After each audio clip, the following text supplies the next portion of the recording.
Chapter 641, Battle Demon. Black Dragon Empire, Sandstone Town. Sandstone Town occupied the Black Dragon Empire's southern border and was the nearest town to the Star Moon Kingdom. Unfortunately, the forces of darkness occupied this town, so ordinary players could not venture here. Only players who had joined the forces of darkness could enter the town safely. The forces of darkness controlled very few towns, so many dark guilds were based in Sandstone Town. Among them, the most powerful dark guild was the Million Ghosts. One could say that the Million Ghosts was Sandstone Town's absolute overlord. 1,000 Miles' team was defeated. Impossible. We sent 12 core members to assist them. With the strength of the independent caravans that travel between Starfall City and Copper Mountain City, how could they possibly lose? Inside the conference hall of the Million Ghosts, the Dark Guild's upper echelons were flabbergasted when they received news of Thundermile Bear's defeat. Dark guilds were different from ordinary guilds. Their members relied on strength to raise their positions within the guild. Meanwhile, every person who became a core member was an expert who had fought hundreds and thousands of guild members to get to there. There were only slightly more than 100 core members in the Million Ghost. If these core members were members of any of the ordinary large guilds, everyone would easily become one of the top few experts within the guild. Yet of the 12 core members they dispatched, not a single one managed to return alive. It was simply inconceivable. What did the 12 that died have to say? The middle-aged man who occupied the guild leader's seat asked. This middle-aged man had dark eyes, a stalwart body, bronze skin, and a chiseled face. When this man spoke, the conference hall immediately fell silent. Nobody dared to act presumptuously before this man. This man was the Million Ghosts guild leader, Lifestealer. He was also an intimidating character who the various large guilds in Black Dragon Emperor had nicknamed Battle Demon. In an ordinary guild, the position of guild leader was only a symbol of status, not a symbol of strength.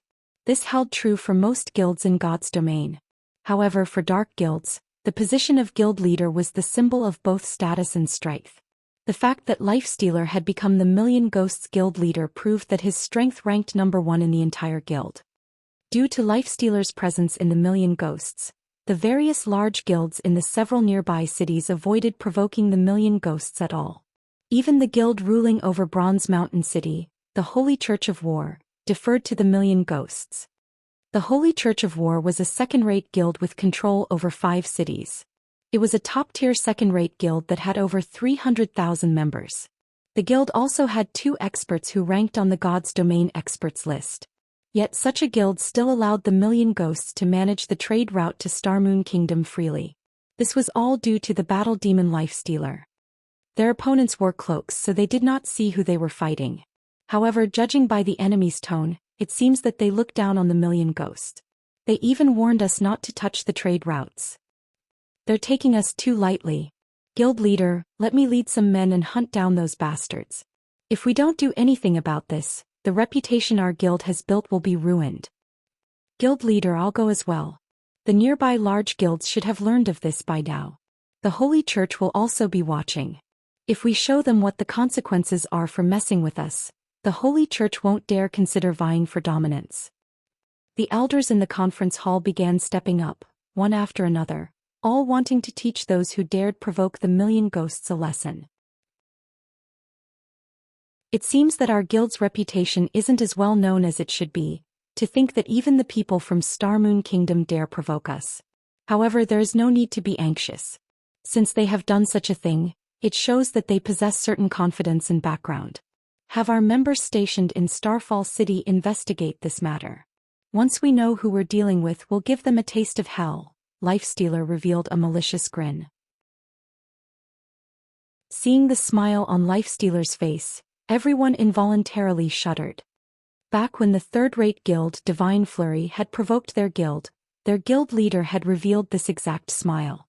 4 days after the initial incident, every core member of Divine Flurry died over a dozen times, and the guild disbanded as a result. Now that Lifestealer wore this smile once more, Starfall City would most likely fall into chaos.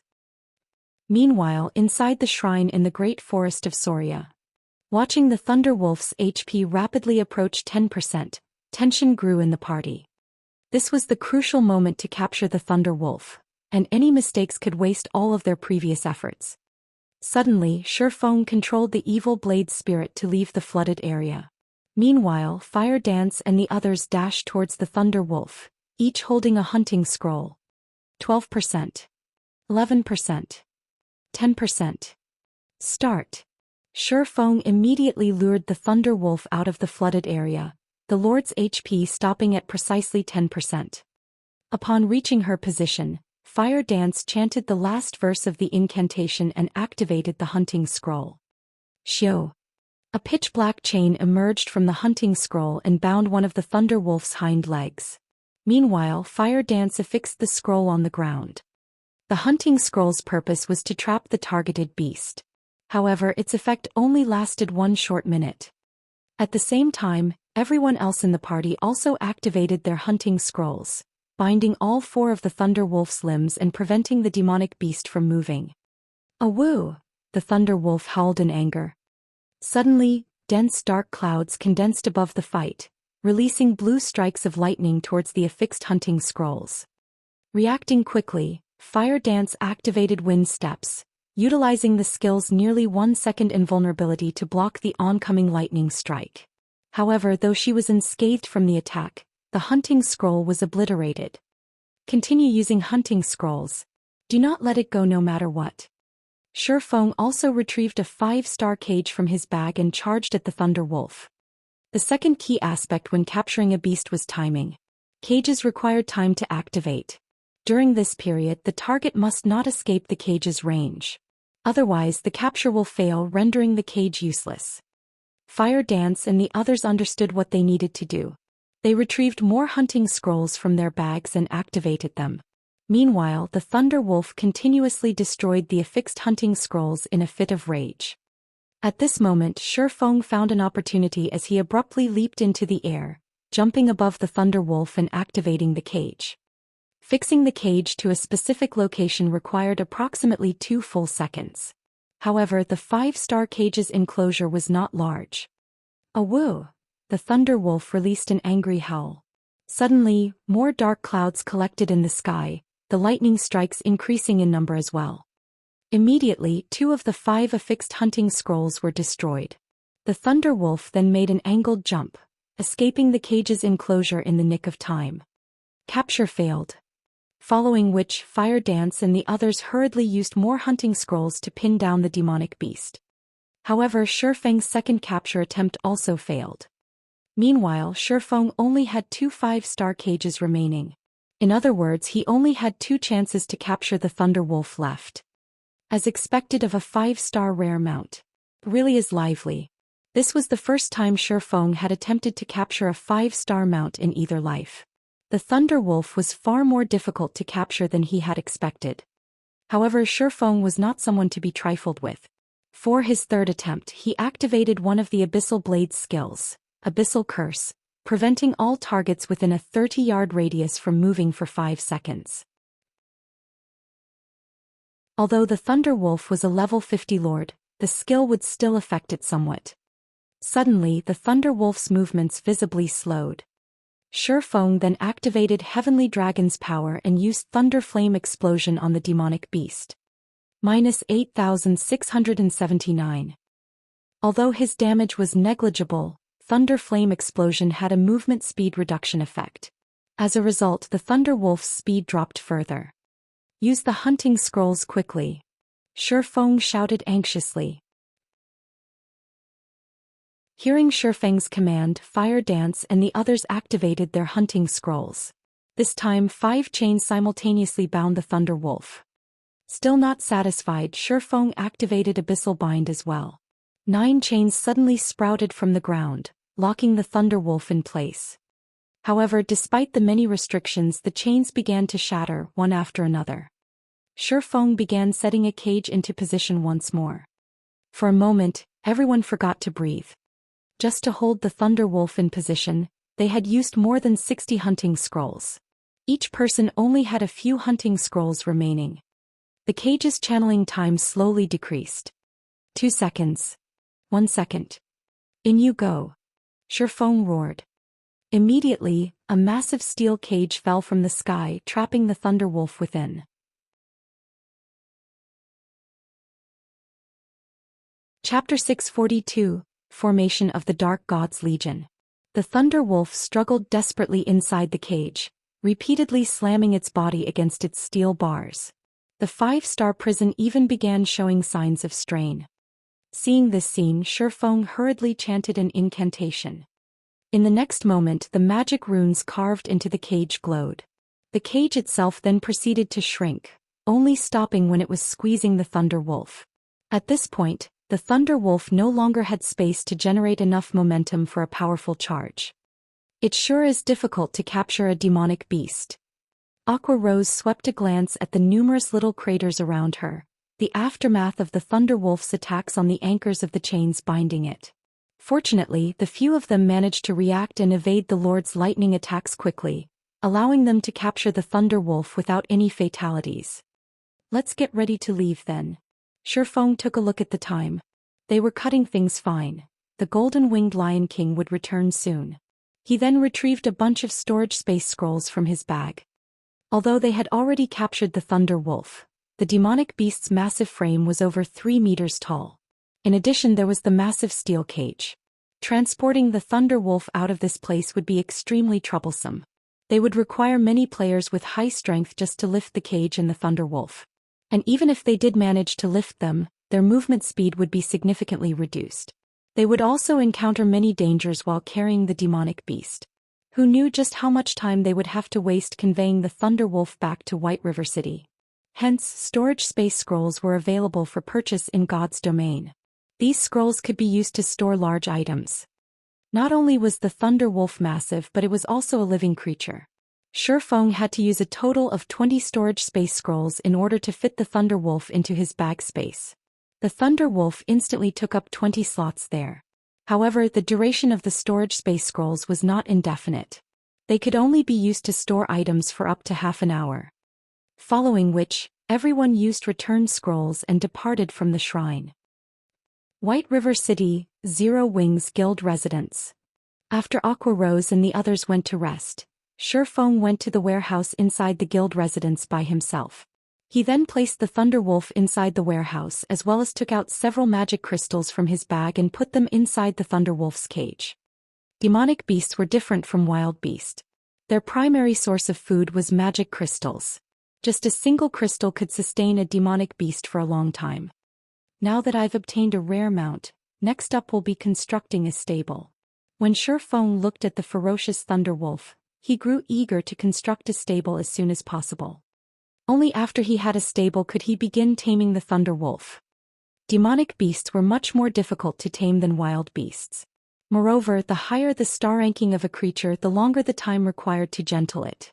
Complete taming of the Thunder Wolf would need at least 10 to 15 days. If he could finish the stable even a day sooner, he might be able to have the Thunder Wolf trained by the time the guild's core members reached level 40. If he could pair every core member with a Thunder Beast, their combat power would soar through the roof.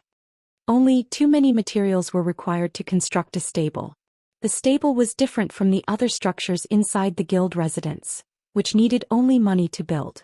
Moreover, many of the materials required for a stable were obtainable only from large-scale team dungeons. I need to speed things up a little bit. Shifeng then thought about forming the Dark God's Legion.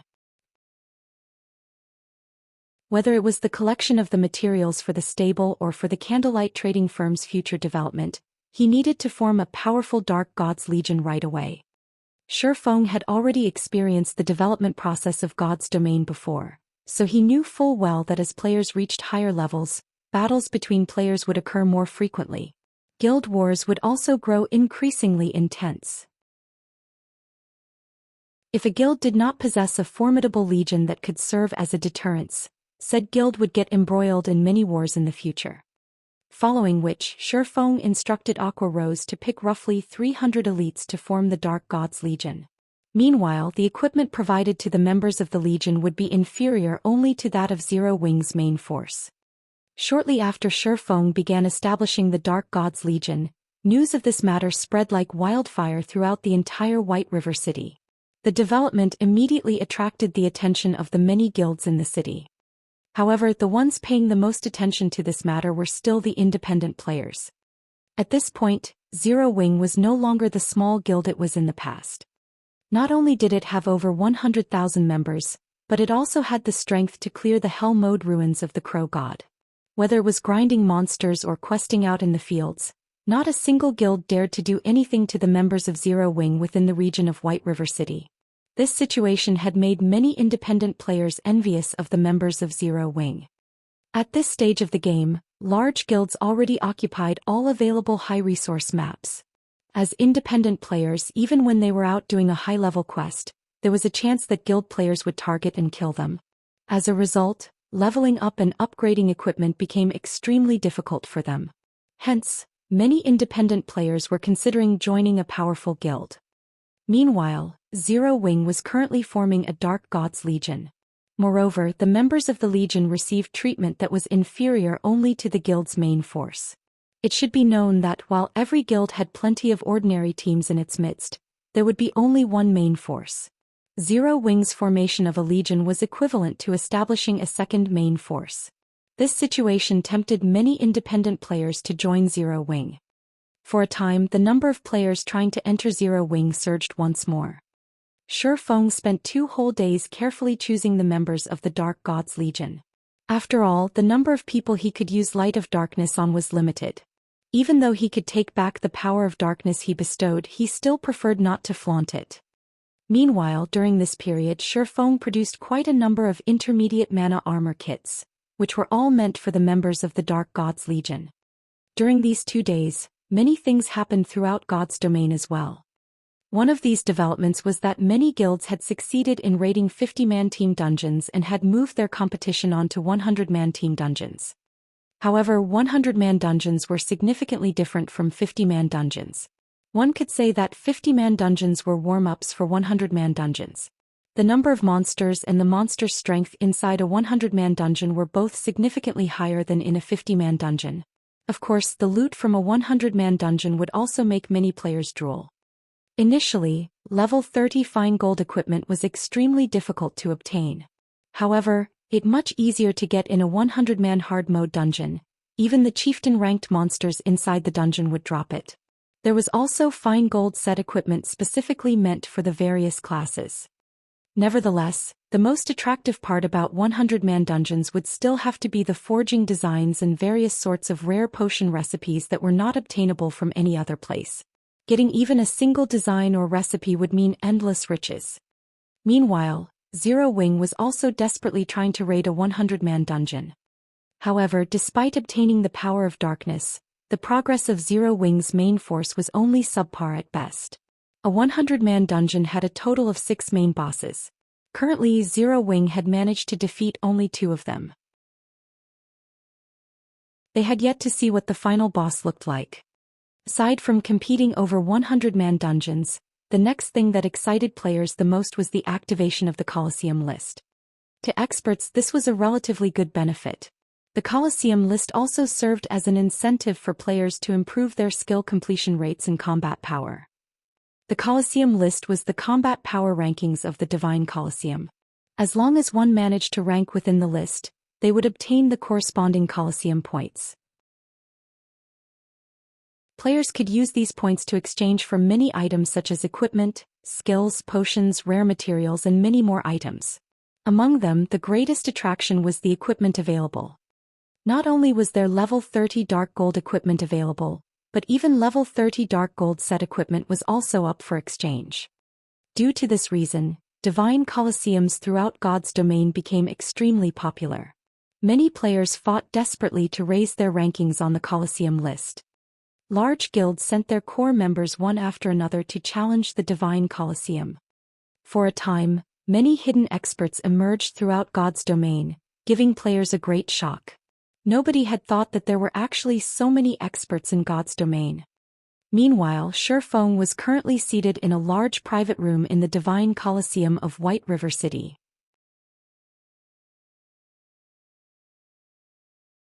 Chapter 643. Astonishing Financial Resources. Inside the towering Divine Colosseum. Dozens of large screens hung inside the main hall of the Divine Colosseum were currently displaying the battle videos of experts who had managed to reach the 4th floor of the Colosseum.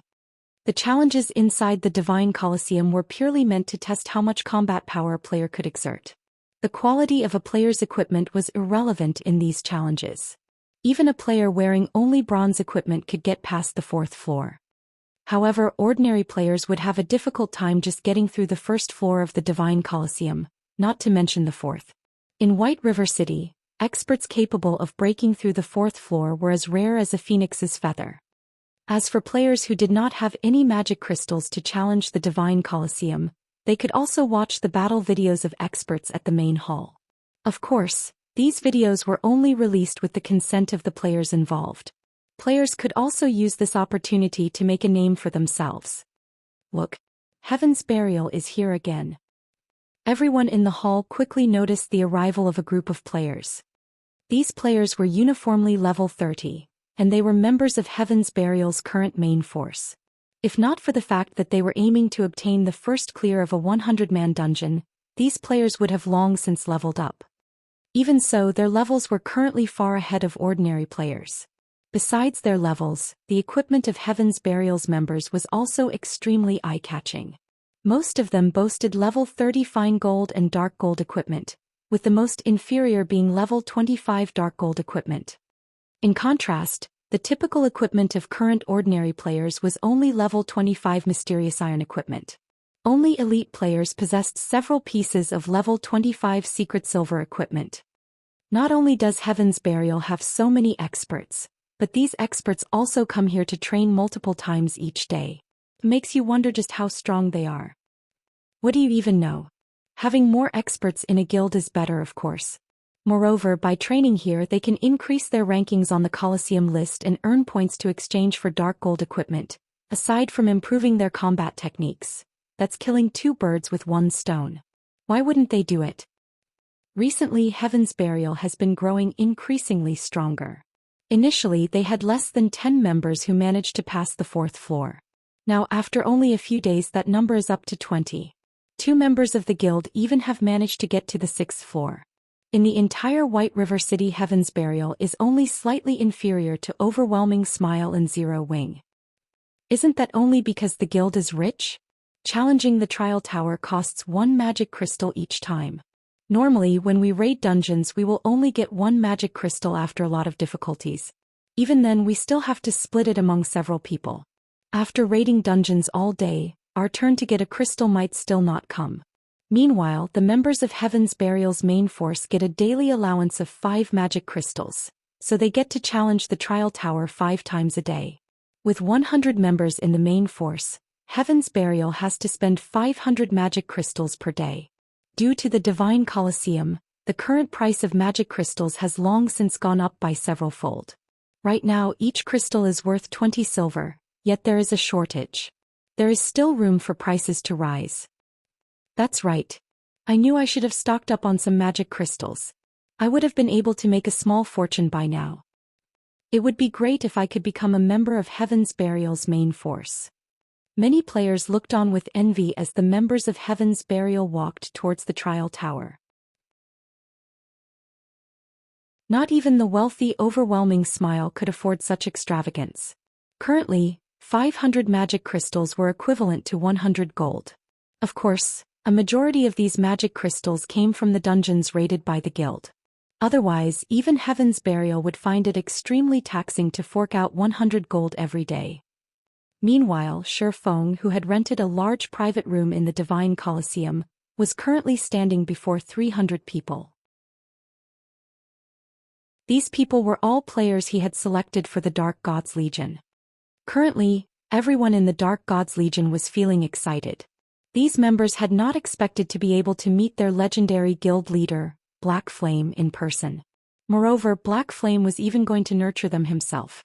This training was a privilege that was not available anywhere else in the entire Starmoon Kingdom. Nobody in Starmoon Kingdom did not know of one hit Asura, the publicly acknowledged #1 expert of Starmoon Kingdom. Tuition with the #1 expert of Starmoon Kingdom was a privilege beyond price. I'll put this out first. Although you all official members of the Dark Gods Legion and get to enjoy extremely high benefits, the Dark Gods Legion operates on an elimination system. Waiting behind you are 700 reserve members. If your strength is found wanting, a reserve member will take your place, Shifeng said in a somber tone. From today onwards, each of you will receive 10 magic crystals daily to challenge the trial tower. I will rank you based on your battle record in the trial tower. At the end of each week I will compare the last 30 official members with the top 30 reserve members. The winners will be official members, while the losers will go on the reserve team. Everyone could not help but gasp. The competition was incredibly intense. Up to 30 people might switch out each week. However, everyone was also shocked at Zero Wing's generosity. The Dark Gods Legion had 300 members in all. If every member could spend 10 magic crystals a day, that meant that Zero Wing would expend a total of 3,000 crystals, or 600 gold, daily. This outlay was simply inconceivable. Even a first-rate guild did not boast such frightening financial resources. What no one knew was that, even if Zero Wing had that much money, it was impossible to purchase so many magic crystals. Currently, the various large guilds were treating magic crystals like strategic resources. They would not sell any of their magic crystals at all. One could only purchase a small amount from independent players. However, even before the release of the Divine Colosseum, Shifeng had already tasked Melancholic Smile with purchasing magic crystals in bulk. They had spent practically all the coins they earned stocking up on magic crystals. Currently, the Candlelight trading firm had several warehouses full of magic crystals. Right. I forgot to mention one more thing. The top 30 people will receive an invitation to undergo training together with the guild's top-tier experts, Shifeng laughed. I believe that all of you have probably heard how Zero Wing has a special training ground. Whether you will be able to go there and train will depend on your efforts. Guild leader, you're not tricking us, right? Can we really go to that place? Many Dark Gods members asked in anticipation. They had indeed heard that Zero Wing possessed a specialized training facility in the real world. There one could ramp up their combat techniques. One could also learn the rumored advanced combat techniques and become a true top-tier expert. Originally, training at that place was a privilege available to only a limited number of core members. Nobody had expected that even official members of the Dark Gods Legion could receive such a treatment. As long as you can enter the top 30, you can naturally go. Shifeng shook his head and laughed. The Big Dipper Training Center completed the renovation of the Greenwater Villa only recently. The villa was outfitted with all kinds of training apparatuses and could now accommodate more people. Otherwise, he really would not be able to extend its use to the members of the Dark Gods Legion. When Shifeng was done speaking, the atmosphere inside the private room instantly changed. Everyone there was flushed with fighting spirit, and they could not help but want to dash to the trial tower right this instant to raise their rankings. After Shifeng distributed the magic crystals and concluded the meeting, everyone promptly rushed out of the private room and ran as fast as they could towards the trial tower. This scene stupefied the players inside the main hall. Chapter 643, Astonishing Financial Resources.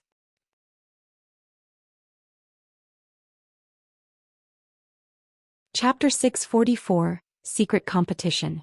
How rich is Zero Wing? They're actually sending so many people to the trial tower all at once. They should be members of the newly formed Dark Gods Legion. I heard that the benefits they receive are only beneath what Zero Wing's main force enjoys. Being a guild's core member must be great. They get to enter the trial tower every day. On the other hand, independent players like us can only enter once in a long while. I know, right? Magic Crystal's drop rate is simply too low in party dungeons. It's only higher in team dungeons. As expected of the #1 guild of White River City.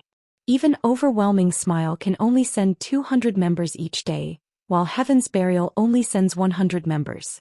On the other hand, Zero Wing is sending 300 people in one go. Moreover, they are only members of the Dark Gods Legion. Everyone was incredibly jealous. Only the members of large guilds had access to such a large supply of magic crystals each day. Independent players had to struggle just to obtain a single crystal.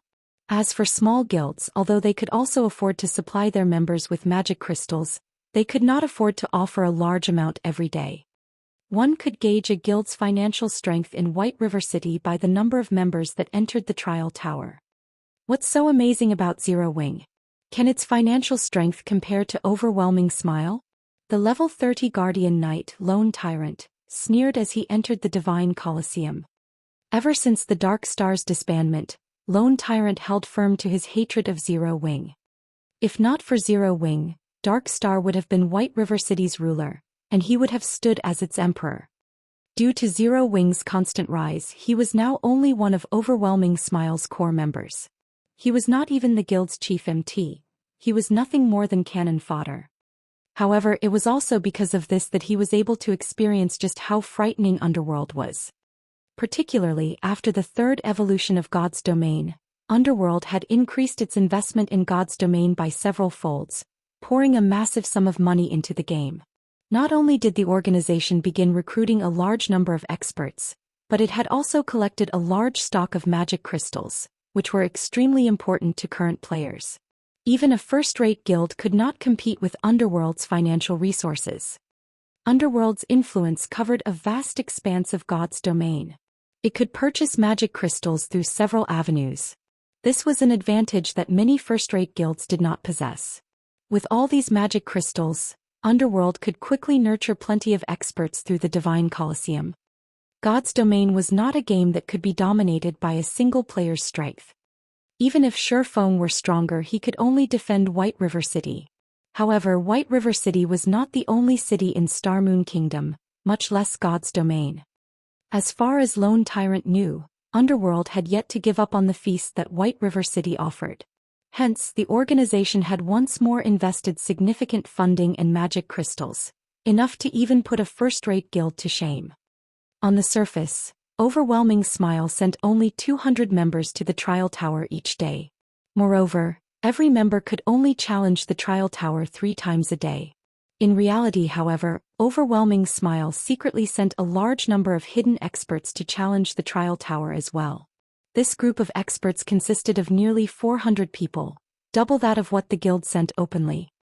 In total, Overwhelming Smile sent nearly 600 people to the trial tower every day, affording each member 3 challenges. The public was already astounded by Heaven's Burial's financial strength. Unfortunately, compared to Overwhelming Smile, Heaven's Burial was nothing. After including the additional resources that War Wolf and his group of top-tier experts had received, Overwhelming Smile was spending nearly 2,000 magic crystals every day.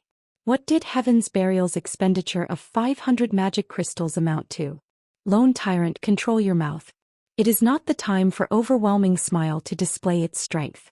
Let Zero Wing and Heaven's Burial bask in the limelight. Watching the Dark God's Legion enter the trial tower, a faint smile appeared on Feng Xuanyang's face. With pride and arrogance he said, "Black Flame, your complacency won't last." In truth, Feng Xuanyang had not expected Underworld to continue investing in White River City. He had thought that the organization would just let Overwhelming Smile, the guild he controlled, fend for itself. Currently, there were extremely few experts who had managed to pass the 4th floor of the Divine Colosseum. Among them, Zero Wing had the most with a total of 36 people. Overwhelming Smile came in second. It had 29 people in total. Next up was Heaven's Burial. It had 20 people. Assassin's Alliance stood in 4th place. The guild only had 14 people. At 5th place, Cloud9 had 12 people. At 6th place, Yin Yang Court had 11 people. However, Overwhelming Smile had hidden a large fraction of its forces. For example, their 29 experts did not include War Wolf and his team. In reality, the guild had more than 50 people who had passed the 4th floor. Overwhelming Smile had long since surpassed Zero Wing by leaps and bounds. Moreover, as time passed, that number would only increase. Soon, it would be Overwhelming Smile's turn to rule over White River City. While the various large guilds in White River City competed over the first clear of a 100-man dungeon and compared their progression in the Divine Colosseum, Shurfeng had used the Bible of Darkness to travel to the evil ghost domain. After his 2-day absence, Shurfeng found that District 1 had developed rapidly. The shelter had annexed 6 other shelters and invested all of the soul crystals they obtained into promoting the Lion's Bar, upgrading it to a 2-star bar. Now, the 100-berry wine's production had increased to 50 bottles per day. According to Shi Feng's arrangements, 20 bottles would be held for District 1's shelter, while he would take the remaining 30 with him. Shi Feng had been away for 2 days now, so he had a stockpile of 60 bottles. Shi Feng had also brought with him a huge stock of light stones for Blue Frost and the others. The nights in the dark den were longer than the days. Hence, light stones were far more useful to these players. Having a guild is awesome. I never imagined that we would get our hands on an item like this. Even at night, our top 10 parties will be able to grind safely. Blue Frost expressed his shock as he stared at the light stone in his hand. Not a single shelter in the dark den had anything like the light stones. Other than grinding and questing, the light stones could also be used during monster attacks to weaken the monsters, making it much easier to defend the shelter. Right, my main goal in coming here this time is to give this to you, Shi Feng said as he retrieved the chapter of shelter from his bag. The chapter of shelter was an item that could promote a shelter by a single rank, up to a maximum of large shelter.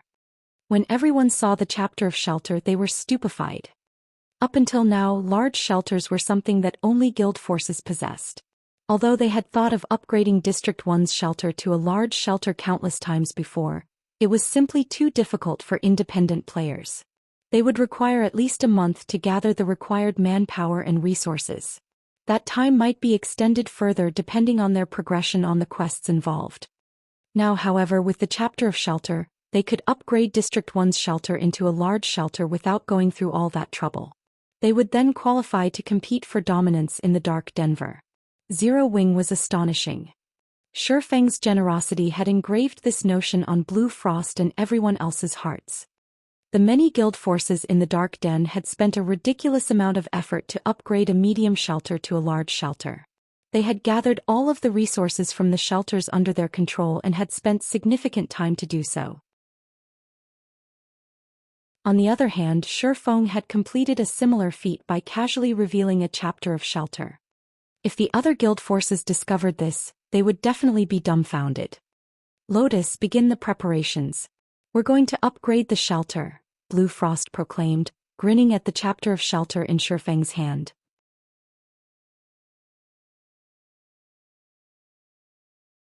Chapter 645, Administrator. The evil ghost domain was vast. It was roughly the 1/5 the size of Starmoon Kingdom. There were also several shelters within the domain. Among these shelters, some were under the control of large guilds. However, not a single shelter within the evil ghost domain had been promoted to a large shelter until today. One could just imagine how difficult it was to promote a medium shelter to a large shelter. When a medium shelter became a large shelter, its player capacity increased from 30,000 to 100,000. Not only would this increase the shelter's defensive capabilities, but the larger population would also improve collection speed of soul crystals by several times. Most importantly, upon becoming a large shelter, a shelter could have 3 specialties, which was 2 more than a medium shelter. Moreover, these specialties' production volumes would increase significantly. Originally, the 1-star Lion's Bar only produced 20 bottles of 100-berry wine per day. After becoming a large shelter, the Lion's Bar's production of 50 bottles a day doubled. In other words, the 2-star Lion's Bar could produce 100 bottles of 100-berry wine each day. The 100-berry wine was a rare tool that could increase a player's compatibility rate with their weapons for a short time, allowing players to grasp the feeling and subtlety of improved compatibility rates. It was the best item for cultivating experts. The 100-berry wine was far more effective than the trial tower of the Divine Colosseum. Otherwise, with no Divine Colosseums inside the Dark Den, these players would stagnate and fall far behind players elsewhere. Half an hour later, the heavenly crystal pillar inside District 1's shelter released a dazzling red light that shot into the sky. A faint red barrier then began to form around the shelter. For a time, aside from Shi Feng and the others who were currently inside the heavenly crystal pillar, every player was teleported out of the shelter. In the next moment, the shelter began to expand. At the same time, new buildings began appearing one after another. A short while later, the medium shelter's size had increased by 10-fold. When the shelter stopped expanding, a system announcement reached out to every player inside the Evil Ghost Domain. Evil Ghost Domain System Announcement. Congratulations to the shelter of District 1 for becoming the first in the evil ghost domain to become a large shelter. Rewarding 1,000 soul crystals to the shelter. All players of District 1 will receive a 2-day protected buff that increases all attributes by 10%. Production volume of the shelter's specialties will be increased by 100% for 7 days. The system announcement excited District 1's stunned players. Our District 1 is too amazing. We actually became a large shelter. We won't have to worry about getting mounts once we reach level 40. Everyone celebrated the new achievement. Currently, the shelter's players were nearing level 40. It wouldn't be long before they reached that milestone. However, upgrading a medium shelter to a large shelter was not achievable in a short amount of time. If they wanted to obtain mounts, they would have no choice but to travel to other large shelters and pay an exorbitant fee to purchase one. Moreover, they had to obtain permission from the ruling parties of said shelters beforehand. Otherwise, they would not be able to purchase a mount even if they could afford one. Now, however, they no longer had to worry about such problems. They could just buy a mount at cost price from their own shelter.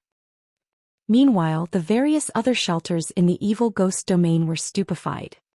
Normally, to promote a medium shelter to a large shelter, one had to pool the majority of the resources available within a domain and invest a lot of time. Although District 1 was one of the strongest shelters in the evil ghost domain and had annexed several competitors, it should still require a long time before becoming a large shelter. Yet after only a few days since District 1 began annexing other shelters, it had successfully upgraded to a large shelter. It was simply inconceivable. Contact the leader of District 1's first party, Blue Frost, immediately. Tell him that our District 9 is willing to submit. How did they manage this so quickly? Wouldn't it be more beneficial to join District 1, rather than joining a guild force now? We need to head to District 1 and discuss an alliance. Shortly after the system announcement, the top 10 parties of many shelters discussed currying favor with District 1. When a medium shelter became a large shelter, it could hold 70,000 more players than before. It could easily fit the population of 2 or 3 medium shelters. If they could obtain a slot for themselves, they would not have to worry about obtaining mounts in the future. They could also enjoy the various benefits only available in a large shelter. Meanwhile, inside District 1's Heavenly Crystal Pillar, Blue Frost and the others were similarly surprised. Although they had expected the shelter's promotion, they had never expected their hold over the shelter to become more powerful. All along, the shelter belonged to all of its residents. Meanwhile, they, the shelter's top 10 parties, only acted as managers. They were not the owners. The managers were determined through contribution shares. If another party possessed more contribution shares than they did, they would be replaced immediately. Normally, this rule held fast even after a shelter was upgraded. Only after a shelter's promotion, the top 10 ranking parties would receive a massive amount of contribution shares, making it more difficult for other parties to compete for the top 10 positions. However, while it might be difficult for a guild force to take over a powerful shelter by force, it was not entirely impossible. However, after Shifeng used the chapter of shelter, the management system had changed. Shifeng had become the shelter's administrator. An administrator was far more powerful than the managers. Shifeng could now arbitrarily delist players from District 1, exiling them from the district and the benefits the shelter offered. No other player possessed this authority. Of course, this was useless against the shelter's top 10 parties. Moreover, there was a limit to the number of players an administrator could delist each day. Even so, an administrator's authority was plenty frightening. Now they had the ability to remove potential threats easily, preventing other shelters from scheming against their shelter. More importantly, an administrator had the authority to veto a decision. For example, if the top 10 parties wished to construct something, even if all 10 parties agreed, the administrator could voice their refusal and the matter would end there. Moreover, the position of administrator was unrelated to contribution shares.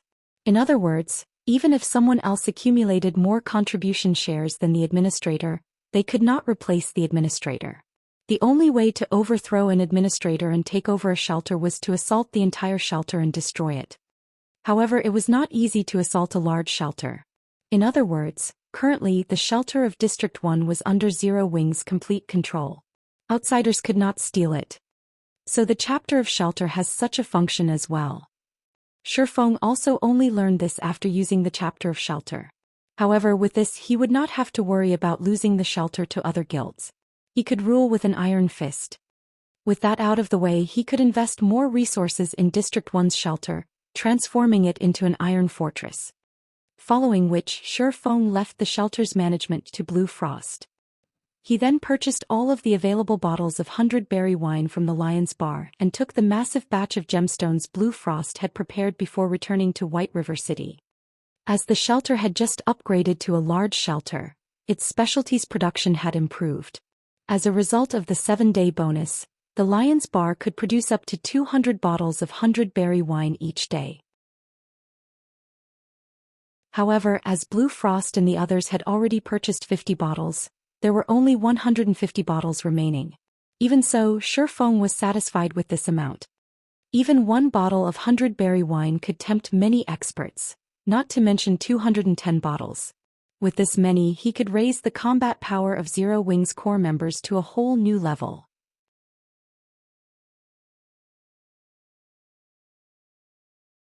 Chapter 646, Killing Multiple Birds with One Stone. Shortly after Shifeng used a return scroll and returned to White River City, the shelter of District 1 hummed with activity. Now that the shelter's population potential had increased so drastically, many players in the Evil Ghost domain planned to migrate to District 1 to enjoy the benefits of a large shelter. Hence, reviewing the invitations demanded a considerable amount of work. In addition, the promotion to a large shelter did not mean that players could purchase mounts immediately. There was a need to construct a taming facility first, and the construction of a taming facility required a massive amount of soul crystals. Meanwhile, after District 1's shelter became a large shelter, many guild forces based in the Evil Ghost domain began to consider it a target. They all wished to conquer the large shelter. In the past, although District 1 occupied valuable land and the shelter was relatively strong to guild forces, it had been a trivial opponent. After all, independent players ran District 1. It was of no threat to guild forces. Now, however, things had changed. District 1 had become the first district to own a large shelter in the Evil Ghost domain. This would greatly affect the situation in the Evil Ghost domain. The medium shelters under their control held no advantage against a large shelter. If they could take control of District 1, not only could they extinguish any looming threats, but they could also increase their own strength. They also wouldn't have to waste effort collecting and pooling their guild's resources to obtain a large shelter for themselves. Most importantly, District 1's large shelter had not been promoted by a guild force. As far as they were concerned, District 1 was like a heap of loose sand. Its residents were not united. They could take advantage of this and take the shelter by storm. With this, they could kill 2 birds with 1 stone. Why wouldn't they do it? For a time, the many guild forces in the Evil Ghost domain secretly plotted to insert their own men into District 1's shelter. Meanwhile, although Blue Frost and the others had predicted these guild forces' intentions, not only did they not attempt to stop them, but they also actively encouraged it. After all, they were not afraid of anyone trying to replace them. They earnestly wished the various guild forces would come and offer them more resources. The matter of District 1 joining Zero Wing was only known by a few of District 1's upper echelons. In the eyes of outsiders, District 1 had only obtained a large shelter due to its managers being very united, powerful, and lucky. Moreover, there were only so many guild forces in the Evil Ghost domain. Everyone knew which shelters belonged to which guild forces. Hence, everyone believed that District 1's shelter had yet to ally themselves with a guild. Normally, if players wished to join a shelter, the shelter's managers would welcome them with open arms. After all, more players would strengthen the shelter itself and increase the number of soul crystals the shelter could obtain. For District 1, however, other than those who had been recruited by the shelter's upper echelons, any player who wished to join District 1 was required to pay a fee of 1 soul crystal. Although the price was high, current players were much higher leveled than before. As a result, the difficulty of obtaining soul crystals and the price of soul crystals had decreased. Compared to Shifeng's initial arrival in the Dark Den, soul crystals prices had fallen by 2 to 3 times. Currently, Every elite party had at least one soul crystal on hand at all times. If they worked hard for a week or so, they could collect 6 soul crystals. Obviously, Guild Force's elite teams had a far easier time of collecting the crystals. Even after Blue Frost and the others recruited some players, there should still be 50,000 spots remaining. Charging 1 soul crystal per person, if they managed to fill all 50,000 slots, they would receive an additional 50,000 soul crystals.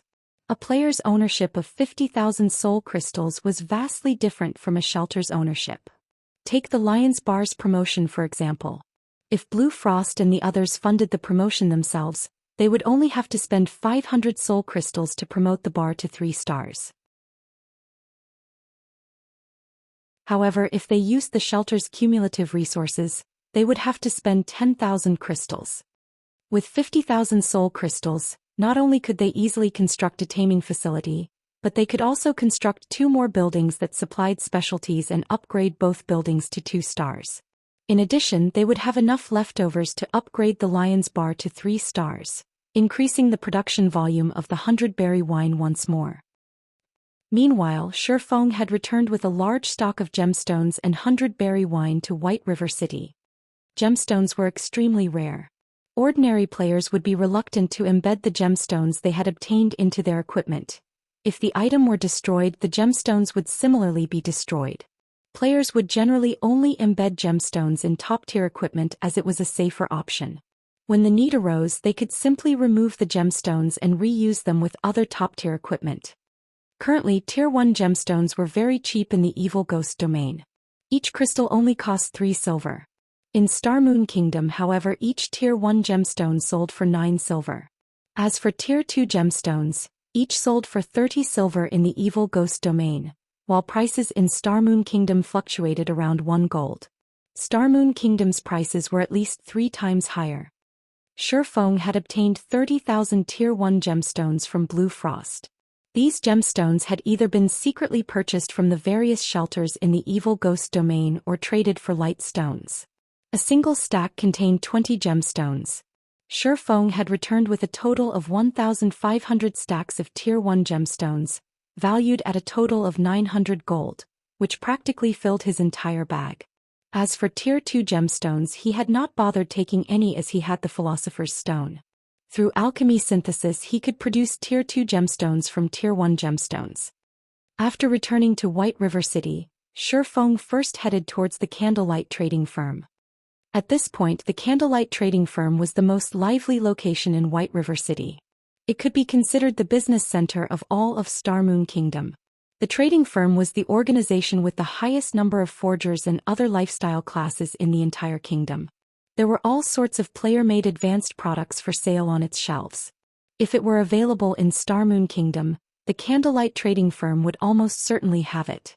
Only certain exclusive items such as the overwhelming trading firm's Fire Dragon Potion were not available, as not even Zero Wing could obtain the designs and recipes for these items.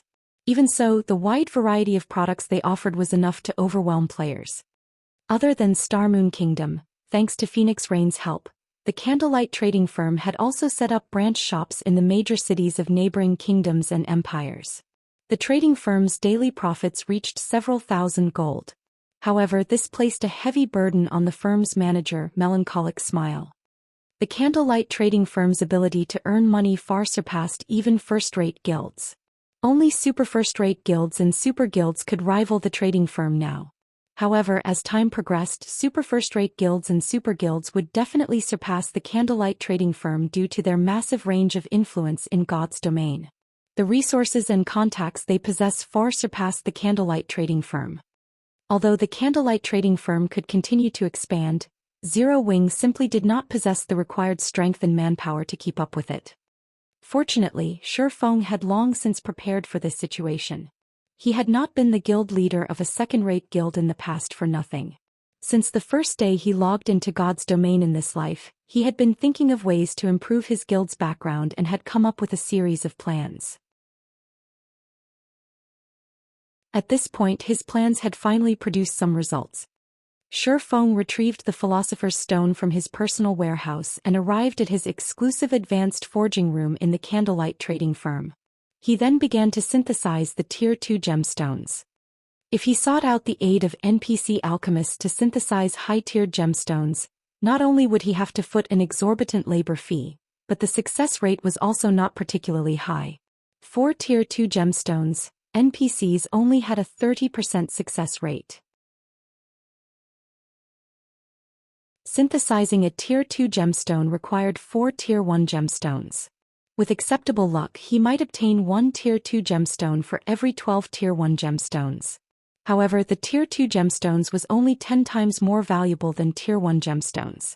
Hence, it was not profitable to synthesize high-tiered gemstones. On the other hand, the Philosopher's Stone in Shifeng's possession had a 100% success rate for synthesizing Tier 2 gemstones. If he synthesized Tier 2 gemstones using the Philosopher's Stone, he could easily multiply his profit. Naturally, Shifeng could not let this opportunity escape him. Only Shifeng's goal was not to earn money. Tier 2 gemstones have already become a mainstream item among large guilds. If I want Zero Wings main force to clear a 100-man dungeon even a day sooner, I will have to set Tier 3 gemstones as the standard. Shifeng took out his Tier 1 gemstones and began the alchemy synthesis.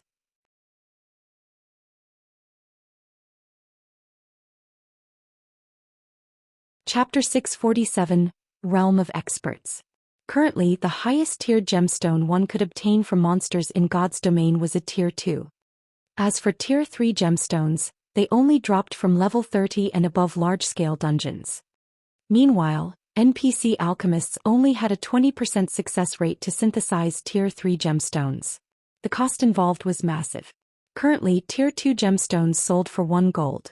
Ignoring the labor fees and with average luck, one would require at least 20 Tier 2 gemstones to synthesize a Tier 3 gemstone. The cost alone was 20 gold. It was simply not realistic for a guild to supply its main force with Tier 3 gemstones. However, the attributes Tier 3 gemstones provided were significantly higher than Tier 2 gemstones. Tier 1 gemstones only increased a single attribute by 3 points. Tier 2 gemstones increased a single attribute by 6 points. As for Tier 3 gemstones, they increased a single attribute by 12 points.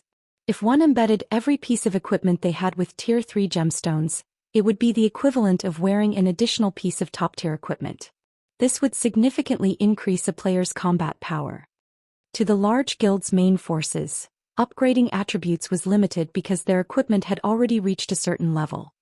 If an ordinary player swapped out their full set of bronze equipment for a full set of mysterious iron equipment, their strength would rise by a single level. However, a large guild's main force usually wore the highest quality equipment they could get their hands on. If it were not dark gold rank, then at the very minimum they would wear fine gold rank.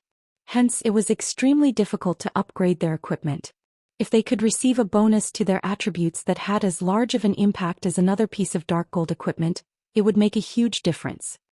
Without rest, Shifeng spent half the day synthesizing Tier 2 gemstones. In the end, he transformed the 30,000 Tier 1 gemstones into 7,500 Tier 2 gemstones. The success rate for synthesizing Tier 3 gemstones is actually as high as 80%. Shifeng could not help but grin when he saw the message that the Philosopher's Stone displayed. Initially, Shifeng would have been satisfied with a 60% success rate. After all, NPC alchemist's success rate was only 20%. Furthermore, Shifeng's luck attribute was also relatively high. That would most likely lower his expenditure even further. 4 hours later, Shifeng had a total of 1,674 Tier 3 gemstones, 174 more than his initial estimation. If I sold all these Tier 3 gemstones, just how many more plots of land could I buy for the candlelight trading firm? Shifeng sighed as he stared at the Tier 3 gemstones cluttering the table. It was no wonder why the Philosopher's Stone was a treasure that could incite war between kingdoms and empires. Moreover, it was currently incomplete. Shifeng could not even begin to fathom just how powerful the complete Philosopher's Stone would be. In the past, during God's Domain's initial stages, a Tier 3 gemstone could sell for 25 gold. Its price was more than 10 times higher than Tier 2 gemstones. If Shifeng sold all 1,674 Tier 3 gemstones, he could earn over 40,000 gold. That was enough money to purchase 3 or 4 golden lands. Meanwhile, he had only spent 900 gold on the gemstones. However, Shifeng had no intentions of selling the Tier 3 gemstones. What Zero Wing lacked right now was a large group of experts. With these Tier 3 gemstones, he could elevate Zero Wing's strength to a whole new level. That way, the guild would have the power to support and stabilize the candlelight trading firm's development. Just as Shifeng was excitedly contacting Aqua Rose and preparing to replace the main force's Tier 2 gemstones with Tier 3 gemstones, the situation at White River City's Divine Coliseum had reached a boiling point. More experts from Heaven's Burial suddenly broke through the 4th floor of the trial tower. Currently, the guild had a total of 42 members who had reached the 5th floor, double that of their previous record and surpassing Zero Wing's previous record of 36 people. Although 3 more people from Zero Wing have passed through the 4th floor, Heaven's Burial is superior. Another 22 of their people have passed the 4th floor within the same time span. It really makes you wonder just how they have nurtured so many experts. It seems that Heaven's Burial has a chance of replacing Zero Wing as White River City's overlord. Overwhelming Smile isn't doing too bad either. Today, another 8 people have reached the 5th floor, pushing their total to 37. Right now, Overwhelming Smile is only behind Zero Wing by 2 people. In another 1 or 2 days, Overwhelming Smile's number of experts will probably surpass Zero Wing as well. Due to the increase of each guild's number of experts in the Divine Coliseum, many players had begun changing their opinions of Heaven's Burial and Overwhelming Smile. Although one could not tell much by the number of experts, it could indicate a guild's potential. In the God's domain of today, due to Shifeng repeatedly shattering the concept of strength by numbers, the public no longer evaluated a guild based on how many members it possessed. Then how could one judge a guild's strength? The first method was by examining the guild's raid progression of large-scale team dungeons. This was the best way to judge the comprehensive strength of a guild. The second method was by reviewing the number of experts a guild possessed. At present, passing the 4th floor was the commonly accepted standard for an expert. Very quickly, this matter attracted the attention of the various large guilds in White River City. Originally, Zero Wing had been White River City's sole ruler. Now, however, it would seem that 3 rulers would sit on the city's throne. Heaven's Burial in particular was very mysterious. The guild developed as fast as Zero Wing had in the past. Even the famous Ghost Shadow Workshop had joined Heaven's Burial. One could just imagine how powerful the guild's backing was. Previously, Zero Wing had relied on Shifeng to shoulder its success. Now, however, Heaven's Burial's potential was even greater than Zero Wing's. Not only did it possess well-known top-tier experts, but it also had the financial strength to rival Overwhelming Smile. Heaven's Burial was definitely a powerful competitor. For a time, many players were tempted to take part in Heaven's Burial's entrance examination. Heaven's Burial was constantly recruiting guild members. Moreover, its entry requirements were a lot lower than Zero Wing's. If they joined Heaven's Burial now, by the time the guild grew into its power and became White River City's overlord, their statuses would rise with the tide. It was just like the Zero Wing of today. Currently, even a normal member of Zero Wing was enviable. Zero Wing's guild residence. The members of the main force had gathered in the conference hall after receiving Shifeng's summons. At this moment they discussed events among themselves. Did guild leader summon us because of the Divine Coliseum? Probably. After all, this is a matter concerning the guild's reputation. Zero Wing is the #1 guild in White River City, yet right now we have fewer experts who have passed the 4th floor than the newly established Heaven's Burial. We have to do something to restore our reputation. How could the trial tower's 4th floor be so easy to break through? I am still stuck in the 4th floor's middle sector, not to mention the end. Indeed. Based on what I heard from guild leader, if one cannot display 50% of their actual combat power, they will not be able to overcome the 4th floor. Everyone felt disheartened when they spoke about the Divine Coliseum's trial tower. They all were members of Zero Wing's main force and were the envy of ordinary players. In reality, however, they knew that without breaking through the trial tower's 4th floor, they could not be considered as true experts. Despite Zero Wing providing far better resources than Heaven's Burial or Overwhelming Smile, for some reason, only a small number of people had managed to reach the realm of experts. As everyone chatted, Shifeng entered the conference hall, leading Aqua Rose and Fire Dance. The conference hall suddenly fell silent, everyone in the room shifting their gazes towards the black-cloaked Shifeng.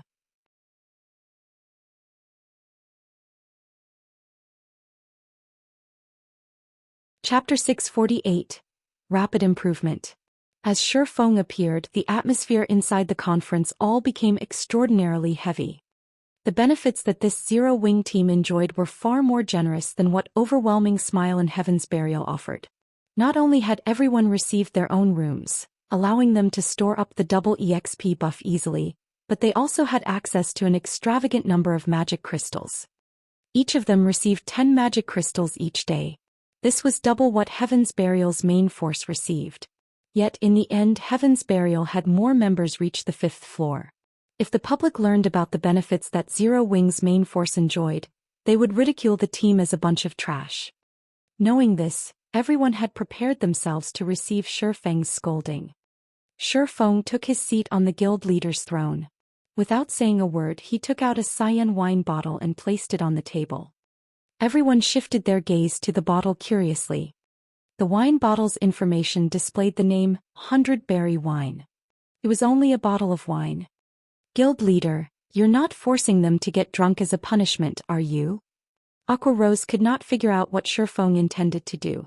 At this moment, rather than admonishing everyone for their arrogance, which had led to their complacency, Shifeng instead revealed a bottle of fine wine. Just what was he trying to do? I am not that extravagant. Shifeng shook his head and laughed. I've prepared this bottle of 100 Berry Wine as a reward. As for the matter regarding Zero Wing's performance falling behind Overwhelming Smile and Heaven's Burial, it had not surprised Shifeng whatsoever. These two guilds were not as simple as they appeared. Both guilds had been recruiting talents from everywhere, not just White River City. In addition, both guilds possessed powerful backgrounds with long histories. Now that these two guilds had familiarized themselves with God's domain, their advantage began to reveal itself. It would still be a while before a newly established guild like Zero Wing would catch up to these two. This was also why first-rate and second-rate guilds looked down on upstart guilds like Zero Wing. Every time a new game came out, many upstart guilds would appear. They rose very quickly and fell very quickly. These newly recognized guilds were like the nouveau riche. How could they possibly compare to the wealthy aristocrats who had been tested over time? Only those capable of withstanding the test of time were able to set foot into this realm. Reward. Everyone curiously stared at the bottle of 100 Berry Wine on the table. Every player here was a core member of Zero Wing. They would usually have plenty of excess money to spend, and normally they would treat themselves at high-class bars and restaurants. After all, the food and wine that these establishments served were far superior to those in the outside world. It had become a trend for many wealthy princes and princesses to dine at these establishments. However, despite frequently enjoying those delicacies, none of them had ever heard of a wine named the 100 Berry Wine. Moreover, what could they do with only one bottle of wine? This 100 Berry Wine can assist you with improving your combat techniques. I doubt any of you will take my word for it, so I intend to allow each of you to test it. Everyone will receive one bottle. When you have reached your limit inside the trial tower, drink the whole bottle. At that time you'll see what I mean, Shifeng laughed. He then took out another 99 bottles from his bag. After this, if any of you want the 100 Berry Wine again, that will depend on your improvement speed and strength. Once every 3 days I will reward at least one bottle to the top 10 ranking members in the trial tower. The first place will receive 3 bottles, second and third will receive 2 bottles, and the rest will receive 1. The top 10 to improve the most during the 3 days will also be rewarded. At that time, how many bottles you receive will depend on your own ability. Although Shifeng wished to supply everyone with a bottle of 100 Berry Wine, enabling them to search for that feeling, the wine's production volume was simply too low. He could only offer it to very few of the guild's elites.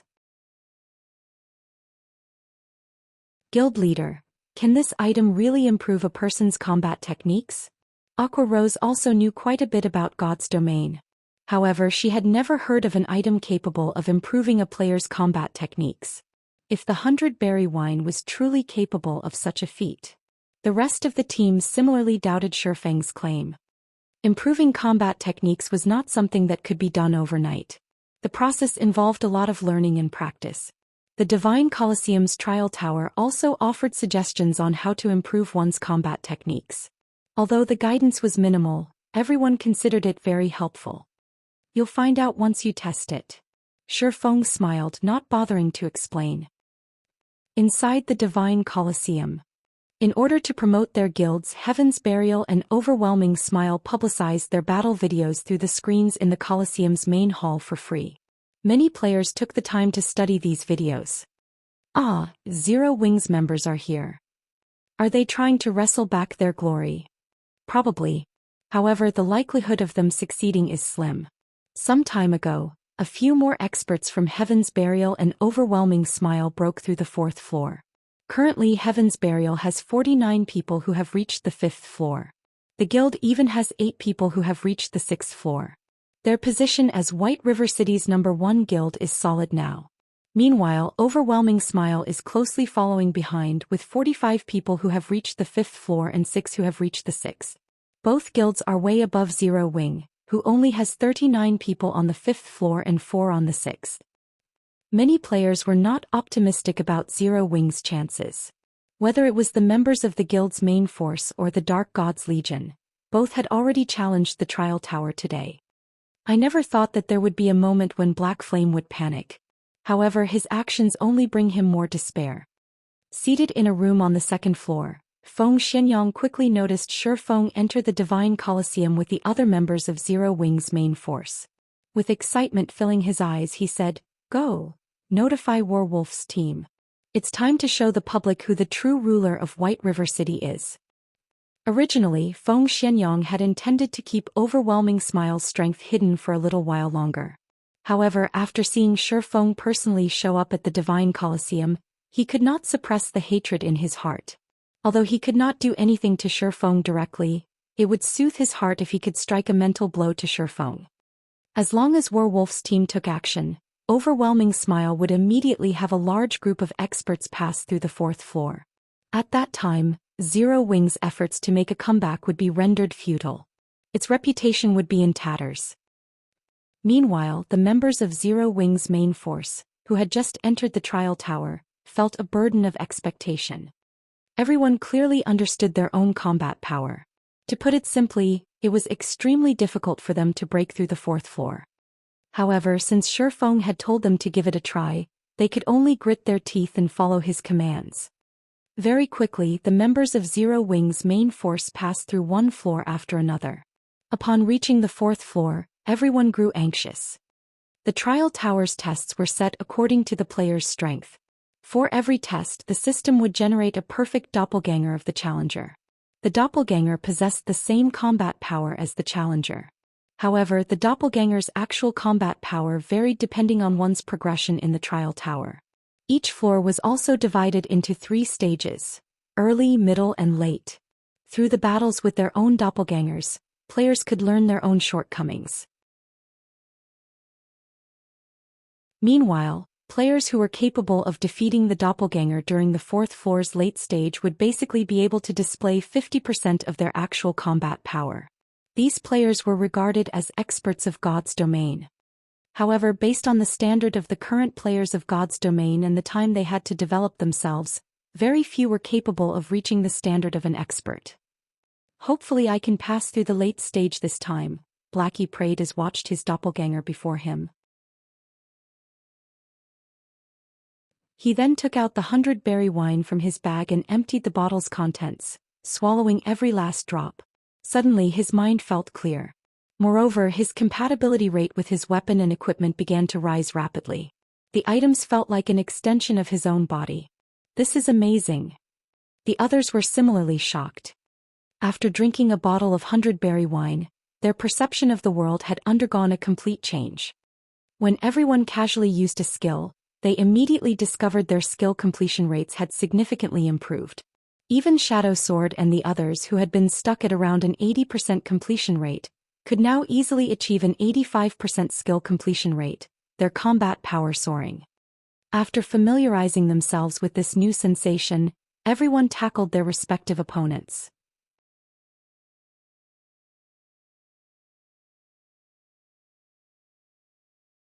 Chapter 649. The Number 1 Guild's Background. Shortly after Zero Wing's main force entered the trial tower, both Overwhelming Smile and Heaven's Burial simultaneously dispatched a large number of players to challenge the trial tower as well. Due to the competition between these three guilds, the originally quiet Divine Colosseum suddenly grew lively. Many players who had returned to the city to rest had quickly made their way to the Divine Colosseum, hoping to witness this competition's outcome and watch the exciting battle videos. Compared to the battle videos of normal PvP battles, these battle videos were far more valuable as references. It was especially true for the battle videos after the fourth floor. This was because the system would specifically display the fighting styles of the various classes, making the battle videos much more instructive.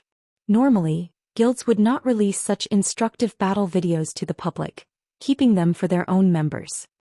Some experts would even earn money with their battle videos. Other players would have to pay these experts a fee to watch. Many players who wished to improve themselves usually went for this option. As for those who did not wish to spend money, they would come to the Divine Colosseum to observe the battle videos for free.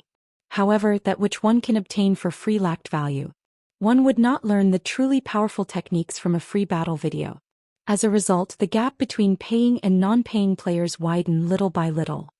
Meanwhile, the three great guilds of White River City occupied themselves with their competition.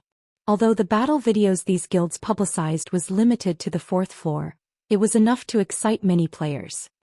I wonder which guild will obtain first place this time. I'm betting on Heaven's Burial. Of the members of Heaven's Burial I saw going in to challenge the trial tower a moment ago, a few were well-known experts of other virtual reality games. Heaven's Burial really is amazing. It has actually recruited so many experts. It won't be long before they try to claim the seat of White River City's overlord. That's right. Now that Ghost Shadow Workshop has joined Heaven's Burial, the guild's strength has soared by leaps and bounds. Ghost Shadow himself still maintains the highest record in the trial tower. Ghost Shadow indeed deserves to be called one of the virtual gaming world's top-tier experts. Even now, no one else has reached the 7th floor. Moreover, he even reached the middle stage of the 7th floor. I heard that Starmoon City's best record stopped at the 6th floor's middle stage. This is simply madness. I'm an elite member of the Assassin's Alliance, but even until now I am still stuck on the 3rd floor. The 4th floor is still out of my reach. It really makes you wonder just how those experts managed to do it. However, isn't Black Flame's Starmoon Kingdom's #1 expert? Did Black Flame fail to reach the 7th floor? I'm not sure. However, Black Flame's name isn't on the trial list. Maybe he hasn't challenged the trial tower yet. Hasn't challenged it yet? He must be afraid of embarrassing himself. If he fails to surpass Ghost Shadow, he will lose his title as Starmoon Kingdom's #1 expert. Everyone grew excited as they examined the trial tower's ranking list. Normally, it was extremely difficult for ordinary players to meet experts like Ghost Shadow. They lived in two completely different worlds. Now, not only did they have the chance to see these experts in person, but they also got to watch these famous experts compete against the main force of White River City's #1 guild, Zero Wing. How could they not be excited? Just as everyone chatted about which guild was stronger and which expert was more powerful, something changed on the trial list. Quick! Someone just passed the 4th floor and reached the 5th. A perceptive player quickly discovered the change. There were two ranking lists posted in the Divine Colosseum. One was the tournament list, which catered towards PvP battles, while the other was the trial list. Trial list held the names of the players who managed to clear each floor and the name of the guild they belonged to. However, only the top 300 players on each floor would be displayed. For those who cleared the same floor, they would be ranked based on their clear time. However, the clear time held no particular meaning, as everyone only paid attention to the players on the highest floors. Nobody would care about how fast a person could clear the first 3 floors. Meanwhile, as there had yet to be a total of 300 players in White River City who had reached the 5th floor, it was very easy for players to notice a change to the number of players currently on the 5th floor and identify the person responsible for the change. Werewolf? Who is that? Why haven't I heard of him before? Really though, his clear time sure is short. His clear time for the 4th floor is only longer than Ghost Shadow's. I never thought that Overwhelming Smile would have such a powerful expert. If he has cleared the 4th floor so quickly, he should be able to reach the 6th floor. Suddenly, the crowd fell into a heated discussion. In White River City, the players who could reach the 6th floor were as rare as a phoenix's feather. There were less than 20 as of this moment. Moreover, these experts were members of the 3 great guilds. Meanwhile, there was only one person who had managed to reach the 7th floor, and that was the famous Ghost Shadow. 6th floor. Feng Xianyang was filled with disdain when he heard the players chattering downstairs. What does the 6th floor amount to? The number 1 spot on the trial list will belong to Overwhelming Smile. A moment later, Werewolf cleared the 5th floor, his name entering the 6th floor's list. The 6th floor's list housed very few people, so a new addition was bound to attract attention. At the same time, 5 more players passed through the 4th floor. Among them, 2 were members of Heaven's Burial, 2 were Overwhelming Smile's members, and the last person was Zero Wings Blackie, who had once ranked number 1 on White River City's ranking list. It seems Zero Wing really is crap. 3 more experts from Overwhelming Smile have reached the 5th floor and 1 has even reached the 6th. As for Heaven's Burial, 2 of their players have passed through the 4th floor as well. On the other hand, despite sending so many people in, only 1 person from Zero Wing has managed to reach the 5th floor. It seems that Zero Wing is no match for the 2 other guilds when it comes to nurturing experts. Everyone made their own judgments upon seeing the obvious differences between the 3 guilds. Haha. Black Flame, do you see now? This is the difference between our guilds. No matter how amazing you are, do you think a guild with the support of only 1 person can surpass a real large guild?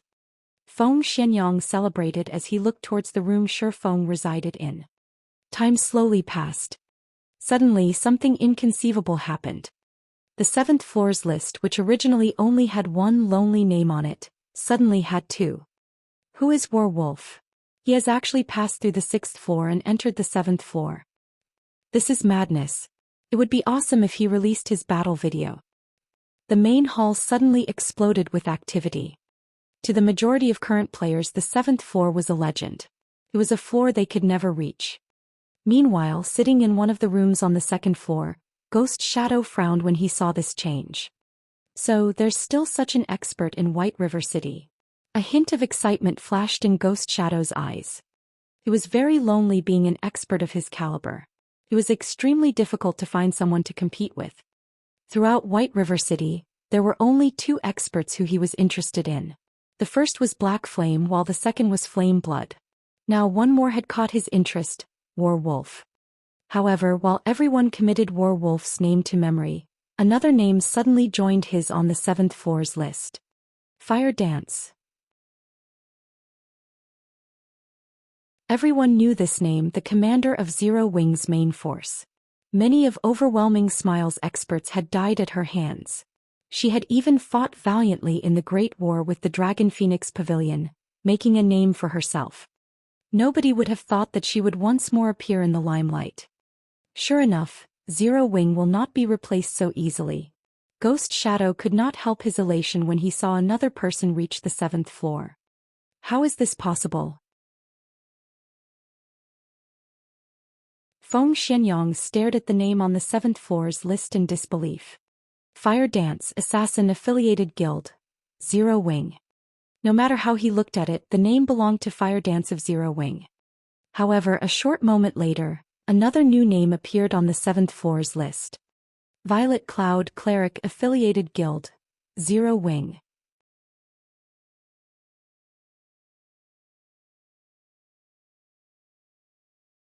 Chapter 650.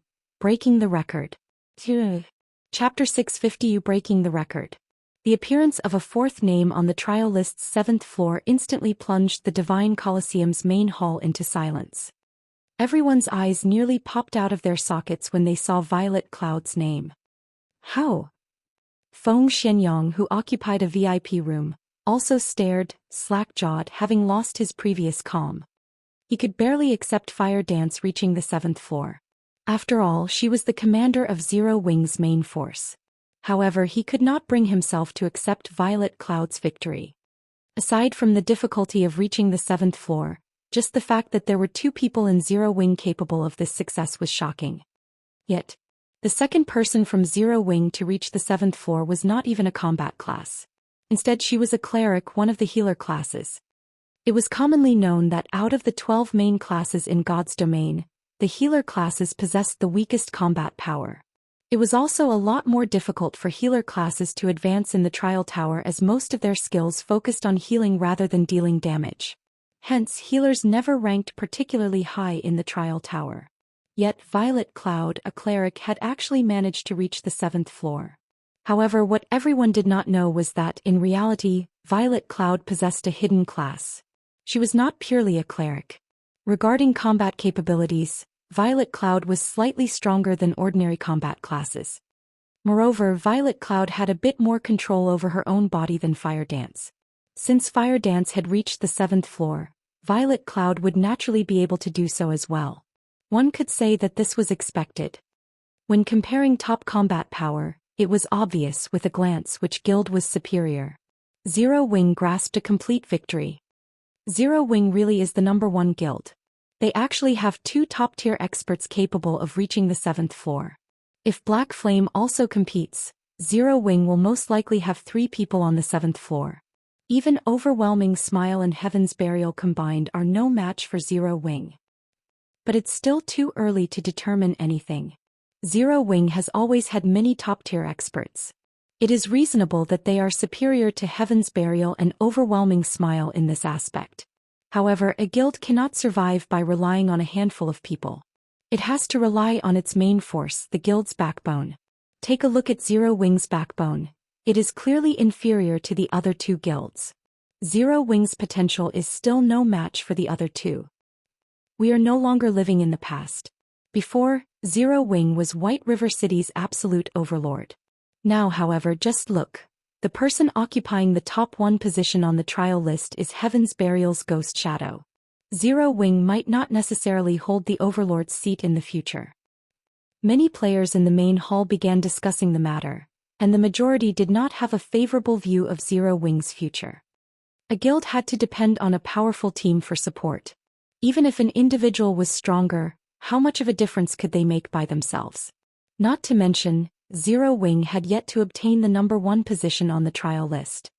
Right, this should be Zero Wing's last remaining card. What's there for me worry about? White River City will definitely be mine. Feng Xianyang calmed himself down. He had too much riding on White River City. At this point, he had already invested everything he had into White River City. As long as he succeeded, he would become the first heir to his family. After being repeatedly defeated by Zero Wing, it had become an instinct of sorts to worry. However, after calming himself and giving the matter some thought, he realized that he had nothing to worry about. There were only so many experts in Zero Wing. On the other hand, in order to take control of White River City, Underworld had invested blood and sweat and had sent the experts it recruited from all over the virtual gaming world to White River City.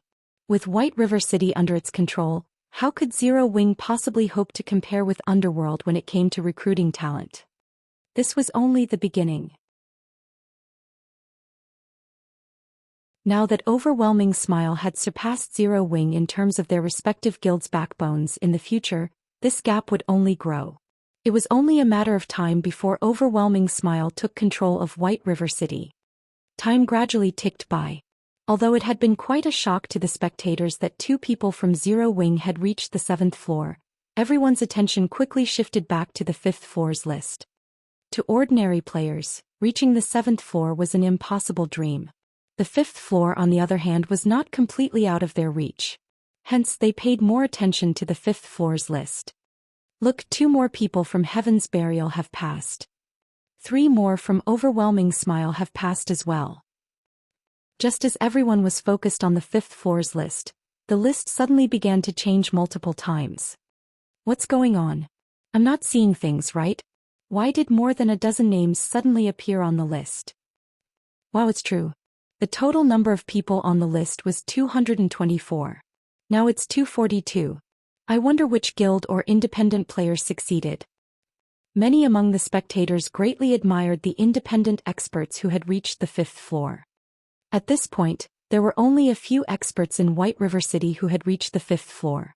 If one were an independent expert, large guilds would shower them with invitations and various offers. They would become famous overnight and would no longer have to live an ordinary life. This situation had driven many independent players into a frenzy. It was one of the reasons why so many independent players were desperately challenging the trial tower. Today's mainstream experts were already on the fifth floor.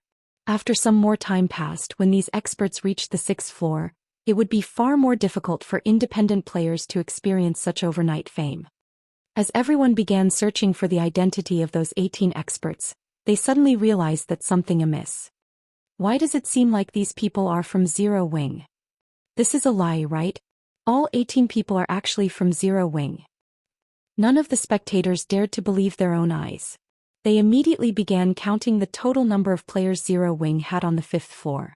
In the end, they discovered that there were indeed 18 more fifth floor experts in the guild.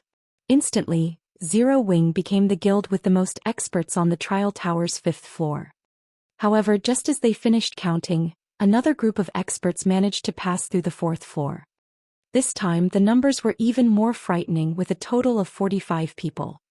Moreover, all 45 were members of Zero Wing. Suddenly, the Divine Colosseum fell silent. Just what was this?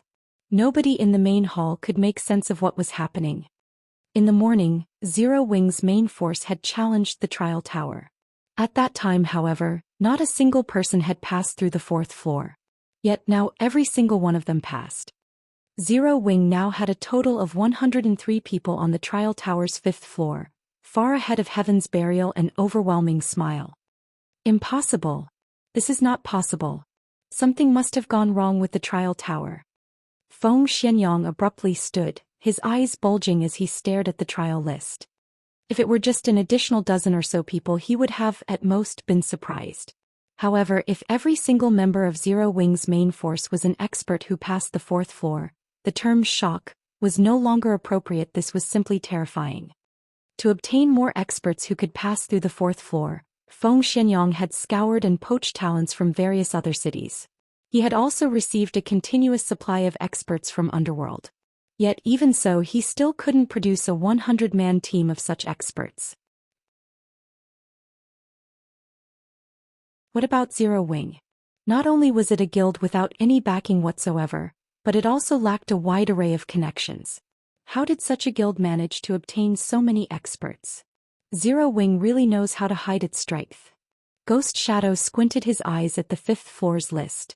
He too felt a heavy pressure weigh on him. There was no longer anybody who dared to look down on Zero Wing.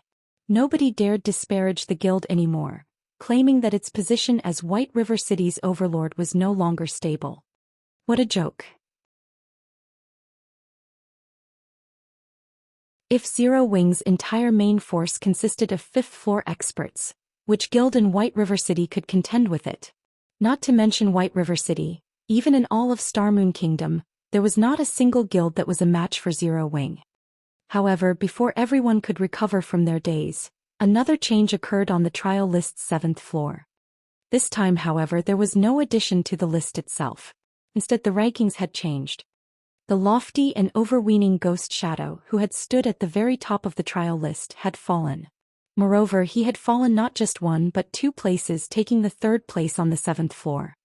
Meanwhile, the 1st and 2nd ranks on the trial tower's 7th floor now belonged to Fire Dance and Violet Cloud, respectively.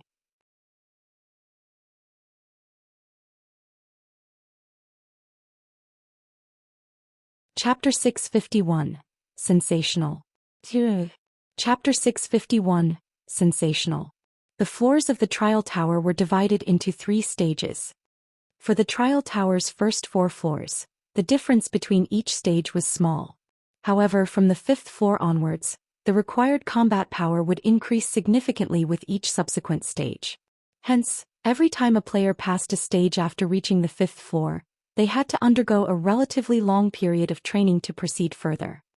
In the Divine Colosseum, only experts who had passed through the 4th floor would know how difficult it was to overcome each stage from the 5th floor onwards. Not to mention Fire Dance and Violet Cloud had only recently passed the 6th floor, arriving on the 7th floor.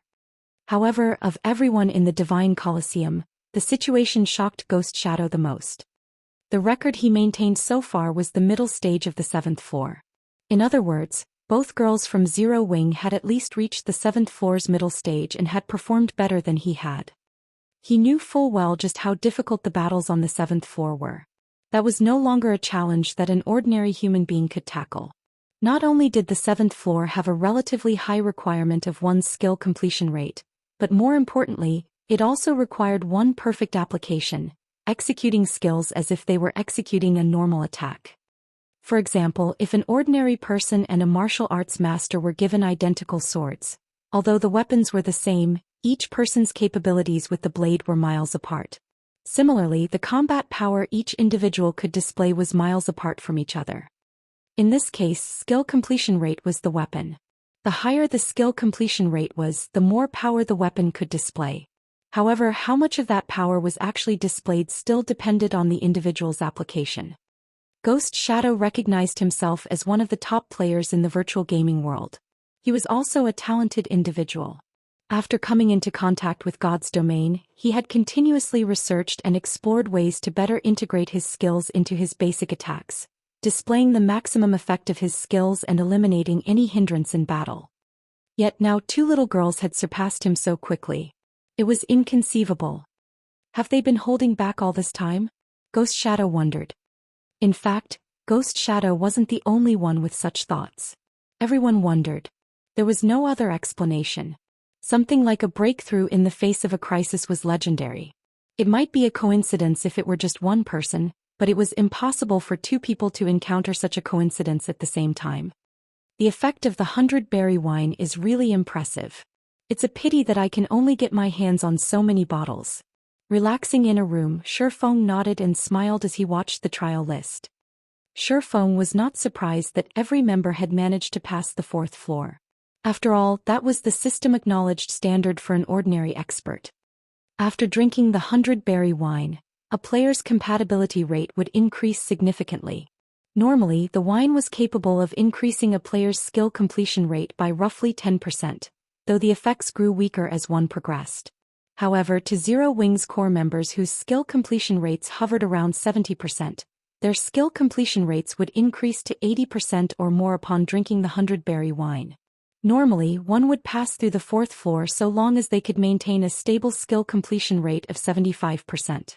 Hence, it was only natural for everyone to reach the 5th floor. Meanwhile, Fire Dance and Violet Cloud were capable of reaching 85% completion rate with their skills.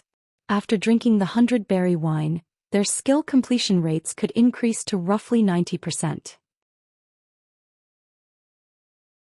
Although it was only a meager increase of 5%, the power they could display with their skills would improve by 20% or 30%.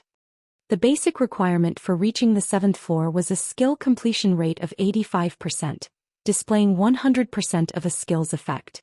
In addition, if one were capable of skillfully applying their skills into their basic attacks, they could normally pass through the 7th floor's early stage. Although Fire Dance and Violet Cloud might still lack actual combat experience and were not proficient with skill application, a skill completion rate of 90% would be sufficient to get them through even the middle stage and pushing them into the 7th floor's late stage. Hence, the fact that the 2 girls had managed to surpass a veteran top-tier expert like Ghost Shadow did not surprise Shifeng at all. If Ghost Shadow could achieve a 90% completion rate with his skills right now, at the very minimum he could set foot on the 8th floor. It's unfortunate that the 100-berry wine only improves a person's combat power temporarily. A person's comprehension depends on the person.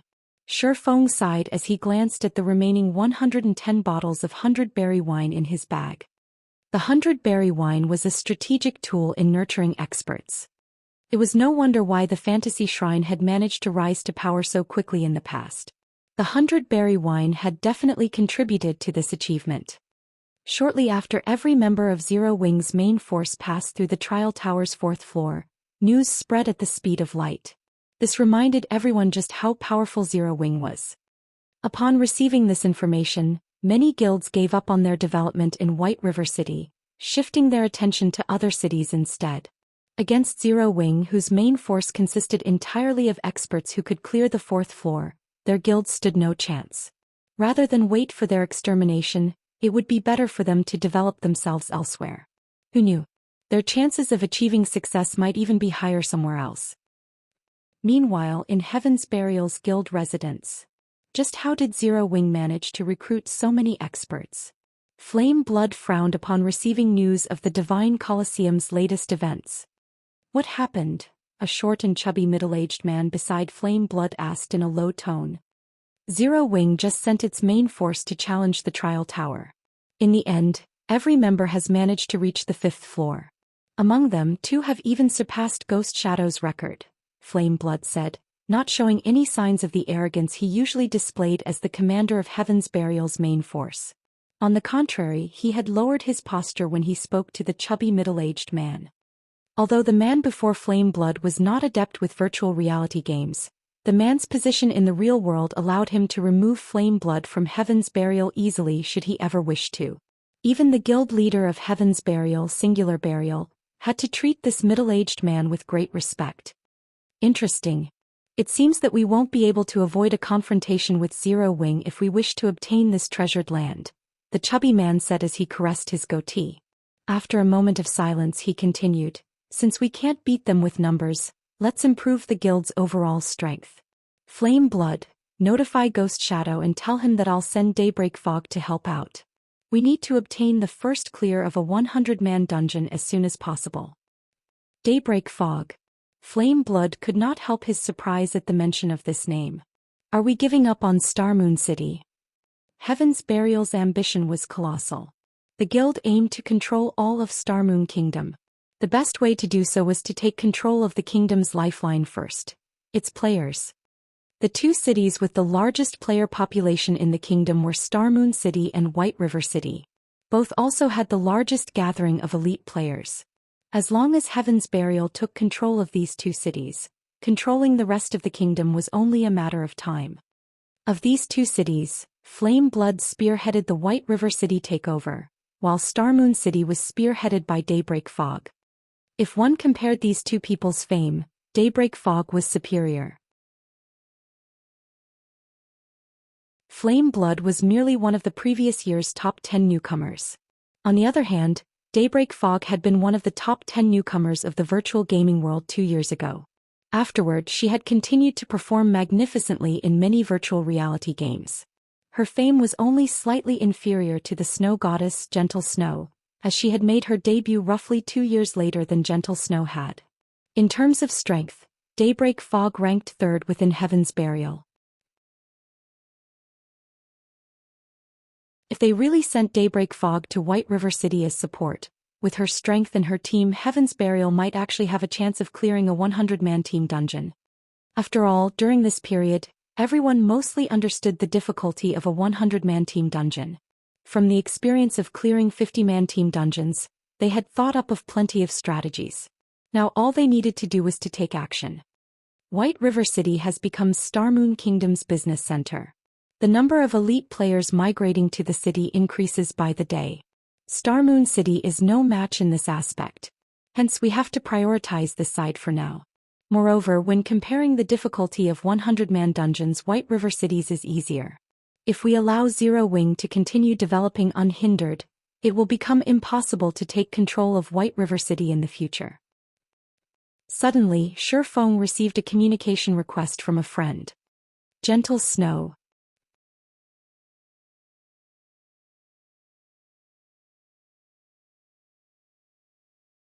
Chapter 652, Asura Mode Dungeon. Miss Snow, long time no see. You look tired, Shifeng said, slightly surprised as he saw Gentle Snow's haggard expression through the video chat. Gentle Snow was a well-known superwoman in the virtual gaming world. She also had plenty of capable subordinates under her. After not seeing each other for only a few days, Gentle Snow looked so exhausted. It was surprising. It had been quite a few years since Gentle Snow had made her debut. She should be quite competent at managing a guild by now. In addition, the majority of Ouroboros's elders supported Gentle Snow right now, so managing the guild should not be difficult. I've been busy with guild affairs these past few days, so I haven't gotten much rest. Gentle Snow laughed softly, sweeping the matter under the rug with a single sentence. Inwardly, she envied Shifeng, who could push the majority of guild affairs onto Aqua Rose. Moreover, he only had to focus on White River City. Ouroboros, on the other hand, was competing over dozens of cities, both large and small. However, these cities were still the least of her problems. Starmoon City was the issue. Ouroboros and the Star Alliance had been consolidating their positions in Starmoon City. In addition to several other powerful second-rate guilds, things had become extremely hectic for Gentle Snow. It was especially true for the 3 upstart guilds that had recently appeared in Starmoon City. Cloud9, Yin Court, Heaven's Burial. All 3 possessed extraordinary backgrounds. They even had multiple guild residences in Starmoon Kingdom's major cities. They were developing as fast as a plague. Among the affected cities, Starmoon City received the greatest impact, and White River City was not far behind. Particularly, the manager of Starmoon City's Heaven's Burial, Daybreak Fog, was far more difficult of an opponent than even Galaxy Past of the Star Alliance. So far, Ouroboros had clashed with Heaven's Burial dozens of times, the battles ranging from small skirmishes to large-scale battles. Although Gentle Snow still held the advantage, Ouroboros did not have only one enemy. Both Cloud9 and the Yin Court eyed Ouroboros like fresh meat. Ouroboros had already been unstable due to Chao Qinghua's theft of several of the guild's core and elite members. Now, before she could settle the turmoil within the guild, she faced so much trouble. In such a precarious situation, how could set aside time to rest? She had not even upgraded her equipment recently. As Gentle Snow knew that Shifeng disliked playing with words, after their casual greetings she got straight to the point and said, "We have discovered a hidden treasured land near Starmoon City. The area is rich in magic crystals, and I wish to invite Zero Wing to pioneer this treasured land by our side. Are you interested?" Before the Divine Colosseum had been released, magic crystals had not been particularly valuable. Now, however, they were a strategic commodity that every large guild fought over frantically.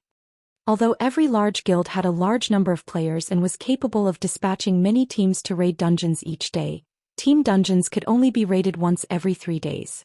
There were only so many team dungeons available. They could not acquire nearly as many magic crystals as they consumed. Meanwhile, if there was another option, other than team dungeons, for one to obtain magic crystals, this was not an opportunity one could miss. A hidden treasured land? When Shifeng heard these words, the first place that popped up in his mind was the Stoneclaw Mountains. In the past, when Stoneclaw Mountain had been discovered, it incited a great war between every guild in Starmoon Kingdom. The war had been the first kingdom-level war in Starmoon Kingdom. Hundreds of guilds involved themselves, all wanting to get their hands on a share of the profits. That war had caused every guild in Starmoon Kingdom to suffer massive damages. Moreover, Ouroboros and the Star Alliance had even started an all-out war with each other. In the end, taking advantage of the situation, Heaven's Burial, the Yin Court, Cloud9 and several other second-rate guilds had banded together to form a massive alliance and took over the Stoneclaw Mountains, splitting the profits. Afterward, any players who wished to enter the mountains were required to sign a contract, agreeing to hand over 30% of the magic crystals they harvested. In addition, players were required to pay a fixed fee before they could enter. The various large guilds then split the profits. The Stoneclaw Mountains was a regional dungeon that had formed a space of its own. However, it was not just any dungeon but an Asura mode dungeon. Ordinary team dungeons were divided into 3 difficulties: normal, hard, and hell. However, regional dungeons were divided into 5 difficulties: normal, hard, hell, Asura, and God. The Stoneclaw Mountains existed within the 4th difficulty level of regional dungeons. The dungeon was level 30 to level 49. In other words, Only players that were within the range of level 30 to level 49 could enter the dungeon. Unlike team dungeons, however, there was no limit to the number of players who could enter. It was like White Fog Canyon. Inside the dungeon, players could obtain items that were normally unattainable elsewhere. In White Fog Canyon, players could obtain Starfire ore that increased the success rate of forging. There was also the Warfire set equipment. Unfortunately, Shifeng had already ruined White Fog Canyon.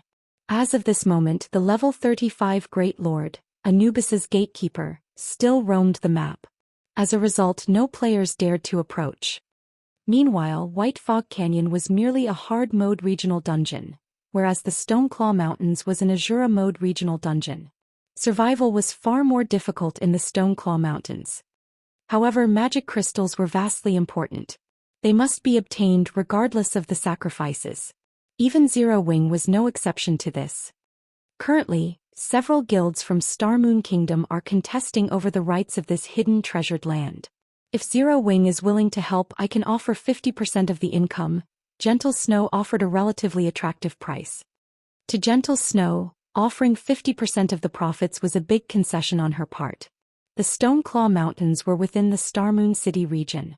It was impossible for Zero Wing to send a large number of players to supervise the map. Hence, the responsibility of supervising the map would fall to Ouroboros. However, Zero Wing possessed extraordinary strength. As of this moment, even Shifeng's strength was a mystery. If Ouroboros and Zero Wing banded together, their chances of coming out on top would be a lot higher.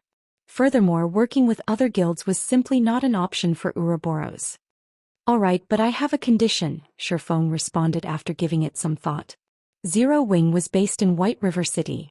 There was a limit to how much combat power it could display in the faraway Starmoon City.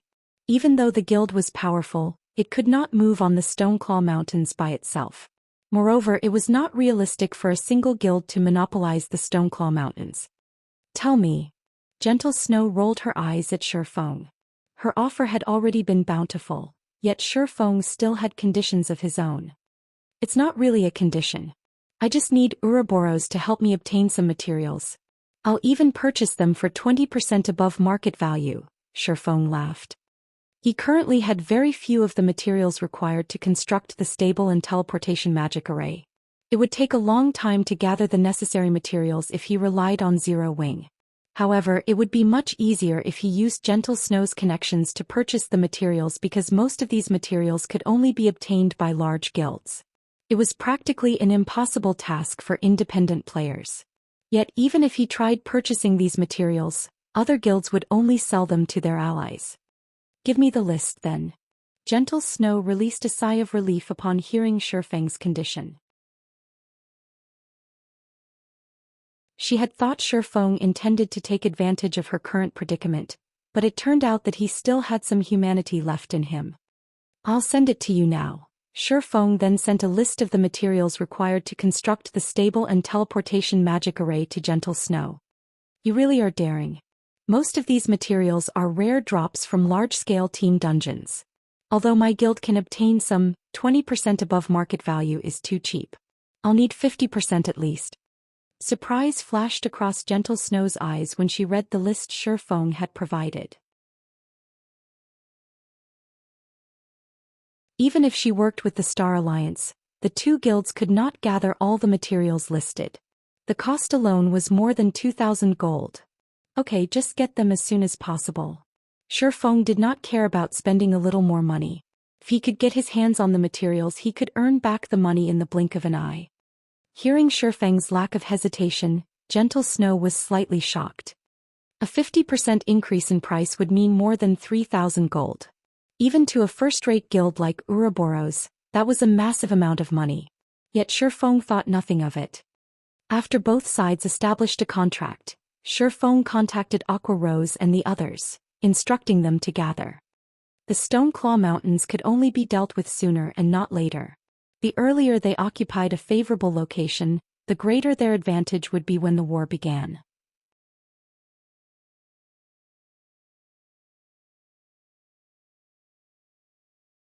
Chapter 653, Overall Improvement. Although the Trial Towers competition ended with Zero Wing's victory, the members of Zero Wing's main force were well aware that it had been due to the 100-berry wine. Otherwise, they would not have achieved such frightening results. During the challenge, everyone had discovered many of their own imperfections, their combat power improving slightly as a result. What a pity. If I could experience that kind of feeling once more, I might reach a stable skill completion rate at 87% and pass this stage. After the 100-berry wine's effects dissipated, Fire Dance challenged the 6th floor's late stage again. This time she passed it without any issues and could now reach the 7th floor with her own power. Unfortunately, she suffered defeat in the 7th floor's early stage. But the 100-berry wine did allow me to gain an initial understanding of how to use void steps. Guild leader will be surprised if he finds out. Void steps was an advanced style of footwork and Shifeng's trademark technique. Just gaining an initial understanding of how to use the skill was extremely difficult. If Shifeng learned that Fire Dance could use void steps, he would definitely be surprised.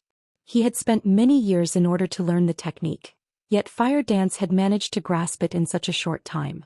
Although Shifeng's guidance largely contributed to her success, the fact that she had learned the technique in such a short time certainly had something to do with her innate talent. Return to the residence? Fire Dance muttered as she read the message Aqua Rose had sent to her. She then chose to teleport out of the trial tower. Inside the conference hall of Zero Wing's guild residence. Without wasting time, Shifeng retrieved all of the synthesized Tier 3 gemstones from his bag. All of you equip these Tier 3 gemstones. Shifeng had already replaced all his Tier 2 gemstones with Tier 3 strength-attributed gemstones. As a result, his strength attribute had increased by more than 100 points. At this moment, even without activating Heavenly Dragon's power, his strength could match a chieftain of the same level.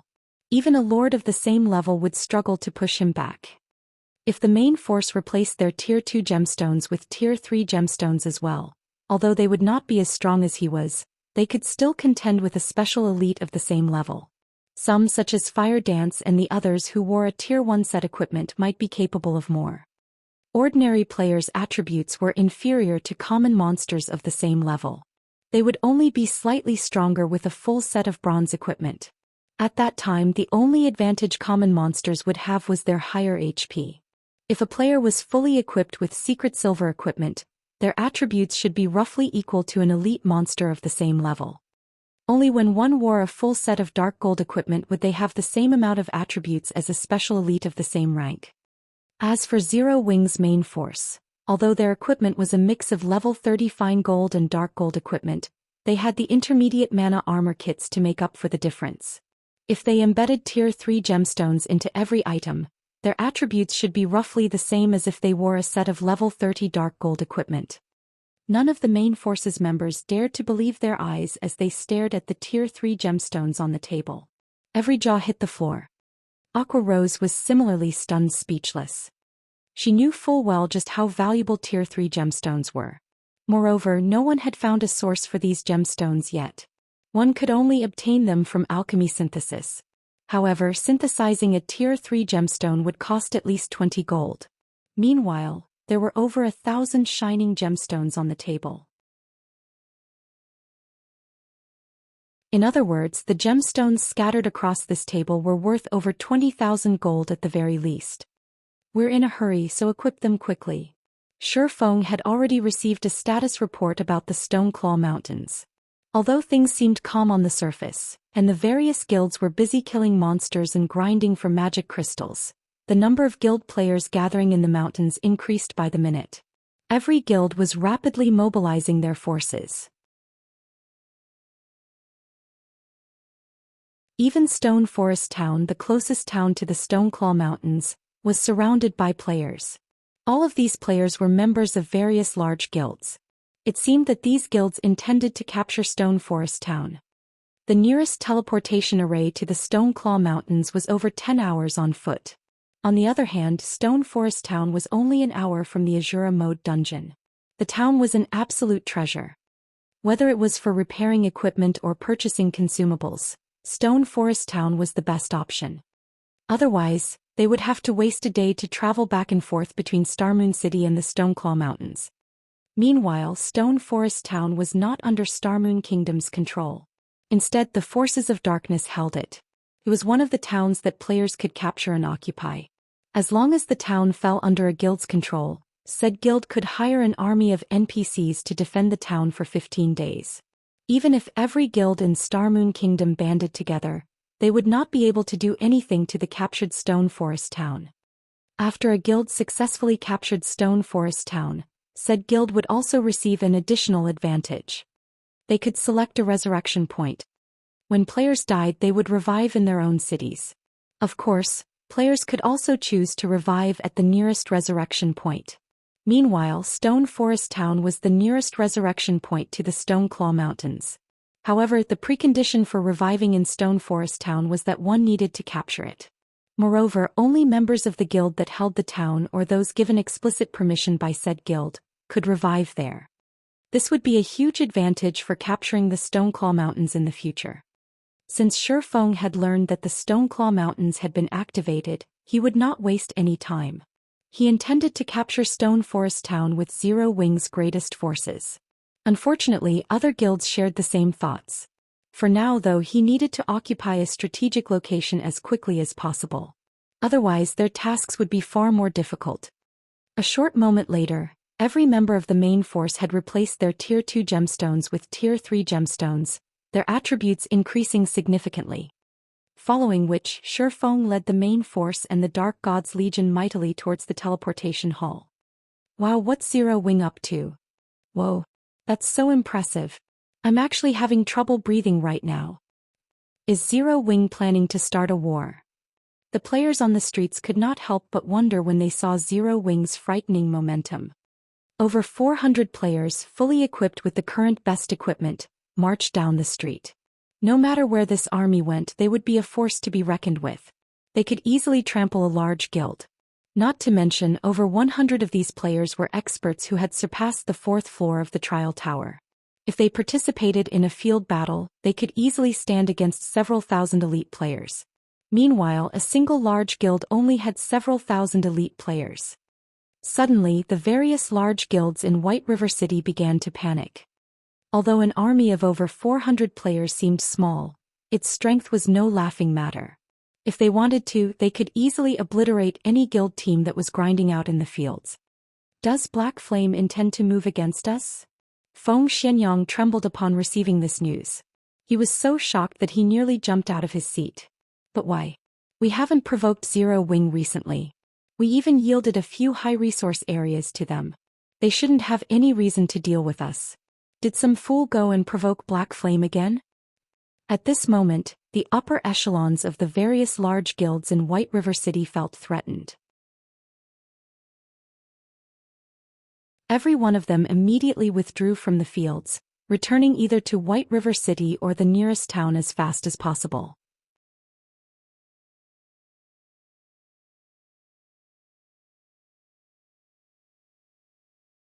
Chapter 654, Town Capturing.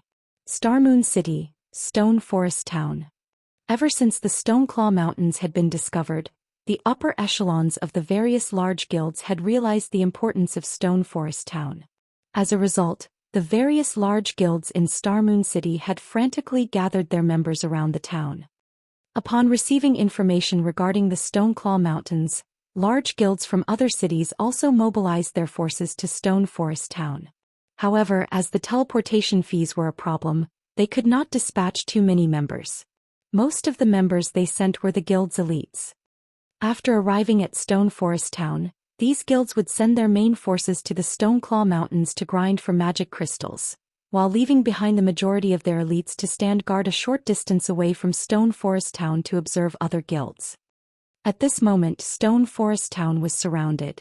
There were over 300,000 players watching the town, making the town's resident players quite uncomfortable.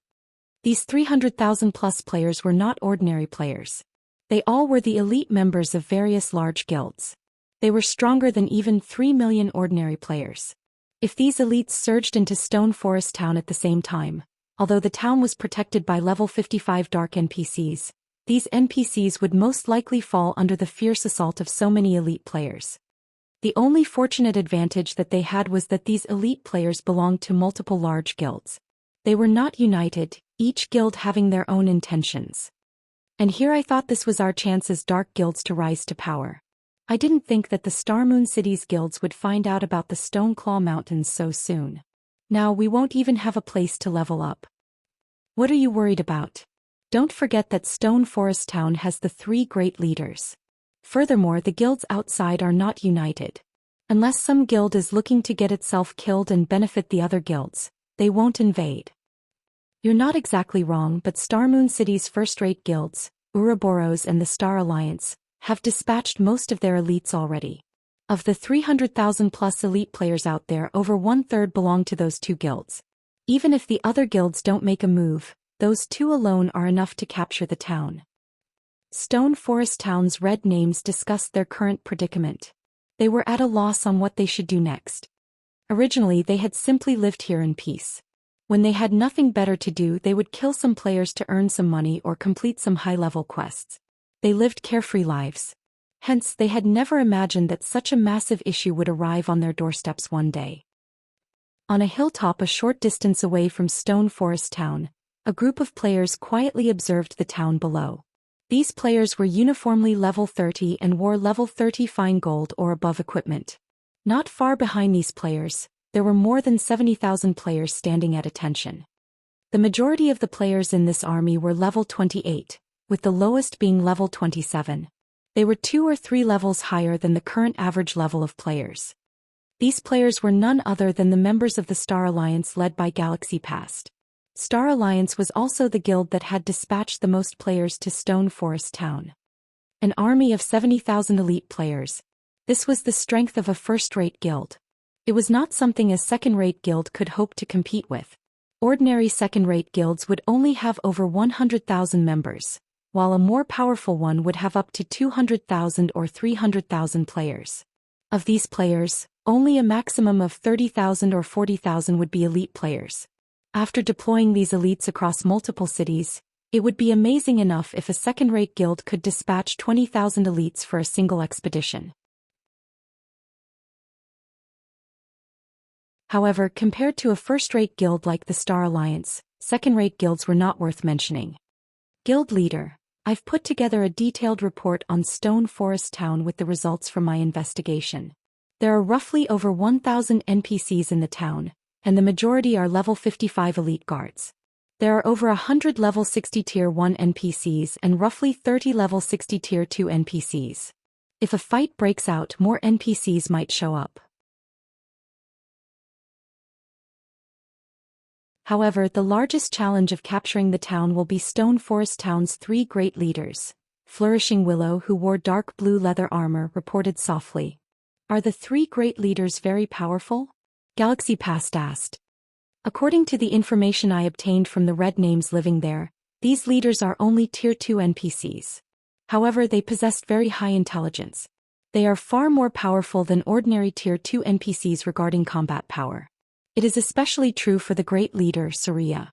He is a tier 2 professional mage, and I have heard that he knows how to use large-scale destruction spells. Hearing Flourishing Willow mentioning large-scale destruction spells, everyone frowned. Large-scale destruction spells were Zerg Tactics' Achilles' heel. Moreover, a high-intelligence NPC's combat techniques were far more powerful than ordinary players. Based on the settings of God's domain, Saria should be capable of displaying more than 50% of his actual combat power. In other words, he was at least as skilled as an ordinary expert. If a player possessed the attributes of a level 60 tier 2 NPC and large-scale destruction spells, said player would be a natural disaster to the current players of God's domain. Right, I've also received news that White River City's Zero Wing has sent people over. It seems that they have designs on this area as well, Flourishing Willow said. Zero Wing. Galaxy Past laughed. This is the Star Alliance's home ground. Do they think that they can just show up and take a slice of the pie as well? Zero Wing was indeed powerful. However, that was limited to White River City. Stone Forest Town was in the Star Moon City region. How many people could Zero Wing possibly dispatch? Moreover, the ordinary guards one hired could not be used in the fields. Only personal guards could be used. On the off chance that a personal guard died, it would be extremely difficult to revive them. Hence, players would not use their personal guards casually. Even if Zero Wing sent its personal guards, their impact would be minimal. Ignore them. Since we can't capture Stone Forest Town in a short time, have the main force grind for magic crystals for now. However, we can't let Ouroboros relax either. Look for opportunities to kill some of its members. After all, the Stoneclaw Mountains still belong to our two guilds. Galaxy Past smiled lightly. It truly is fortunate that Chao Qinghua stole a large number of experts and elite players from Ouroboros. The Stoneclaw Mountains will belong to the Star Alliance. In Starmoon City, the Star Alliance had far more experts and elite players than Ouroboros. Currently, Ouroboros barely held on. As for the other guilds in Starmoon City, they were nothing to the Star Alliance.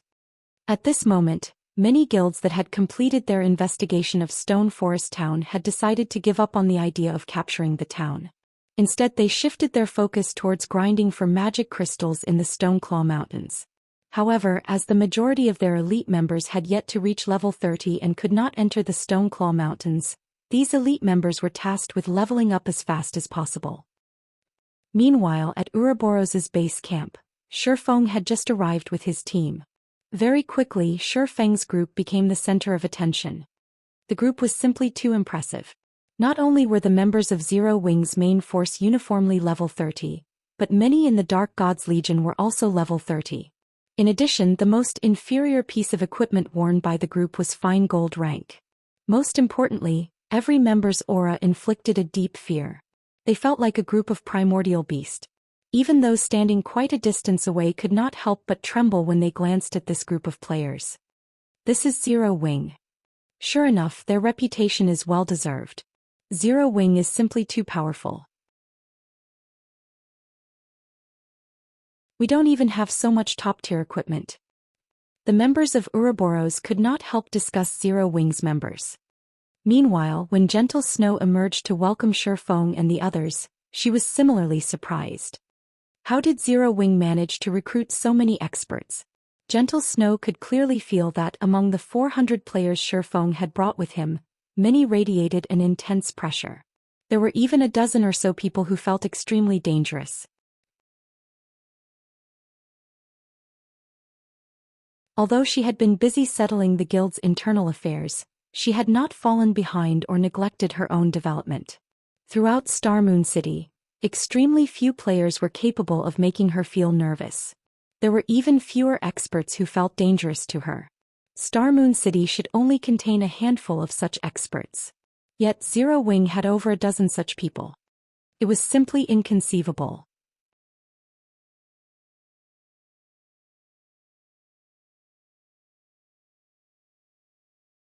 Chapter 655, Flame Shaman. It had been a relatively long time since God's Domain launched. During this period, even an ordinary player's sensitivity towards danger had increased significantly, not to mention experts. Many a time, experts of God's Domain would not judge an opponent's strength based solely on the other party's weapons and equipment. They also judged their opponent's strength based on the degree of danger they felt from their opponents. An expert's combat power was not limited to their weapons and equipment. Combat techniques and powerful skills also affected a person's combat power. These were hidden aspects not visible until combat. Hence, one had to rely on intuition to judge a person's strength. Gentle Snow was very confident of her own perception because, up until this day, her intuition had never failed her. It reminded her of her first encounter Yifeng. Although Yifeng's equipment had been pathetic, his level had been very low, and he had not felt threatening in the least, her intuition had told her that Shifeng was extraordinary. And indeed, her intuition had not been wrong. Time had proven that Shifeng was truly extraordinary. Meanwhile, Gentle Snow's intuition currently told her that the group of people in front of her was very deadly. They were not as simple as they appeared. It felt as if every single player had a ferocious beast hidden inside their bodies. Only these beasts had yet to expose their true nature. Zero Wing is growing more mysterious by the minute. Gentle Snow laughed bitterly as she subtly examined the crowd from Zero Wing. In the past, Zero Wing had been no more than a small, weak guild, yet before anyone realized it, the guild had grown into a towering existence. Even Ouroboros had to treat Zero Wing seriously. Fortunately, their two guilds had long since formed an alliance. Otherwise, Zero Wing would be a formidable enemy. Let's talk inside, Gentle Snow said as she led the way to a large tent. Shifeng nodded and entered the tent with Aqua Rose and Fire Dance. During God's Domain's early stages, players only had needed to travel for a short time to arrive at their destination. However, as players reached higher levels, the time they spent on travel increased. When going out to the fields to level up, it was typical for players to not return to their respective cities for several days. Meanwhile, when players wished to rest, they could rely on these field tents. HP and mana would recover quickly when consuming food and beverages. However, concentration and stamina would not. Generally, players had to return to a city to rest and recover. With a field tent, however, there was no need to do so. Although the recovery speed while inside a tent could not compare to resting in a city, it was sufficient. Only ordinary players could not afford a field tent. Just an ordinary 6-man tent sold for 10 gold at NPC shops, not to mention 20-man, 50-man, or 100-man tents. Not only did one need enough money to purchase a 100-man tent, but they also needed a certain amount of reputation. The large tent before them was a 100-man tent, and it had cost 200 gold. If one had sufficiently high reputation, they could receive a small discount. However, even then, a 100-man tent would still cost more than 150 gold. Inside, the tent looked like a guild residence's conference hall. Currently, more than a dozen people sat inside the tent, and every one of them was a member of Ouroboros's upper echelon. They were uniformly level 30, and their equipment was among the best one could find. Meanwhile, the beautiful and vibrant Zhao Yueru relaxed amongst these players, currently dressed in white and red luxurious mage robes. In her hand she wielded a red jade staff covered in runes. Looking at the faint red glow that surrounded the staff, one could immediately tell it was an extraordinary item. Furthermore, a faint flame-red aura surrounded the caster. She looked like a goddess of fire. Flame Shaman? Shifeng concealed his surprise when he saw Zhao Yueru, who had undergone a massive change since the last time they met. Flame Shaman was a hidden class, and its legacy rank was similar to the Astromancer. It was considered an advanced legacy.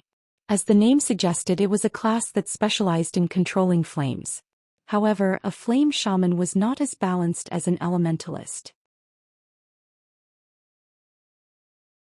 The class specialized in attacking and destroying everything. In terms of damage output, the class was far superior to an Astromancer. It was an extremely violent class. In the past, Zhao Yueru's fame had only started to soar after she class changed into a flame shaman. The public had known her as the Flame Witch. Shifeng never imagined that Zhao Yueru would become a flame shaman so quickly. Even against an MT of the same level geared with top-tier equipment, a flame shaman could finish them off in 2 or 3 moves. A flame shaman could practically one-shot an ordinary MT. However, although the class's damage was astounding, it was also because of this that flame shamans had very few survival and life-saving abilities. In dungeons and team battles, though, they were beyond scary. They were practically tomahawk cruise missiles. After sweeping a glance over everyone present, Shifeng understood the general situation regarding Ouroboros's top combat power.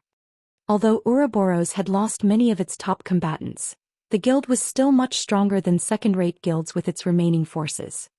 "This is the data we collected on Stone Forest Town," Gentle Snow said as she handed Shifeng a folder. Slowly she explained, "Currently, every guild is trying to occupy the town. However, the town is strong enough to avoid capture even if we combine our guild's strengths. I suggest that we strike at the Stoneclaw Mountains first, harvesting magic crystals and building our strength.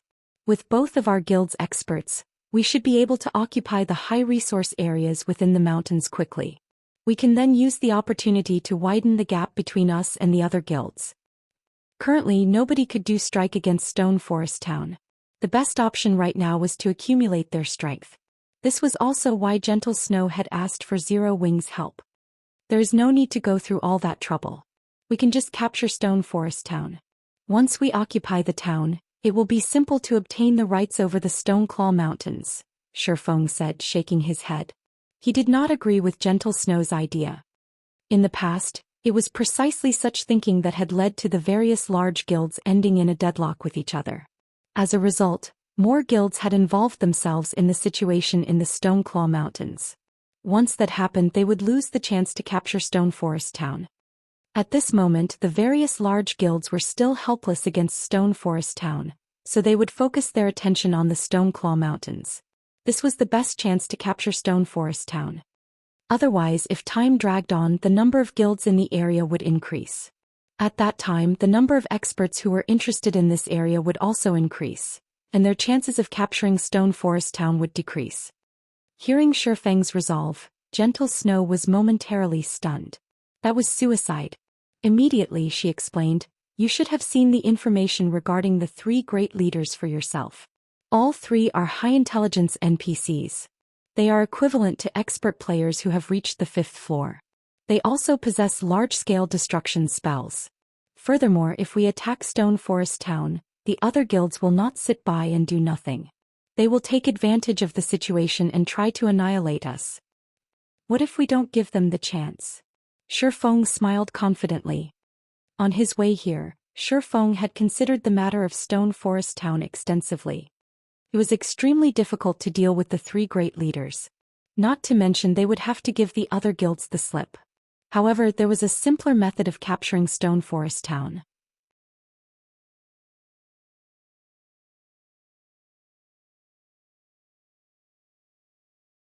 Chapter 656, Crazy Decision. Don't give them the chance? Gentle Snow grew curious. There were over 300,000 guild elites stationed close to Stone Forest Town. Of them, 70,000 belonged to the Star Alliance while Ouroboros only had 50,000. Even if both first-rate guilds banded together, they still wouldn't be able to do anything to the other guilds. Hence, every guild was maintaining this temporary peace. Nobody dared provoke anybody else. However, if a guild decided to attack Stone Forest Town, so much commotion would attract the other guild's attention. At that time, no one would not sit by and let someone else capture the town. The other guilds would definitely work together to exterminate the mutual enemy.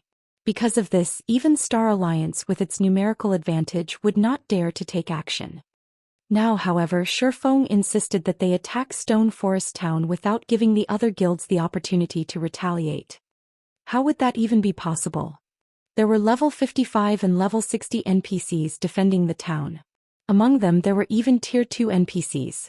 A level 60 Tier 2 NPC was even stronger than a level 30 Great Lord. Not to mention there was more than just one level 60 Tier 2 NPC defending the town. The great leader Surya, who wielded large-scale destruction spells, also defended the town. With Ouroboros' 50,000 elites, it would be a bitter battle to capture Stone Forest Town. There was also no certainty that they would succeed. Yes, don't give them the chance, Shifeng nodded as he repeated himself. When the time comes, everyone needs to dispose of the town's NPCs as quickly as possible and leave the rest to me. Shifeng had conquered many towns in the past, so he was quite familiar with the method. It was not an easy task for a guild to gain control of a town. First, players had to dispose of every NPC within the town. Leaving even one NPC alive would result in failure. Second, players had to obtain the town token that the leader of the town guarded. After completing these 2 tasks, one would obtain the authority to rule over the town. Hence, it was extremely difficult to capture a town with a large number of competitors nearby. In the past, after the Stoneclaw Mountains profits had been distributed, no guild bothered with capturing Stone Forest Town. However, things were slightly different in this life. Currently, various large guilds' main forces and elite members had gathered near the Stoneclaw Mountains, making this the perfect opportunity to capture Stone Forest Town. However, they only had a small time frame to do so, as it took less than 2 hours to travel from the Stoneclaw Mountains to Stone Forest Town on foot or 30 minutes on a mount. Fortunately, no one had reached level 40 yet. Are you planning to hold off all of those guilds by yourself? Gentle Snow asked, flabbergasted. She highly doubted that Shifeng could achieve this feat. They were talking about more than 250,000 elite players. How could one person possibly hold off that many players? Shifeng's words stupefied everyone else in the tent as well. Although they had long since realized that Shifeng was crazy, they had not thought that he was this crazy. Sitting beside Shifeng, Fire Dance and Aqua Rose were similarly shocked. Shortly after, however, they both smiled bitterly. Although they had no doubts that Shifeng could escape the clutches of 250,000 elite players, No matter how they racked their brains, it was impossible to fend off 250,000 elite players, preventing this army from harassing them while they attacked Stone Forest Town. Yet Shifeng had never once failed to keep his word, regardless of how insane his claim sounded. He would never give his word if he were not confident of keeping it. One man holding off 250,000 elite players. Just thinking about it gave them goosebumps. Relax, it'll be fine.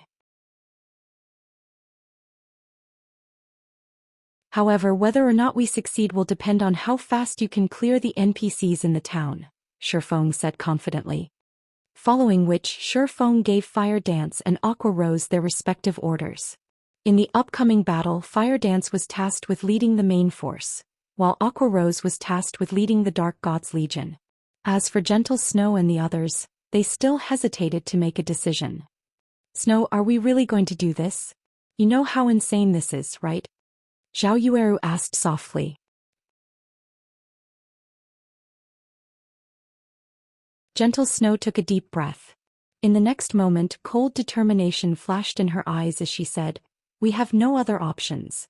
The Star Alliance grows stronger by the day. Other guilds constantly harass us as well. At this rate, the Star Alliance will overtake us." Afterward, Gentle Snow began organizing her guild's forces, preparing for battle. Shifeng, however, was in no hurry. First, he investigated the various large guilds, particularly their main forces. Before they took action, Shifeng used the Bible of Darkness to summon a Tier 2 demon. 3 hours later, Shifeng summoned another Tier 2 demon. The two level 35 Tier 2 demons were as large as small hills. Tier 2 demons were the equivalent of Lord-ranked monsters. It was quite reassuring to have two level 35 lords on their side. I never imagined that Black Flame would have something like this. It's no wonder he was so confident of fending off the other guilds. Gentle Snow was stunned when she saw the two powerful Tier 2 demons. Even a 100-man team could deal with an ordinary Tier 2 demon, although they might struggle. However, a Tier 2 demon under a player's control was far more terrifying. Could annihilate even a 1,000-man elite team. If two Tier 2 demons banded together, their impact would be multiplied several folds. With these two Tier 2 demons, Shifeng could successfully delay the other guilds for some time. Just as Zero Wing and Ouroboros were about to mobilize their forces, the various large guilds received news of this matter. The various large guilds each had their own information network. With Ouroboros mobilizing such a large army, how could news of it escape the eyes and ears of the various large guilds? Has Gentle Snow gone mad? She really believed Black Flame? Does she think Black Flame is a god that can fend off an army of 250,000 players? Galaxy Past, who was currently in the Stoneclaw Mountains, laughed madly when he received this information. Notify the others immediately. If Ouroboros dares attack Stone Forest Town, find an opportunity to strike. Galaxy Past wasn't the only person with such thoughts. The other guild leaders similarly thought that Gentle Snow had lost her mind. Black Flame was similarly insane. Did he really think that their guild's elite members were blockheads that would just stand by and die for him? If all 250,000 players worked together, the ranged attacks alone could kill a lord of the same level instantly, not to mention a player. Suddenly, the various large guilds surrounding Stone Forest Town began mobilizing their forces, preparing to take action at a moment's notice. Now all that was left was for Ouroboros and Zero Wing to move. As for the various large guilds' main forces and elite members, they all continued grinding for magic crystals in the Stoneclaw Mountains. News sure flies. However, this isn't too bad either. It would have bothered me if they didn't make a move, Shifeng chuckled. He then activated the aura of Wind's Wind Rider, transforming into a blur as he flew to Stone Forest Town. What is he trying to do? Gentle Snow muttered in confusion.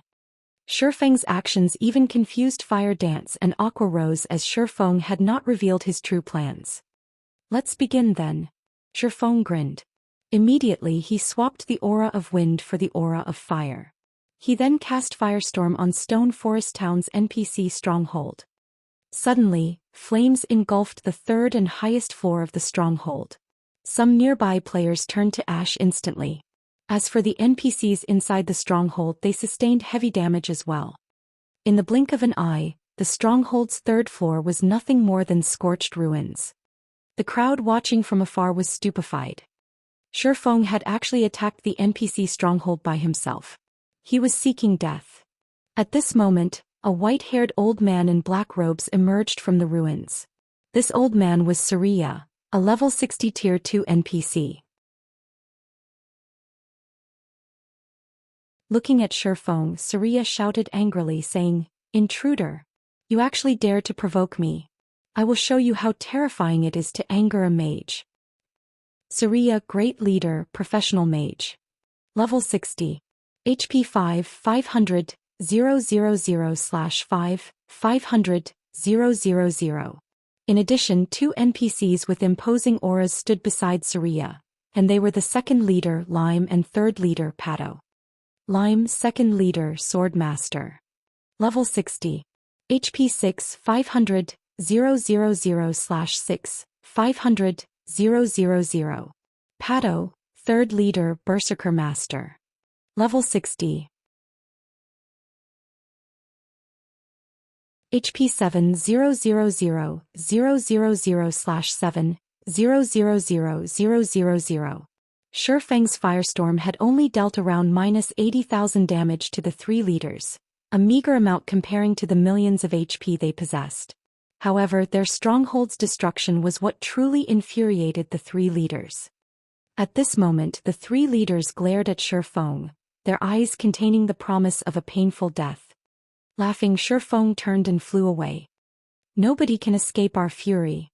Surya and the other 2 leaders summoned their mounts and chased after Shi Feng. The difference between having a mount and not having a mount was massive. Despite Shi Feng having activated Wind Rider, the 3 NPCs caught up with him very quickly. "Shit, they're heading towards us." The spectating guilds quickly noticed that something was off as Shi Feng flew towards them. Wind Rider only had a short duration of 24 seconds. Shi Feng could cover just enough distance in that time to land right in the middle of the various large guilds. At this moment, Surya, who rode his horse, drew line after line of runes in the air. He then flicked his finger and suddenly, thunderclouds began to condensing above the army of players. Turn to ash. Surya revealed a sinister smile as he cast the Tier 2 spell Lightning Storm on Shi Feng's location.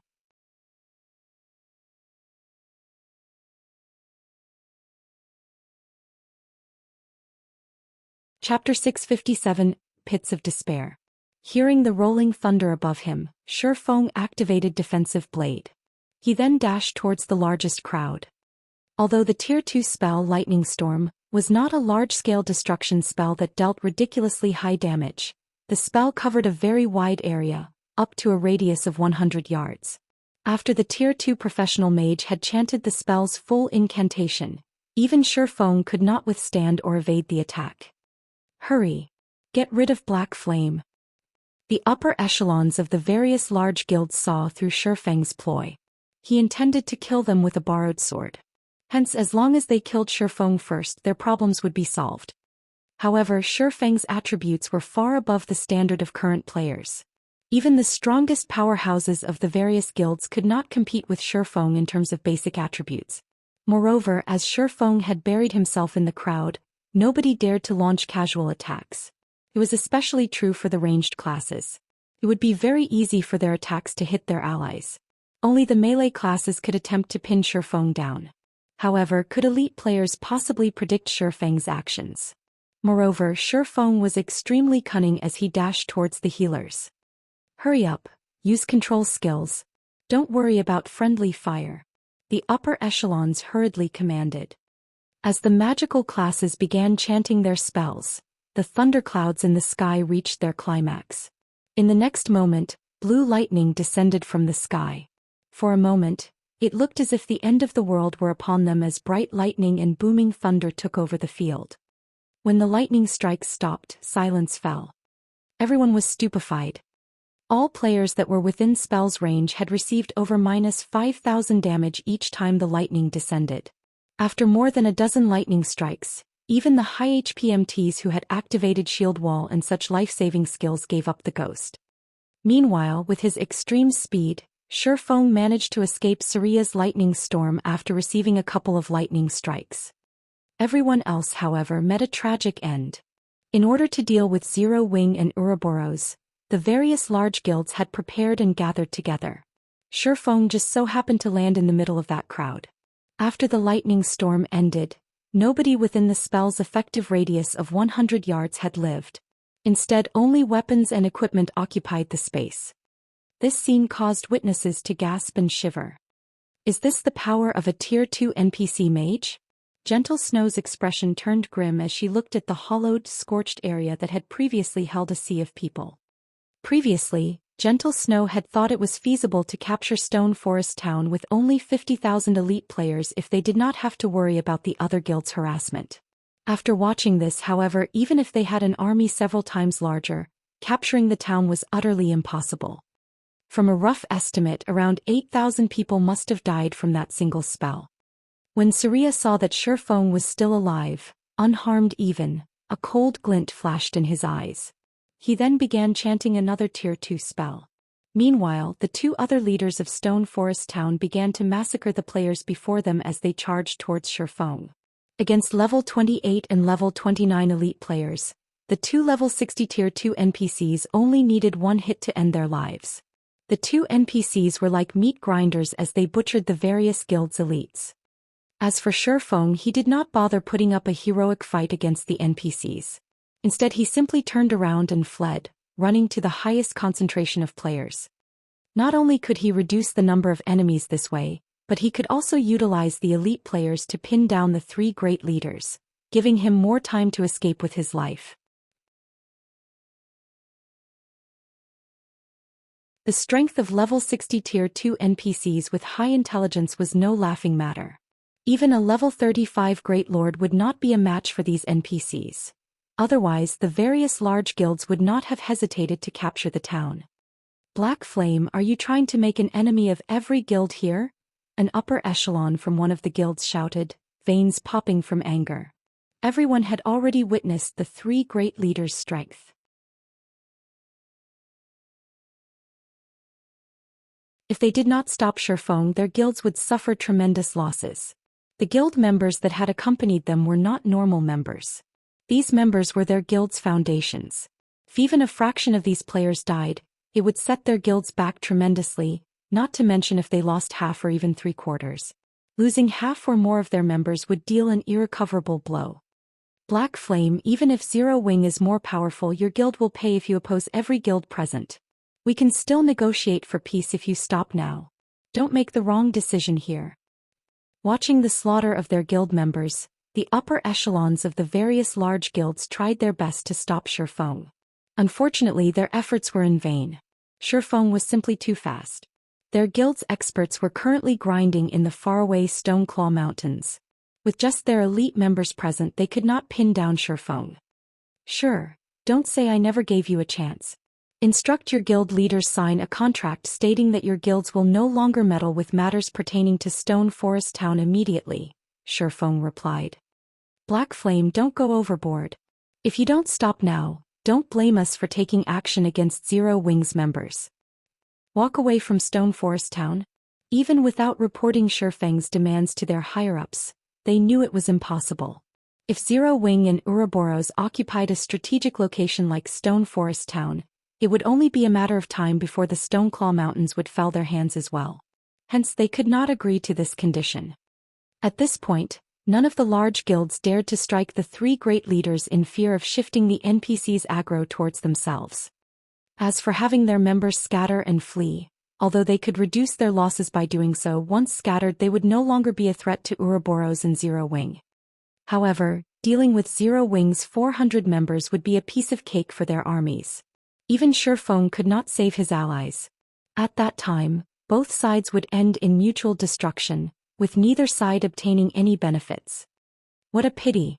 You leave me with no choice then.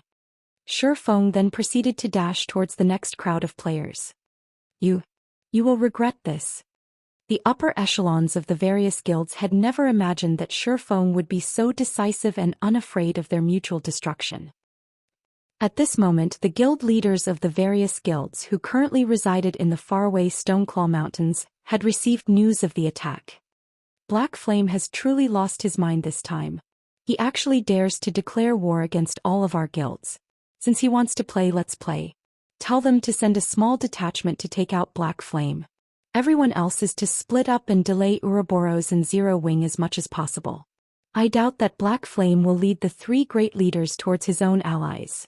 Galaxy Past laughed. Immediately he commanded, everyone retreat from the Stoneclaw Mountains and hurry to Stone Forest Town. Also contact the other guild leaders. I want to show Black Flame and Gentle Snow that they are doing nothing more than digging their own graves. Before this occurred, the Star Alliance and Ouroboros had both been intimidating guilds. Hence, none of the other guilds would have worked with either one of them. Now, however, the situation changed as Ouroboros actively stirred up trouble.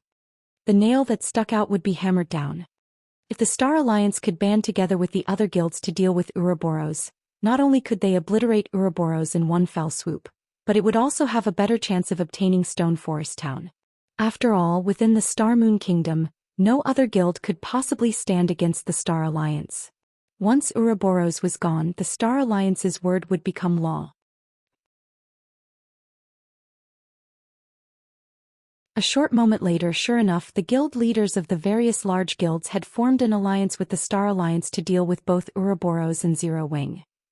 After the various large guilds surrounding Stone Forest Town banded together, according to Galaxy Past's plans, they sent out a force of 80,000 players to suppress Ouroboros and Zero Wing. As for the remaining forces, they scattered and circled the town, preventing anyone from escaping. Black Flame, it's too late.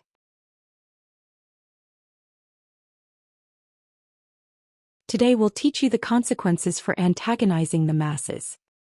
The upper echelons of the various guilds directed their members to suppress Ouroboros and Zero Wing. Even if the three great leaders were more powerful, with everyone spreading out, even if the NPCs had free reign, they would only kill a limited number. Against an army of 250,000, that number would only be a drop in the bucket. Meanwhile, the various large guilds had forced Ouroboros and Zero Wing into a corner. It was extremely easy for an army of 250,000 elites to suppress 50,000 elites. Not to mention the experts of each respective guild were on their way. When their main forces arrived, Ouroboros and Zero Wing would be finished. They've banded together as expected. Shi Feng frowned. However, he just shook his head and laughed. Since you want to go for mutual destruction, I'll show you the pits of despair. The three great leaders protecting Stone Forest Town had not revealed all of their strength. Stone Forest Town was in such close proximity to the Stoneclaw Mountains. With the massive benefits from the mountains, how could Stone Forest Town possibly be an ordinary town?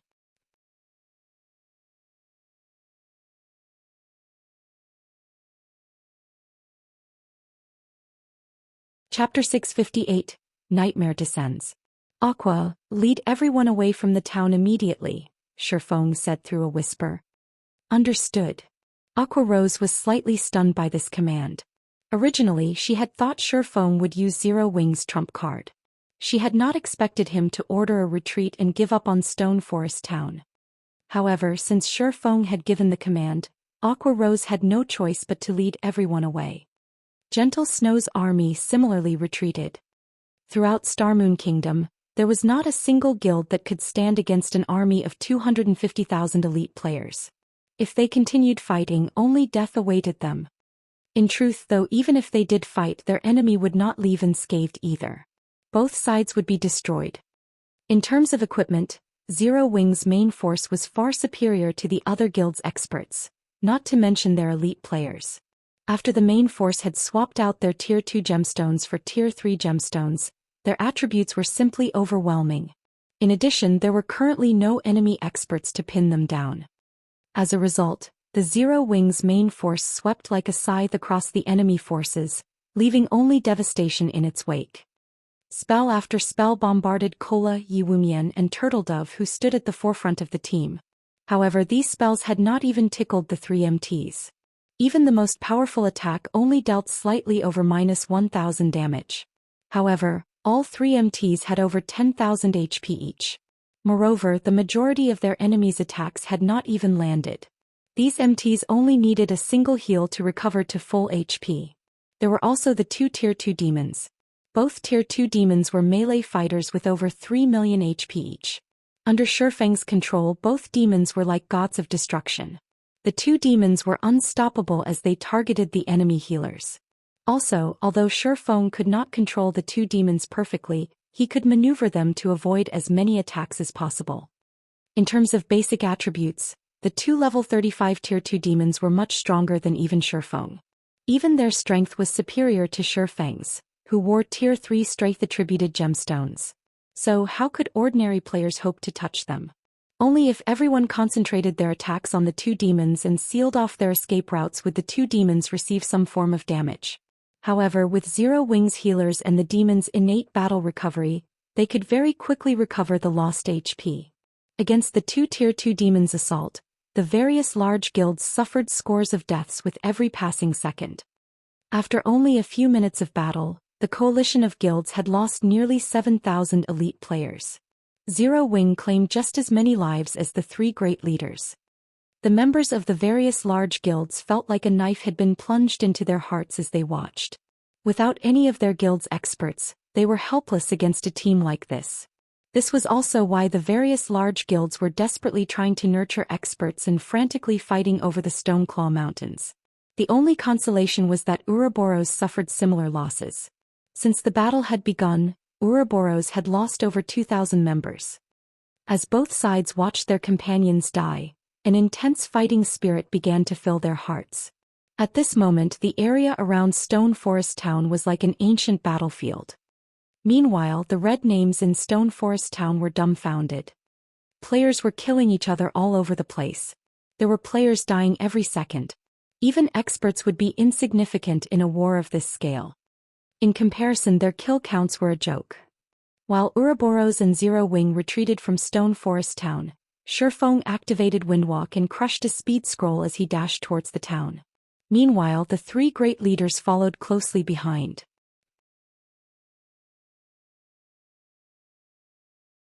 Haha. Black Flame is finally scared. Too bad that it's too late for regrets. Brothers charge. Don't let anyone from Ouroboros or Zero Wing get away. With the Star Alliance taking the lead, the other guilds enthusiastically chased after Ouroboros and Zero Wing's remaining members. However, as the two guilds charged at the enemy encirclement, everyone finally witnessed Zero Wing's strength. With just 400 members, Zero Wing had easily torn apart the encirclement of over 10,000 players.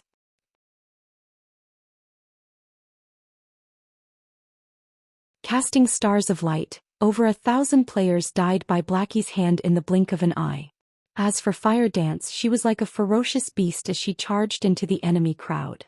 With a swing of her short swords, she easily sent players flying and dispersed the crowd. There was even less need to mention the strength-based classes like Kola and Rampant Blade.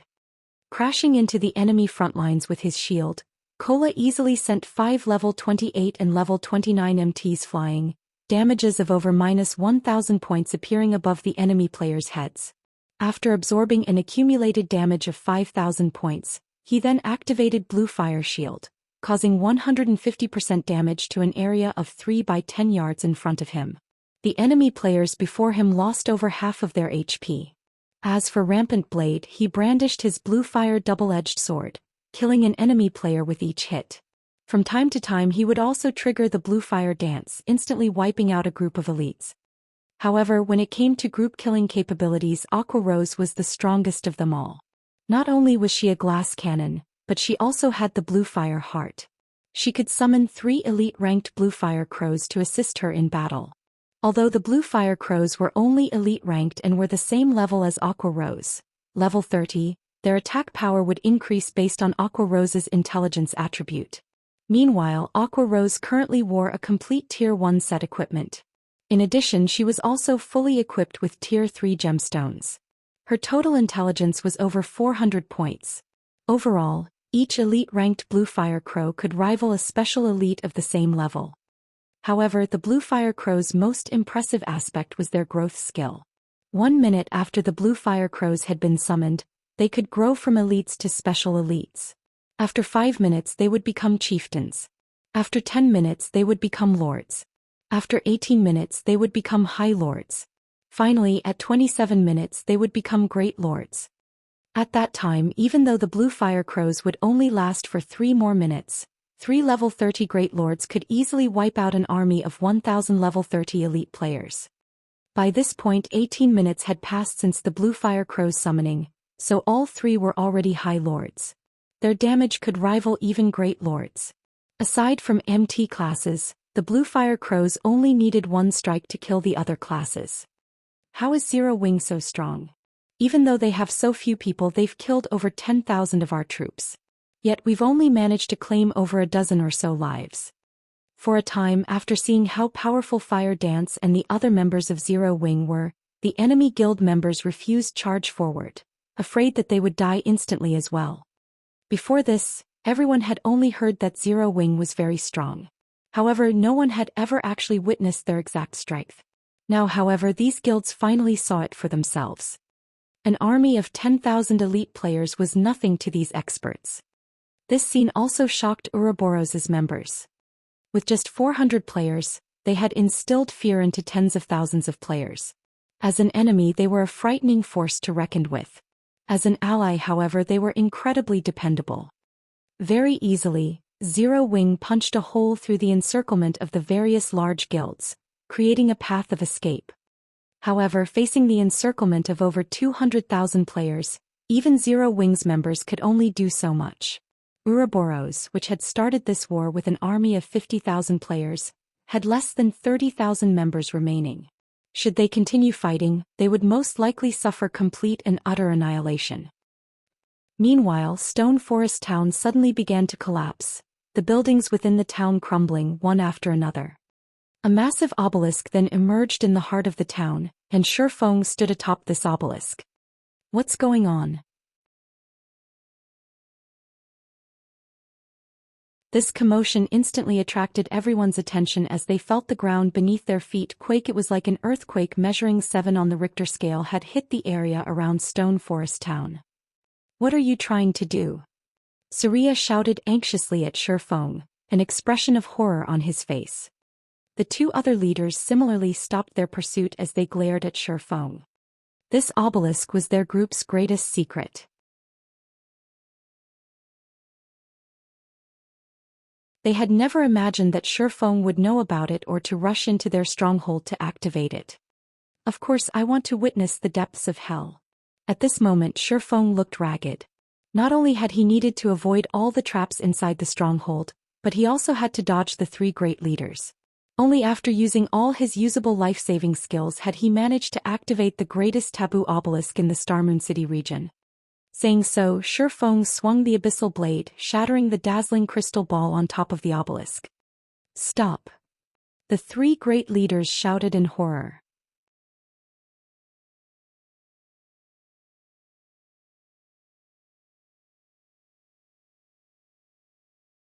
Chapter 659, Town Token. What's going on? Seeing the three great leaders' panicked expressions, the players in Stone Forest Town turned to Shifeng, who stood on top of the obelisk. The three great leaders were level 60 tier 2 NPCs. At this stage of the game, these NPCs could squish players like ants. Yet such powerful NPCs were actually afraid. What was going on? After Shifeng shattered the crystal ball, he switched the 7 luminaries ring to the aura of space and used space movement to escape the town. In the next moment, a massive 5-fold magic array appeared above Stone Forest Town, enveloping it. Suddenly, mana rain began to fall on the town. Such a high mana density. My spell effects have doubled. This feels awesome. Many magical class players in the town grew excited. At this moment, the members of Ouroboros and the various large guilds had stopped fighting as they shifted their gazes towards the phenomenon in Stone Forest Town. The 5-fold magic array covered the sky above the town and currently released a colorful brilliance. Even from so far away, they could feel the dense mana filling the city. Suddenly, Stone Forest Town became a paradise for players. The higher the density of mana in the environment, the clearer and more active a player's mind was. These areas were helpful for improving a person's skill completion rate. Unfortunately, locations with high mana density were extremely rare in God's domain. Although the environmental mana in the Divine Colosseum's Trial Tower was quite dense, it was nothing compared to Stone Forest Town.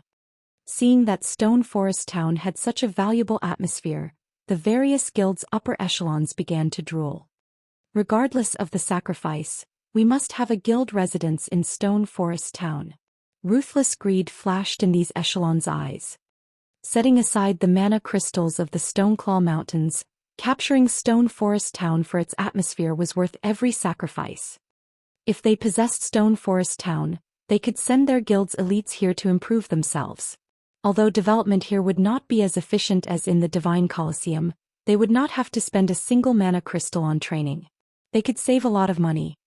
Moreover, if they allowed their members to train in Stone Forest Town for long periods, the rate at which they nurtured experts would definitely surpass the other guilds. With a large group of experts, becoming even a super first-rate guild would be entirely possible. Without hesitation, the upper echelons of the various large guilds immediately reported this to their respective guild leaders. I never imagined that Stone Forest Town would have such a secret. I don't care what it takes. We must obtain Stone Forest Town. Hearing this news, the various guild leaders gave their orders. For a time, none of these guilds paid Ouroboros or Zero Wing any attention. Their members began to surge into Stone Forest Town. Moreover, with the dense mana surrounding the town, the closer these players got to the town, the stronger their combat power became. It was especially true for magical class players. Their combat power more than doubled.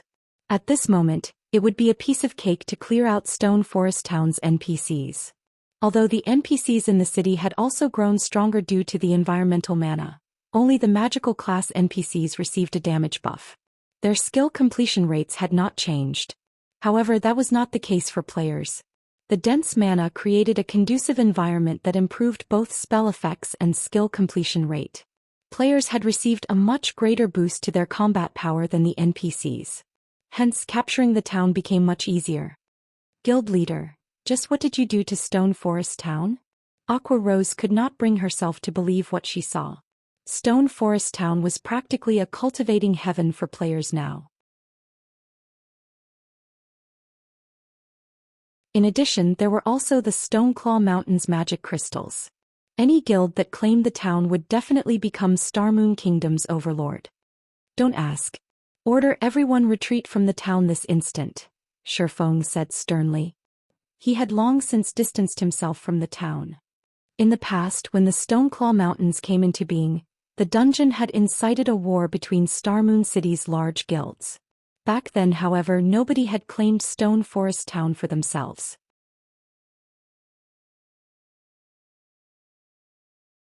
Only after a long time had passed did the Star Alliance launch an assault on Stone Forest Town. Naturally, Stone Forest Town had not been a match for the first-rate guild. However, just before the guild captured the town, Saria had activated the obelisk. Shortly after, Star Alliance's army was obliterated. Initially, when Shifeng planned the attack on Stone Forest Town, he had intended to finish off Saria quickly, giving him no opportunity to activate the obelisk. However, since the situation no longer permitted that, he had no choice but to activate the obelisk himself. Under Shifeng's command, even though Aqua Rose and the others were reluctant, they quickly retreated from Stone Forest Town. Snow, let's go. As long as we snatch the town token dropped by the Great Leader, Stone Forest Town will belong to us. At that time, even if the Star Alliance and the other guilds band together, they will not be a match for us, Zhao Yueru suggested anxiously as she watched the guilds frantically surge into Stone Forest Town. If the other guilds obtained Stone Forest Town, Ouroboros would struggle to survive in Starmoon City. Glancing at Aqua Rose and the others who gradually fled the town, Gentle Snow shook her head and said, "Let's retreat." But what about Stone Forest Town? With that many elite players, they could definitely exhaust the three great leaders to death. Not to mention the other guild's experts are currently making their way here, Zhao Yueru asked curiously. Black Flame told us to leave Stone Forest Town. He must have a reason. Otherwise, with Zero Wing's strength they could compete for the town token. Since they aren't trying to fight over it, there must be something wrong with Stone Forest Town. Moreover, Black Flame caused this himself. He must know more than we do. It's best that we retreat and observe the situation for now. Stone Forest Town tempted Gentle Snow as well, but she chose to maintain her calm because she knew that a calm mind was the strongest weapon in such a situation. Zhao Yueru sighed. Although she was disappointed, her friend had never been wrong. In the end, she could only turn and retreat after glancing at Stone Forest Town. Ouroboros's other members also began to retreat. Time passed little by little. The battle inside Stone Forest Town grew more intense as time passed. The environmental mana also grew denser. The players in the town fought madly in the thick mana. After more than 10 minutes of frantic battle, the majority of the NPCs inside Stone Forest Town had died. Only a few Tier 2 NPCs remained, desperately fighting for their lives. The elite players that surged into the town in waves were simply too much to handle, even for the three great leaders. At this moment, the three NPCs each had less than 30% of their HP remaining. On the other hand, there were still over 150,000 elite players in the city. Victory was in sight for the various guilds. Kill. Surya only has about 1 million HP left.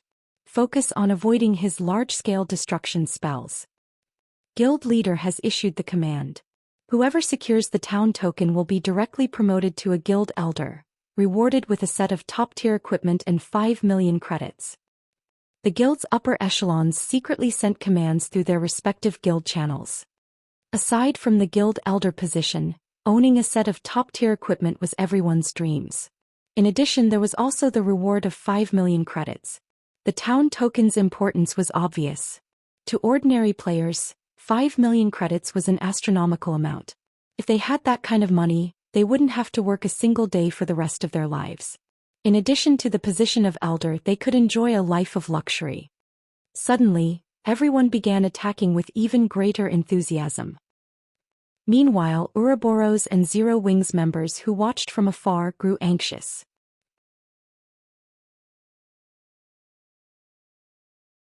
Guild leader, at this rate, some other guild will claim the town token, Aqua Rose said anxiously as she looked to Shifeng, who maintained an extraordinary calm. However, as soon as Aqua Rose finished speaking, Surya, who was inside Stone Forest Town, suddenly bellowed, the sound wave sending all players within a radius of 30 yards flying. Before anyone noticed it, Surya's white hair had become a lustrous black.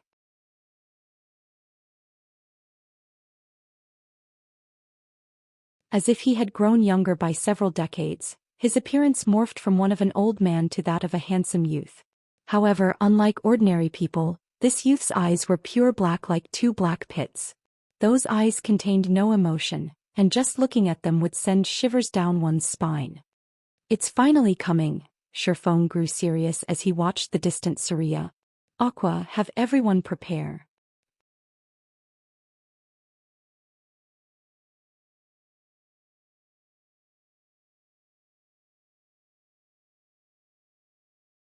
Chapter 660 Awakened. The obelisk functioned as a seal. Meanwhile, crushing the crystal ball on top of the obelisk was equivalent to undoing the seal. Sealed inside the obelisk was something horrifying. Players only discovered later on that the thing sealed inside the obelisk was an awakened. It was akin to mutants among monsters.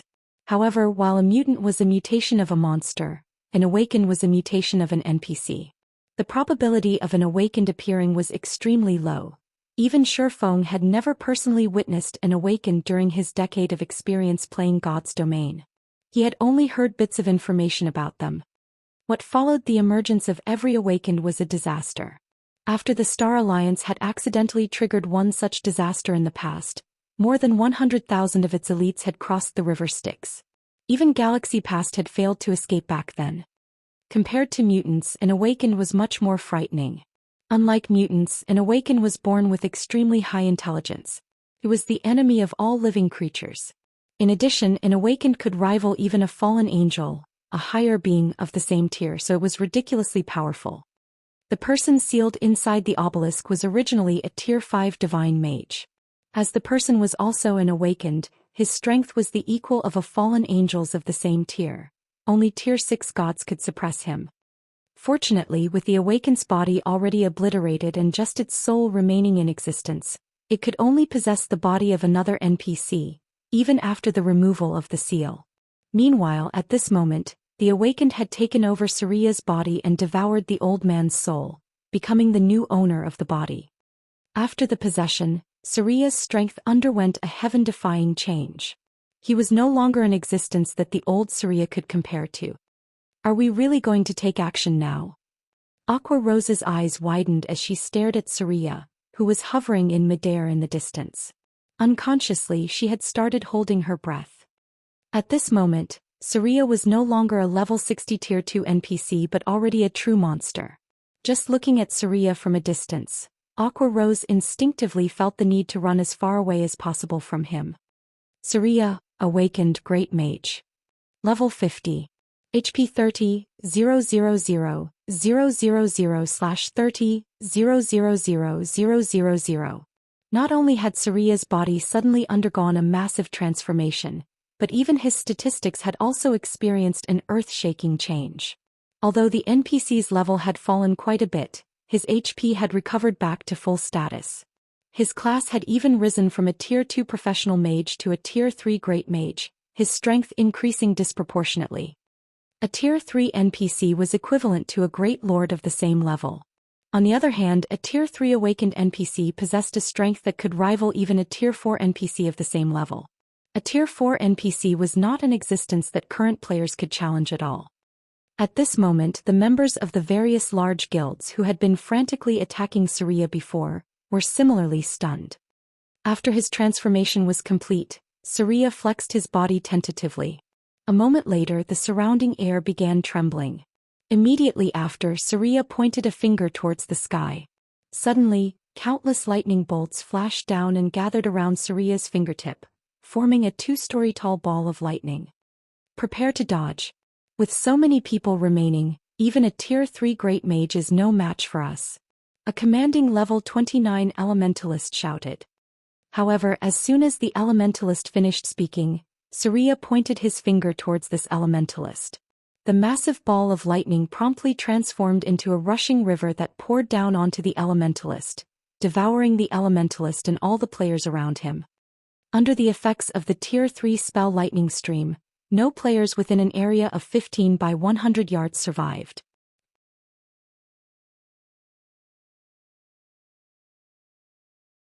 In the blink of an eye, several hundred people died. However, Surya was still not satisfied. He then proceeded to use multiple Tier 3 spells in quick succession. Whether it was the players or NPCs inside Stone Forest Town, Surya did not let a single person off the hook. In the awakened NPC's hands, Tier 3 spells were like simple toys. He could forego chanting incantations, immediately casting his spells, not giving his targets any time to dodge at all.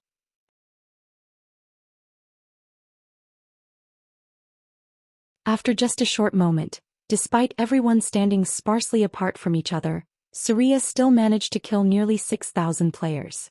Meanwhile, the attacking players discovered that far from damaging the awakened NPC, their onslaught couldn't even penetrate Surya's magical shield at all.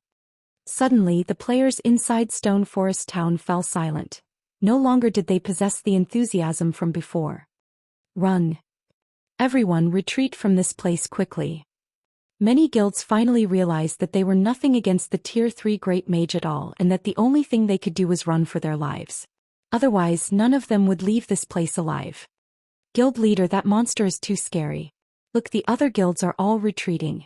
If we charge ahead right now, only death awaits us. Aqua Rose was deeply pessimistic about defeating such a powerful NPC. They would only suffer like the other guilds had if they tried fighting that monstrous existence.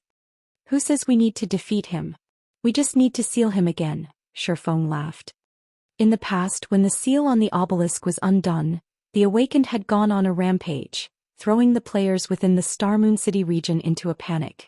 Moreover, as time passed, the Awakened had continuously risen in both levels and tiers. Even a coalition of the various guilds residing in Star Moon City had been utterly helpless against the Awakened. In the end, however, this incident was still solved. Back then, a player had discovered inside the obelisk the method to reseal the Awakened, utilizing an immense amount of magic crystals to repair the sealing crystal ball. Otherwise, with the strength of the players back then, it would have been absolutely impossible to stop the roaming Awakened. Should they encounter him, the only fate that awaited them was death. Meanwhile, now that Surya was busy butchering the members of the various large guilds, it was the perfect opportunity to reseal the Awakened NPC. Feng spent about 10 minutes running back to Stone Forest Town. During this period, Saria slaughtered over 100,000 players. At this moment, less than 50,000 players of the original 150,000 plus remained. When the various guild leaders learned of this death toll, they nearly vomited blood and passed out. Meanwhile, the guild that suffered the greatest loss was the Star Alliance. From their initial 70,000 elite members, less than 20,000 remained. Moreover, this number continued to decrease. Haha. With this, the Star Alliance is finished. After losing so many elite members, they will take a long time recovering from this loss. Zhao Yueru giggled as she pressed her hand to her chest. Although Ouroboros had suffered severe casualties in this war as well, having less than 30,000 elite members surviving out of the original 50,000, those were inconsequential compared to the losses of the other guilds. With this, Ouroboros would become the #1 guild of Star Moon City.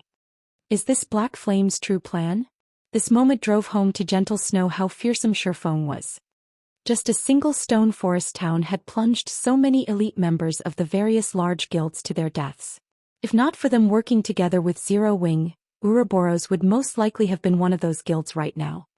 While Saria was hunting the members of the various guilds, Feng took the opportunity to dash towards the obelisk. Arriving at the top of the obelisk, Feng immediately retrieved 10,000 magic crystals from his bag and placed them atop the altar on which the crystal ball had originally Saturday. To any guild, 10,000 magic crystals was a massive sum. Fortunately, Feng had tasked Melancholic Smile to purchase them in bulk before the appearance of the Divine Colosseum.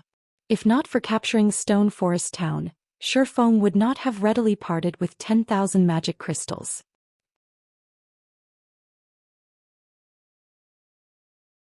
In the next moment, the 10,000 magic crystals transformed into droplets of transparent liquid that quickly agglomerated into a sealing crystal ball.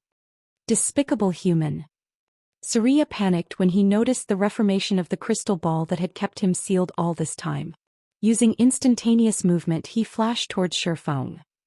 "You best return to where you came from," Feng muttered in a low tone as he looked at the rapidly approaching Saria. He then pressed his hand on the sealing crystal ball, muttering, "Fivefold seal activate."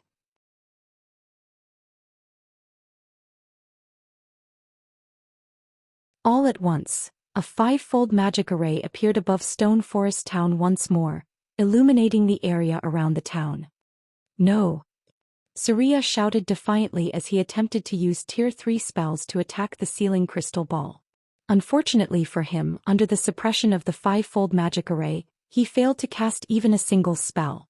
In the next moment, golden chains descended from the magic array and wrapped around Saria's body. Feng had seen these golden chains before. Chains of order. Even gods were helpless against them, what more of Saria? These chains then dragged Saria above the obelisk. Suddenly, a blue chain emerged from the tip of the obelisk and pierced through his body. In the next moment, Saria released an agonized scream as the blue chain dragged a half-transparent soul out of his body and into the sealing crystal ball. Meanwhile, Saria's body, which had long since lost its original soul, died with the sealing of the awakened soul.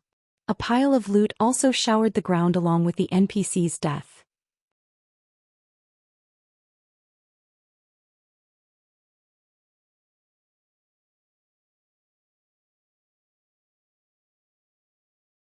Chapter 661, Harvest After the Battle. He died.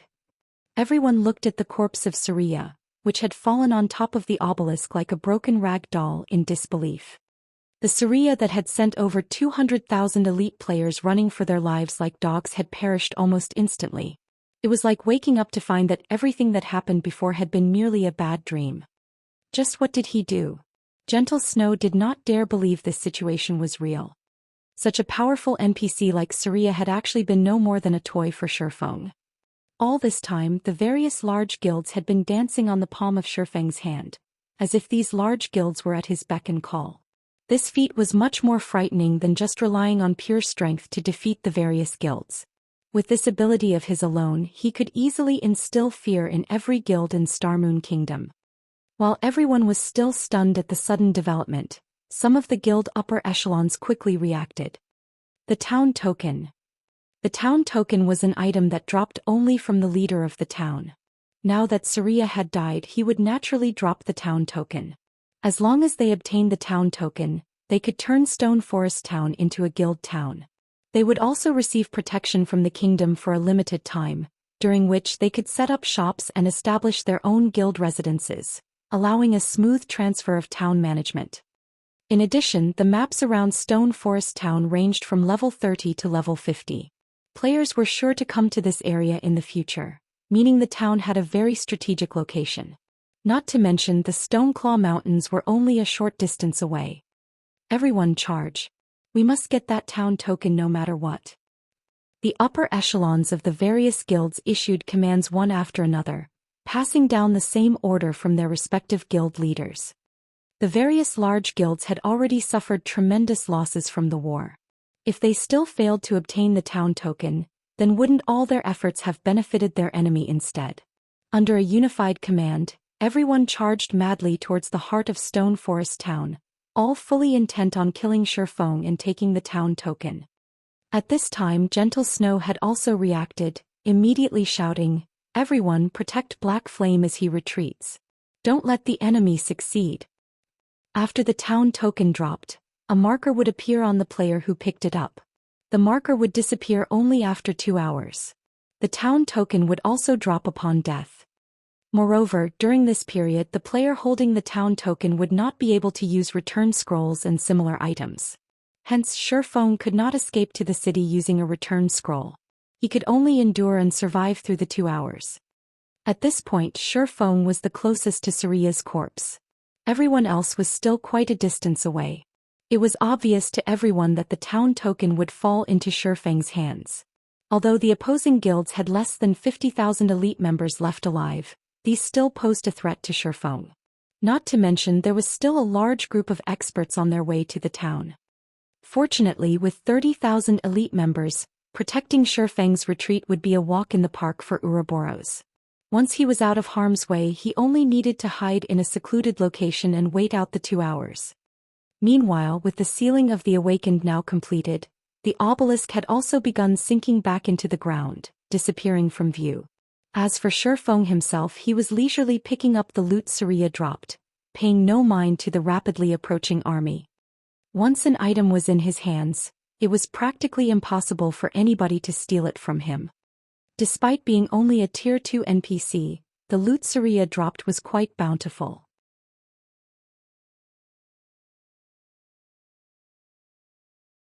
Saria had dropped more than 20 items, though the majority of them were magic crystals and some rare materials. Of the items dropped, the most valuable was the town token. The next was a magic array design. The rest were some level 50 weapons and equipment. However, the items were of low quality, uniformly of secret silver rank. Moreover, current players could not equip these items. Although this basic mana gathering magic array is a good item, unfortunately it costs too many magic crystals to operate.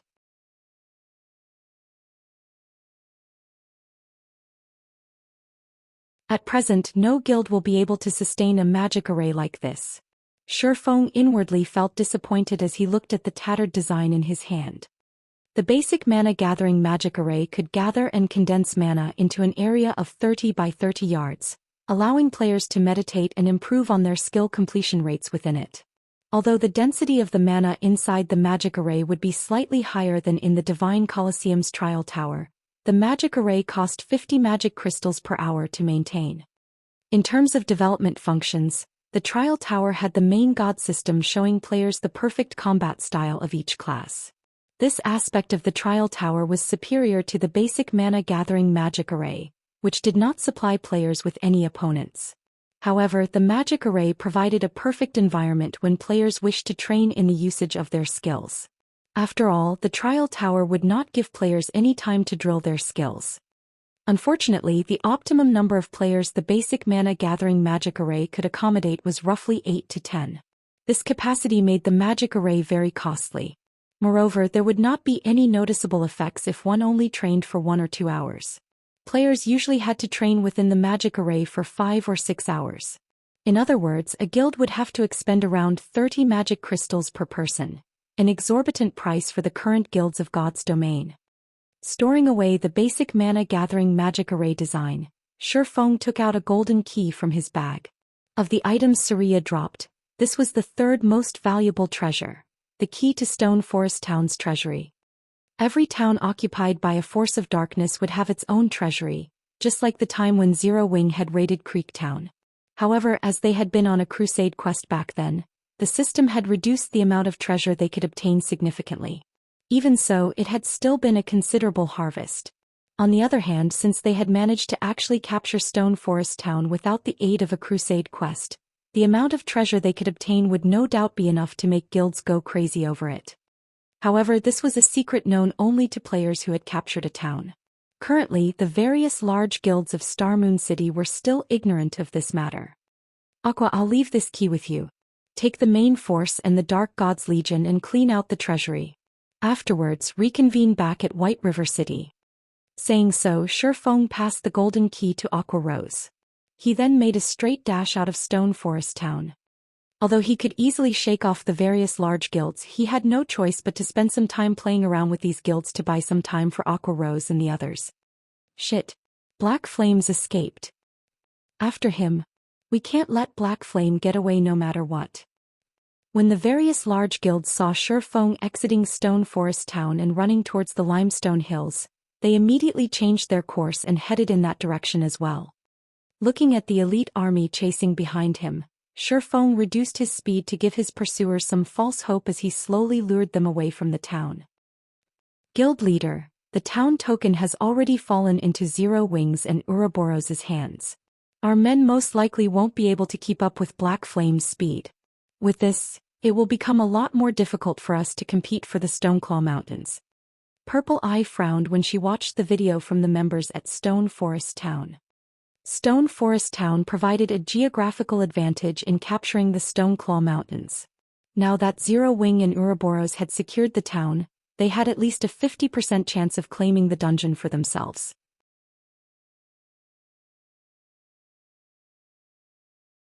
Not to mention, with the massive loss that the various guilds of Star Moon City had just suffered, nobody was capable of hindering Ouroboros and Zero Wing. Given some time, the odds that the two guilds would claim the Stoneclaw Mountains would rise to 70% to 80%. It seems that I really underestimated Black Flame. However, ultimately Star Moon City is still the Star Alliance's territory. Even if Zero Wing and Ouroboros have obtained Stone Forest Town, they should not even dream of monopolizing the Stoneclaw Mountains, Galaxy Past said, a cold glint flashing across his eyes. Let's return to Star Moon City for now.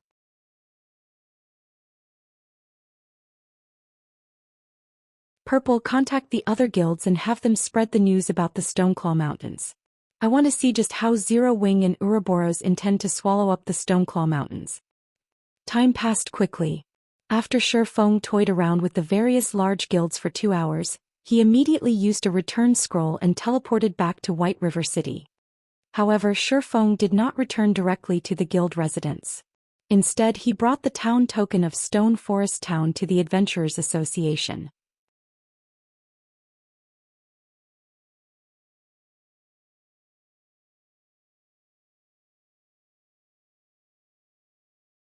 Chapter 662, Guild Town.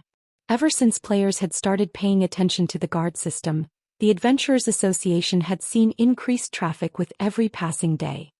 Many players who were not proficient in battles had focused their attention on NPC guards. Many were also taking advantage of this growing popularity to make a fortune for themselves. At this point, physical class bronze guards sold for 120 gold. The selling price for a magical class bronze guard, on the other hand, was over 300 gold. Meanwhile, physical class mysterious iron guards sold for 600 gold, not to mention magical class mysterious iron guards. As long as one managed to obtain a physical class mysterious iron guard, a player could easily get rich overnight if they sold said guard. Hence, more and more players came to the Adventurers Association to test their foresight and luck. As a result, the Adventurers Association was packed every day with players who would chat idly while waiting for their turn, and the Adventurers Association had become the #1 source of information in every city. Many independent players would come to the Adventurers Association to either exchange or collect information regarding God's domain. Before Shifeng even entered the building, he had already heard plenty of people discussing the Stoneclaw Mountains. A regional dungeon appeared over at Star Moon City. I heard that even the small mobs there drop magic crystals. It can't be true, right? Shouldn't it just have a slightly higher drop rate compared to team dungeons? Haha. This is something else that I heard from a friend of mine over at Star Moon City. Because of the Stoneclaw Mountains, every guild in Star Moon City is in chaos. The guilds even waged war a few hours ago. In the end, the various large guilds suffered tremendous losses. For now, the Stoneclaw Mountains remain unclaimed. Currently, as long as you are level 30, even an independent player can enter the dungeon freely. It's a pity that my level is still too low. Otherwise, I would have been grinding for magic crystals there already. I've also found out about this matter from one of my friends who's in a guild. According to him, you can obtain 1 or 2 magic crystals just by grinding inside the Stoneclaw Mountains for an hour. The efficiency there is higher than even in a 20-man hard mode team dungeon. Currently, guilds in the various cities across the kingdom are organizing teams to set out for the Stoneclaw Mountains. All of you have outdated information. There aren't just magic crystals inside the Stoneclaw Mountains. The monsters inside also drop plenty of level 30 or above top-tier equipment. The potential income there is much higher than even from large-scale team dungeons. Not to mention the cities in Starmoon Kingdom, many players from the surrounding kingdoms and Black Dragon Empire are also heading towards the Stoneclaw Mountains. The rumors immediately tempted the many players inside the association who heard about the Stoneclaw Mountains. Unfortunately, none of them had reached level 30 yet. Otherwise they too could get a share of the pie. They've released news about it already? Shifeng smirked faintly. Unfortunately, doing so is useless. With Stone Forest Town under his control, the Stoneclaw Mountains were practically in his hands already. There were bound to be unreconciled guilds that would try to stir up some trouble. However, these guilds did not truly know what Stone Forest Town's becoming a guild town signified. Upon Shifeng's entry into the Adventurers Association's reception hall, Aqua Rose, who had long since been waiting for him, immediately walked up to him. Smiling sweetly, she said, "Guild leader, we've struck gold this time." Shifeng simply laughed in response, not bothering to probe deeper into Aqua Rose's words as he led the woman up to the second floor.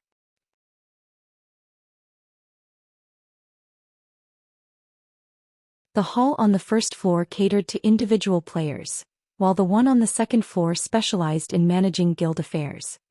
"Guild leader, are you not curious about what we found inside the treasury?" Aqua Rose pouted slightly. Originally, she had wanted to tease Shifeng a little bit with the answer. She had not expected Shifeng to be completely uninterested. The harvest they gained from Stone Forest Town this time was more bountiful than the one from Creek Town.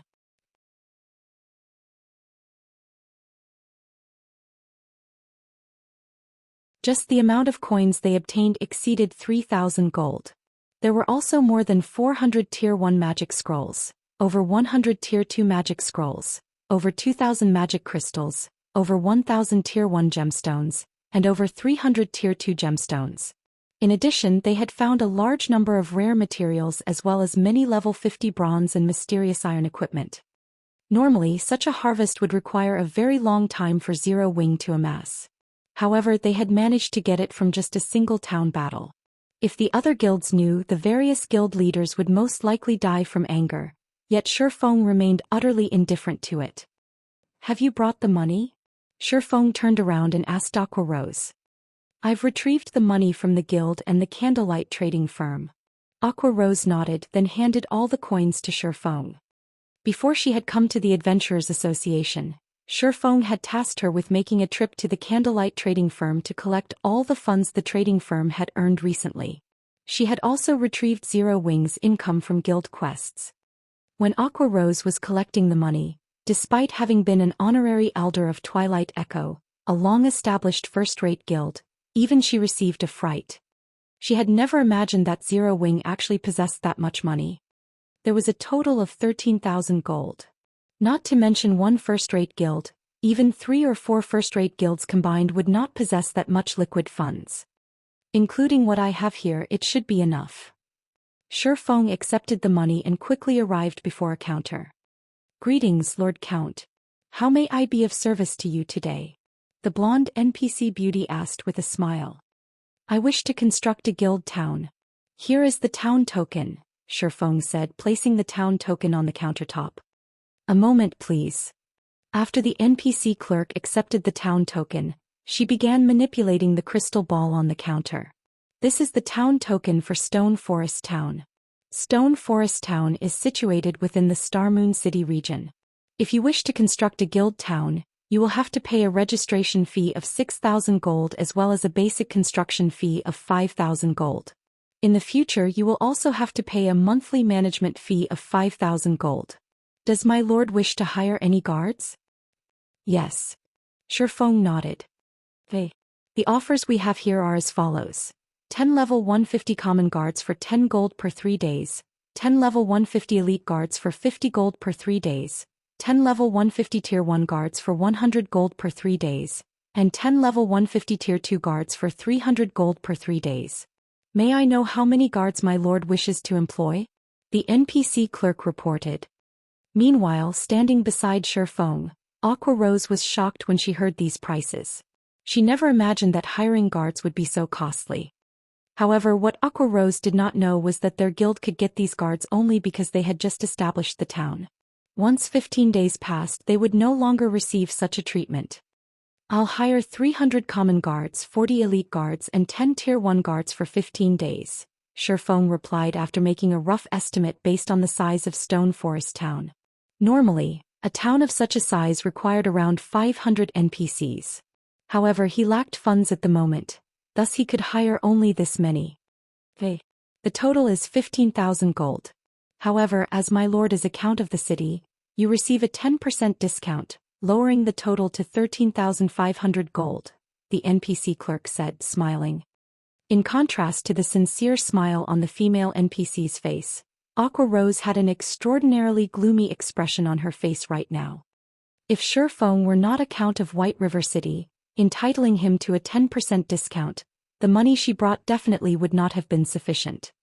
However, Shifeng paid the 13,500 gold without hesitation.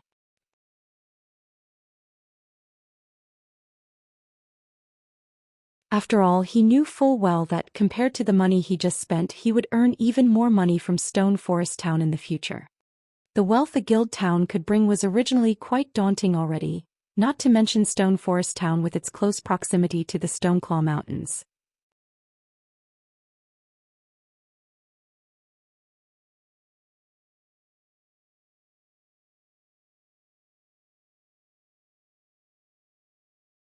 Chapter 663. Preparing a Town. After handing over 13,500 gold, the NPC clerk handed Shifeng a deed. With this deed, Stone Forest Town would only belong to Shifeng from this point forward. He could construct any building he desired within the town's confines without restriction. I finally have some capital. Shifeng was inwardly overjoyed as he looked at the deed of Stone Forest Town. There were countless guilds in God's domain. If a guild wanted to stand on its own feet, it first needed its own guild residence. If a guild wanted to develop and flourish, then it needed its own guild town. A guild was a massive machine, a machine that required a large sum of money to operate and maintain. Although a guild could earn a lot of money through trading firms during the early stages of the game, it was chump change compared to what a guild town could generate. However, as players reached higher levels, they would have more sources to earn an income. Hence, coins would depreciate as time passed. Meanwhile, guild towns were different. A guild could construct various establishments in their own town. A town also offered a wide array of business models for the guild. Guild towns were different from NPC towns that only accepted coins. In guild towns, the ruling guild could even require credits as payment. In God's domain, NPC towns were very restricting. For example, it was extremely difficult for players to purchase their own houses or shops. However, guild towns did not have those restrictions. Only money was necessary.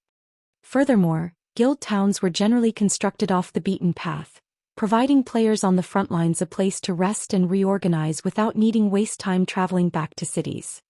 It was especially true for a strategic town like Stone Forest Town. It was very easy to lure players to the town. Most likely, once the town began operating, Its player traffic would even surpass White River City. One could easily earn a ton of money just by opening a small shop there, not to mention the money one could earn from controlling the entire town. Unfortunately, in order to develop the town, Shifeng needed to construct various buildings such as restaurants, an auction house, an adventurers association, shops, bars, hotels, and other establishments. The cost would be significant. I need more money, Shifeng could not help but sigh as he considered the cost. The various large guilds in Star Moon City were of the mind that as long as they obtained Stone Forest Town, they could easily earn a large sum of money. If these guilds really had obtained Stone Forest City, most likely the only thing they would have done was stare at it. Aside from the construction cost of various lifestyle buildings, just the basic construction and registration fees were enough to bleed a first-rate guild dry. Even with Zero Wing's financial strength, it would be extremely taxing to operate Stone Forest Town. Afterward, the cost would continue to climb as they prepared to open Stone Forest Town to the public. Time passed quickly. Unknowingly, 2 days had gone by. For people in the real world, 2 days was nothing. To players in Star Moon Kingdom, however, they had spent every waking moment grinding to reach level 30 and enter the Stoneclaw Mountains for magic crystals.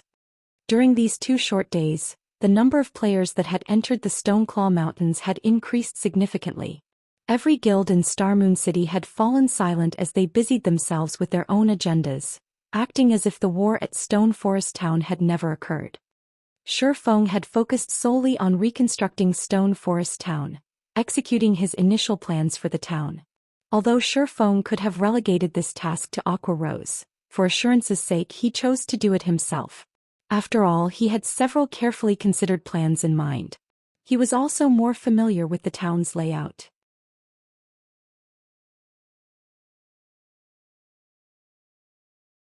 Furthermore, he had his own plans for his guild's future.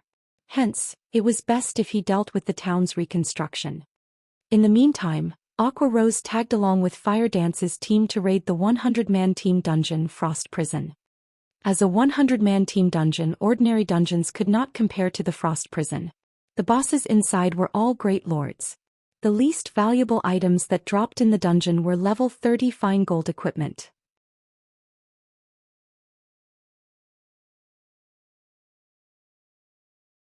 There was also a high chance for dark gold equipment to drop. To current players, such equipment was among the best.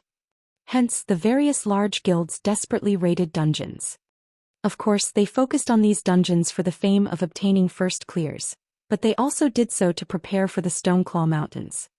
As an Asura mode regional dungeon, how could the Stoneclaw Mountains be easy? Even these guilds' main forces would find the dungeon difficult to survive. Moreover, they could only grind in the dungeon's outermost region. To obtain a large number of magic crystals, they needed to venture further into the Stoneclaw Mountains. Hence, the various large guilds focused on avenues to improve their equipment. The fastest way to do so was through 100-man team dungeons. Meanwhile, Zero Wing's dungeon progression thus far was quite efficient. With the power of darkness and the improvements they had gained from challenging the Trial Tower repeatedly, Zero Wing's main force had reached the final boss, the Frost Giant. At this moment they only needed a little luck to clear the dungeon. The basics should be finished by now. With this I can finally launch Stone Forest Town.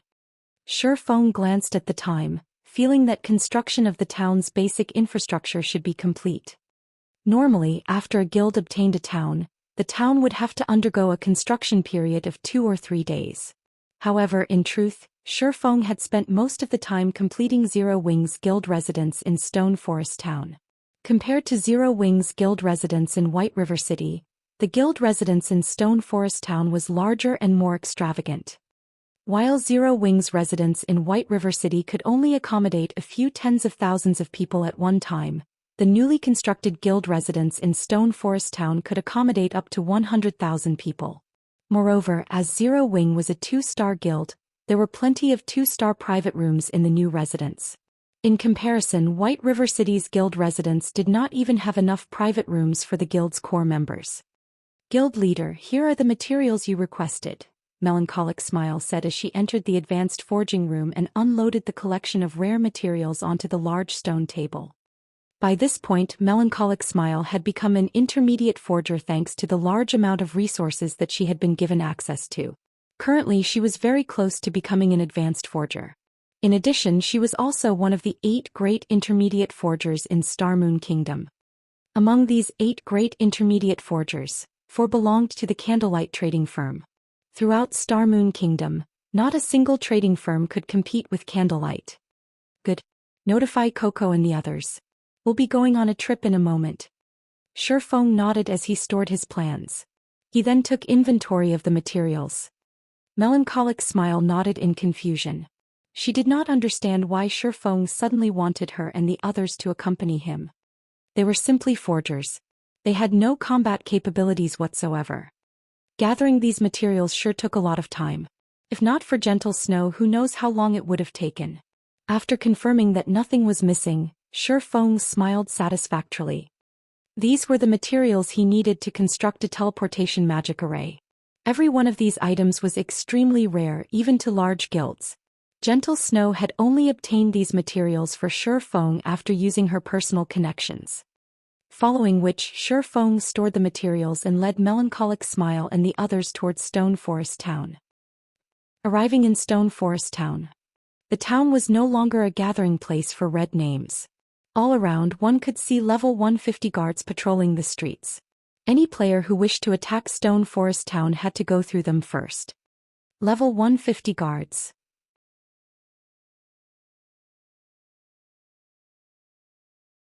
Even a common guard at this level could kill current players instantly, not to mention Tier 1 and Tier 2 guards.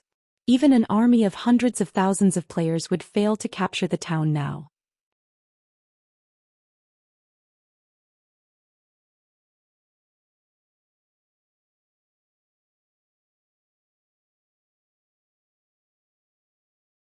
Chapter 664, New Residents. The construction of Stone Forest Town's basic infrastructure was finally complete. A massive 8-story tall building dominated the town's heart. Zero Wing's 6-winged guild emblem graced the front of this building, and even from afar one could see it clearly. This fortress-like superstructure was none other than Zero Wing's new guild residence. Aside from Zero Wing's residence, the second most eye-catching architecture was a 7-story shop. Shifeng had prepared this for the Candlelight trading firm. To construct this shop, Shifeng had paid a total of 1,500 gold in material fees. Fortunately, he was in charge of the town. Otherwise, the price of the land alone would have emptied Zero Wing's coffers. The town also possessed plenty of 2-story buildings for other players to use. If not for his lack of funds, Shifeng would have preferred 5-story buildings rather than 2-story. After all, these buildings were all within Stone Forest Town's golden area. The taller the building was, the more he could charge in rent.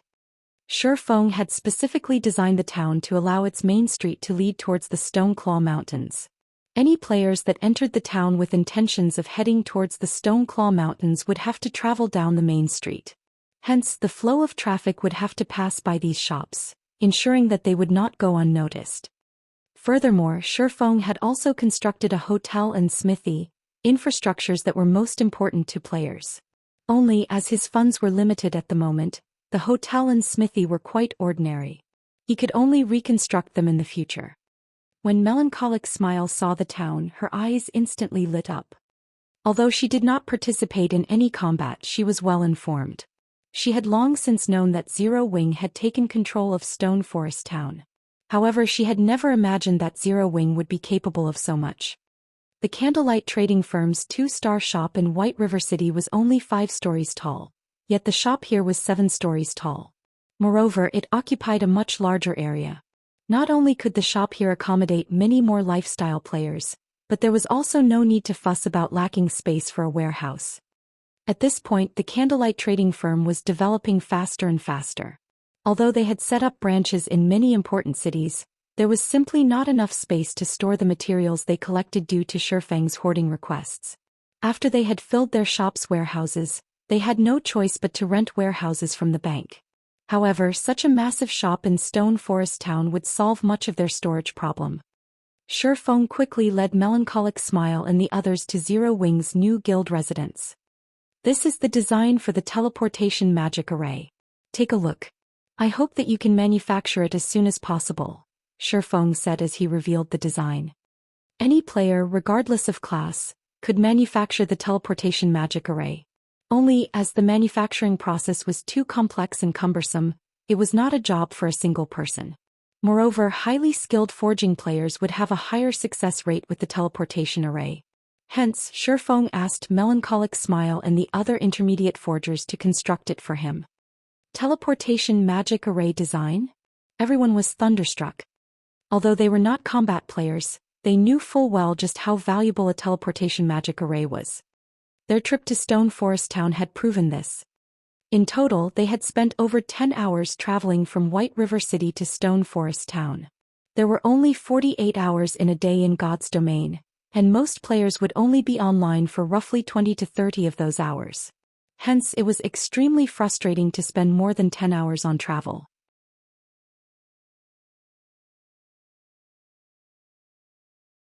Unfortunately, players had no choice but to travel here as this was the leveling map for players level 30 and above. The Stoneclaw Mountains also loomed nearby, reminding players of the benefits it offered. If there were a teleportation magic array, however, many things would become easier. If they constructed a teleportation magic array in Stone Forest Town, they could teleport between the town and other cities. They could save more than 10 hours of travel time.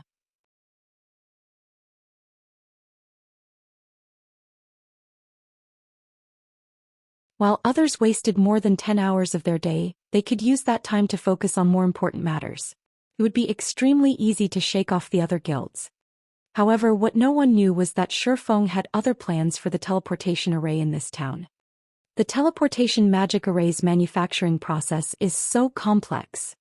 Cream Coco's interest was more than piqued. When forging weapons and equipment, forgers would often engrave runes or other strange images on the items. She was absolutely clueless about the meaning behind these runes and images. However, as they played an important role in determining her forging success rate, she often retreated to the library for research. Unfortunately, what she could learn from the library was limited. Although she had learned plenty, her understanding of runes and images was still half-baked. The teleportation magic array was intensely magical. The array utilized a massive number of runes and images. The teleportation magic array design was different from ordinary forging designs. The design referred to many concepts that were not available in the library's database. Guild leader, this will be a massive undertaking. With the few of us here, it will take a very long time to complete. Melancholic Smile laughed bitterly after a brief examination of the design. I know. However, the teleportation magic array is exceptionally difficult to manufacture. Even basic forgers will struggle to meet the minimum requirements. Hence, I've asked the few of you. After you discuss and distribute the tasks, make a photocopy of the part of the design you will work on and find me for the materials you require. Shifeng had already predicted that his forgers would need a lot of time to complete the task. However, he would rather waste a little time than deal with unnecessary failures. Fortunately, the teleportation magic array was an assembly of parts. Even if Melancholic Smile and the others failed to manufacture certain parts, they would not need to restart the process from scratch. However, the materials he had on hand were limited. He really did not dare risk letting basic forgers try their hand.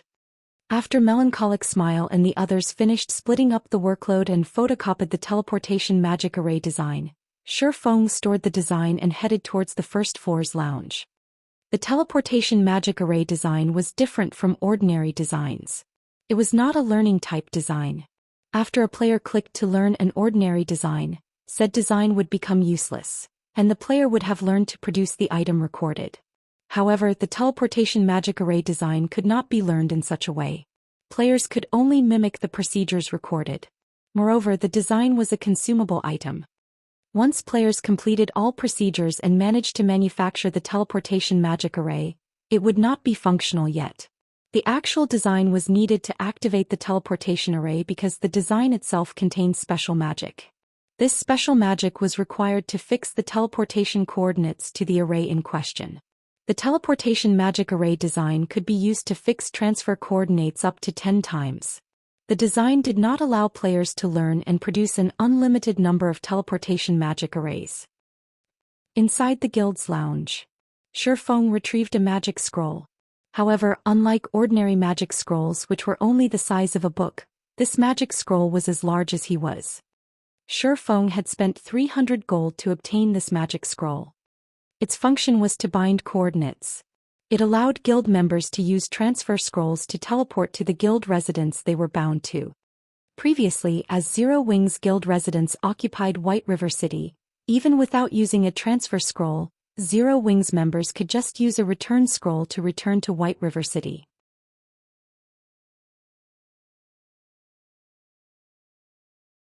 Hence, this magic scroll would have only been a waste of money. However, things were different now. Now that Zero Wing had a residence in Stone Forest Town, even if the town did not possess a teleportation array, guild members could simply purchase a transfer scroll from the guild hall and teleport to Stone Forest Town.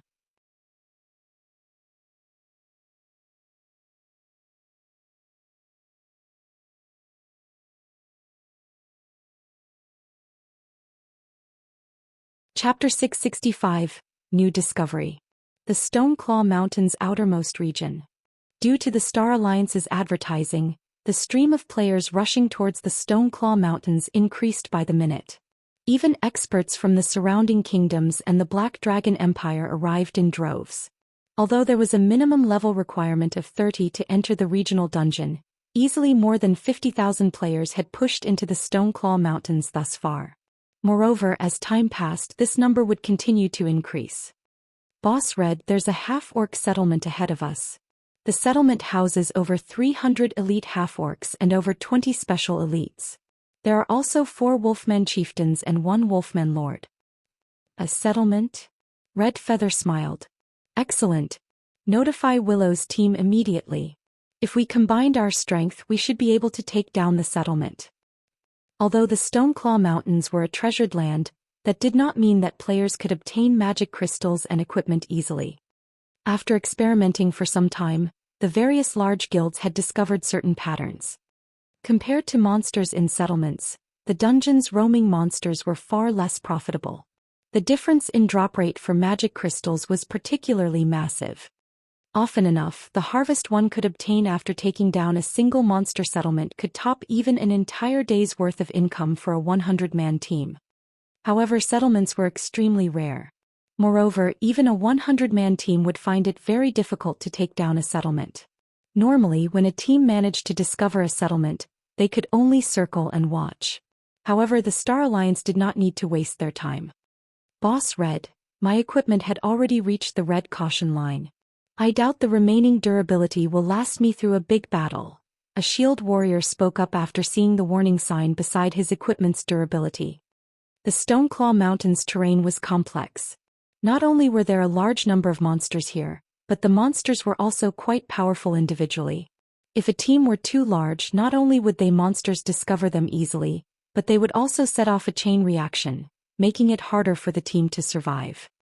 Ever since the battle for Stone Forest Town, the Star Alliance's overall strength had decreased significantly. Fortunately, their top combatants had not received any damage, so the guild's loss did not affect their progression in 100-man team dungeons and the Stoneclaw Mountains. However, the half-orcs in the Stoneclaw Mountains were very powerful. Their armor break ability had caused players massive headaches. Equipment that normally lasted for a long time would drop to a critical durability after only a dozen or so battles. If an item's durability reached 0, repairing it would no longer be possible. At that time, it could only be disassembled for its raw materials. In truth, it wasn't just the lead MT's equipment that had reached a critical point. The equipment of the other MTs and melee players in Red Feather's team had also reached a critical level. Weapons and equipment were different. One could recover a weapon's durability through advanced whetstones. However, there were no items available that could recover equipment's durability. Players could only bring their equipment to a smithy for repairs. This was also why players did not normally pay much attention to their equipment. During battle, players would typically attack and defend with their weapons. Very rarely would their equipment receive a blow. Hence, their equipment's durability decreased slowly. However, the monsters in the Stoneclaw Mountains were different. Their armor break ability already made them fairly powerful, but they also possessed relatively high intelligence. They would often find opportunities to strike at a player's vital points, quickly decreasing their equipment's durability.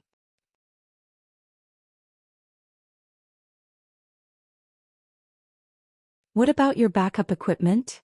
Red Feather frowned slightly. I've used it already. This is my final set. The shield warrior was also quite frustrated. After entering the Stoneclaw Mountains, the various large guilds quickly discovered that the dungeon exhausted their equipment's durability. It was especially true for the MTs. Hence, they had specifically prepared multiple sets of equipment in advance to replace their equipment when needed.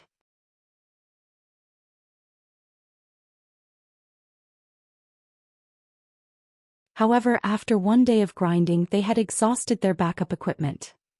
Damn it. A round trip will take us an entire day. If we wait, some other team will snatch this settlement, Red Feather growled with frustration. He then asked, what about the party that was sent to replace our equipment? Everyone knew how much trouble it was to go back and forth to the Stoneclaw Mountains. Hence, the various large guilds had arranged parties to deliver replacement equipment for their teams to save time. Boss, I just asked, and the supply party says that it'll take them another 8 hours or so to reach the dungeon's entrance. 8 hours. Red Feather doubted that this settlement would remain undiscovered for another 8 hours. At this point, the number of teams that came to grind for magic crystals continuously increased. Although the Star Alliance had the home ground advantage, it was only slightly stronger than the first-rate guilds of the surrounding kingdoms and empires. Not to mention even the super first-rate guild, the Dragon Phoenix Pavilion, had joined the party. We'll retreat and meet up with the supply party. Have Willow's team watch over this half-orc settlement. We must not let someone else obtain it. Saying so, Red Feather prepared his team to leave the Stoneclaw Mountains. Since the lead MT's equipment was already in the red, it would not be wise to engage in battle. And since they could not participate in fights, their best option was to meet up with the supply party. At the same time, the various teams around the Stoneclaw Mountains struggled with the same headache. If they used level 30 mysterious iron and secret silver equipment, they could replace the items as often as they wanted to. However, the monsters in the Stoneclaw Mountains were just too powerful and numerous. Without level 30 fine gold or above equipment, they would not last long. If they used secret silver equipment, the equipment could become scrap at any given moment. Yet, level 30 fine gold or above equipment was simply too rare. The various large guilds could only secure a limited stock. Hence, each team possessed very little backup equipment. Most teams were usually forced to rest after grinding for half a day, only to resume after their supply parties arrived. Meanwhile, in Stone Forest Town, the town which had been heavily guarded and had refused entrance to outsiders, suddenly removed the ban. The guards that usually patrol the town's perimeter gone. Hey, look over there. Independent players are entering and leaving Stone Forest Town. The various guild supply parties quickly discovered the change. Unable to help their curiosity, some of these players approached the town. Originally, Stone Forest Town had not possessed a tall exterior wall. Ever since the town fell into Zero Wing's control, the Adventurers Association had automatically built one for the town, making it difficult for players to investigate the situation inside. Zero Wing's guild residence is huge. Isn't that the Candlelight Trading Firm? It's in operation already? There's a hotel over there. Quick look. There's a smithy. The players who entered the town were immediately mesmerized. Just a few days ago, Stone Forest Town had been a pile of ruins, yet the town had become brand new and offered far more than it had previously. Crap, I need to notify the guild. Zero Wing is amazing. It's only been a few days and already they have a smithy and hotel. Compared to the majestic guild residence and trading firm, the players that entered Stone Forest Town paid more attention to the two facilities that could repair their equipment and allow them to recover their stamina and concentration. Very quickly, news about Stone Forest Town spread to every team in the Stoneclaw Mountains, shocking the various guilds.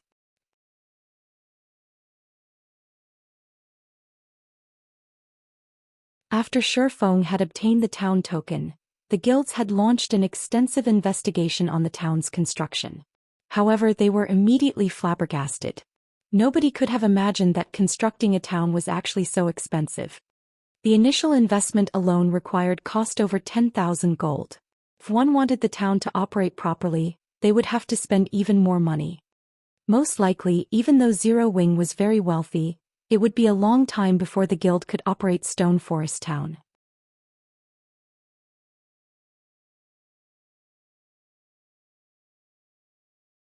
None of the guild would have ever imagined that Zero Wing could get the job done in just a few days.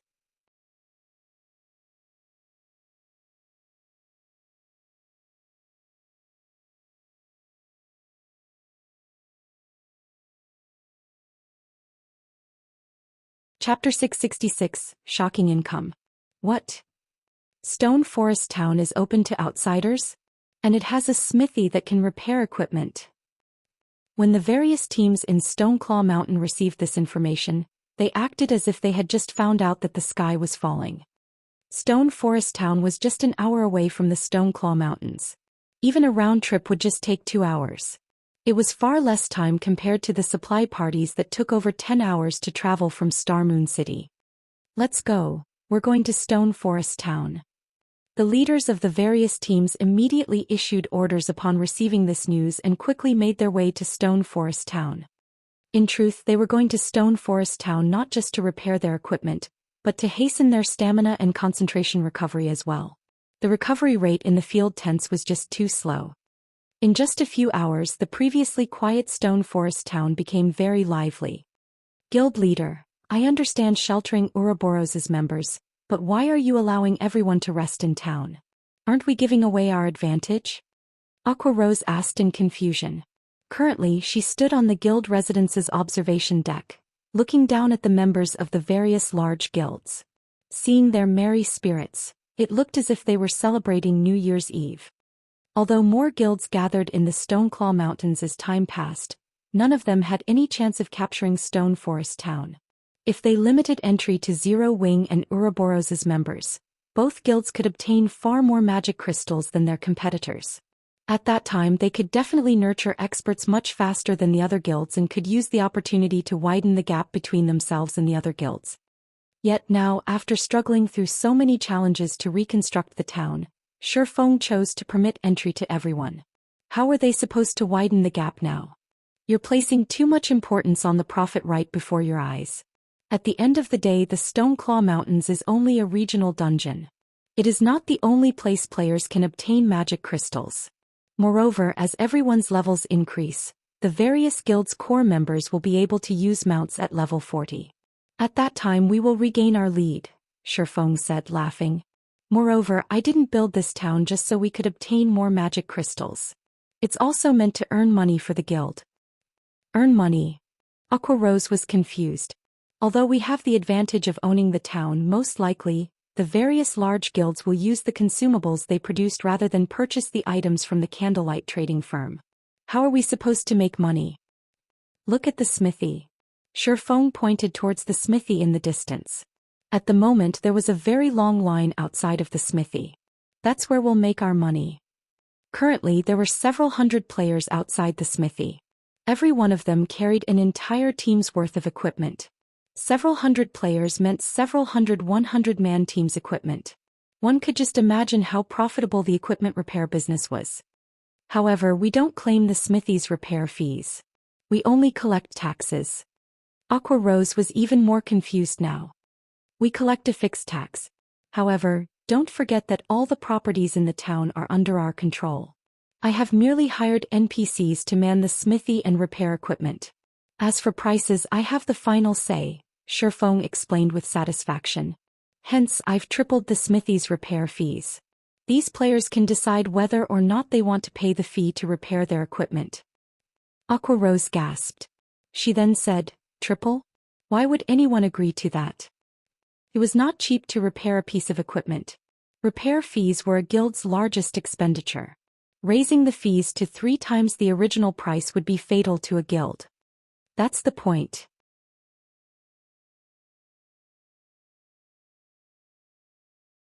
I don't want them to spend coins to repair their equipment because, aside from paying triple the original repair fee, there is another method of payment. This is something that can only be done in a guild town. Not only is it possible to pay for items and services using credits in a guild town, but it is also possible to use certain items such as magic crystals as a form of currency. Shi Feng smiled faintly.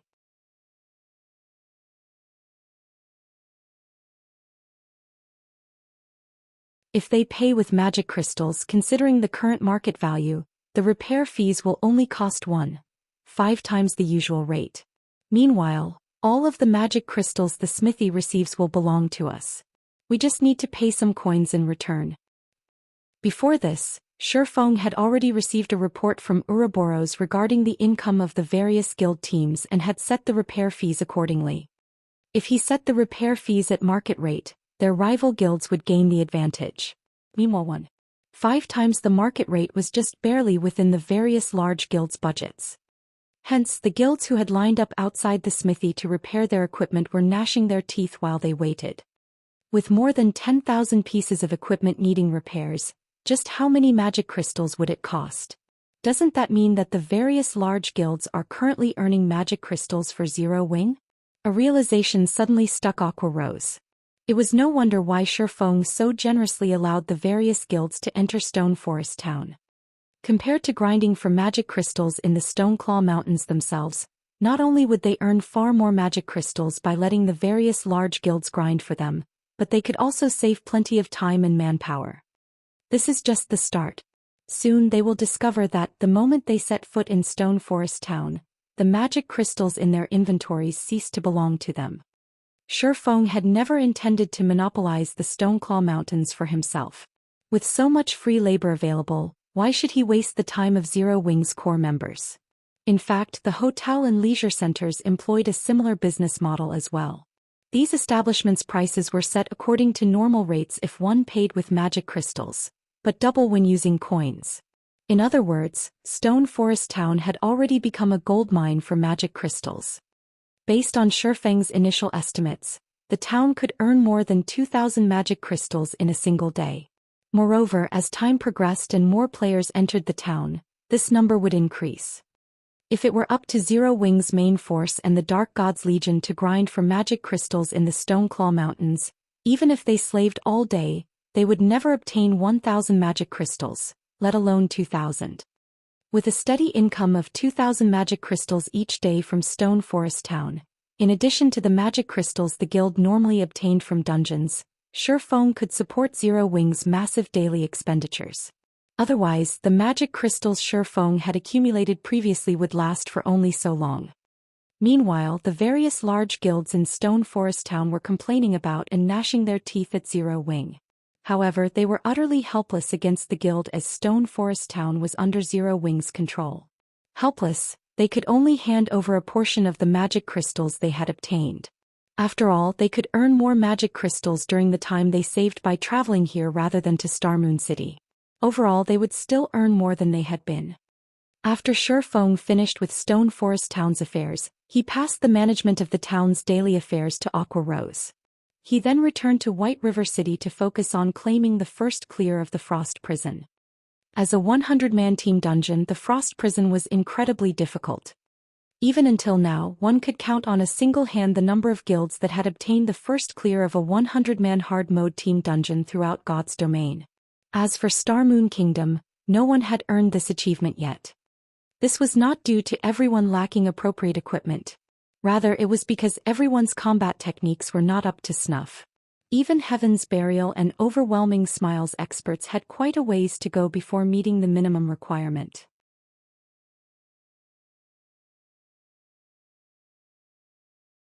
Hence, the various large guilds in Starmoon Kingdom were all stuck at the final boss of their respective 100-man team dungeons.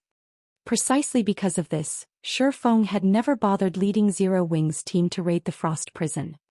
Now, however, the situation had changed.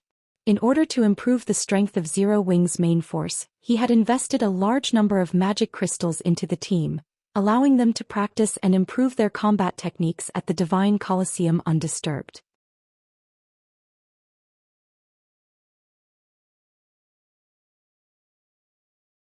He had even given them a taste of the 100 berry wine's effects. After a period of training, Every member of the main force was now capable of reaching the trial tower's 5th floor by relying on their own abilities, finally becoming experts.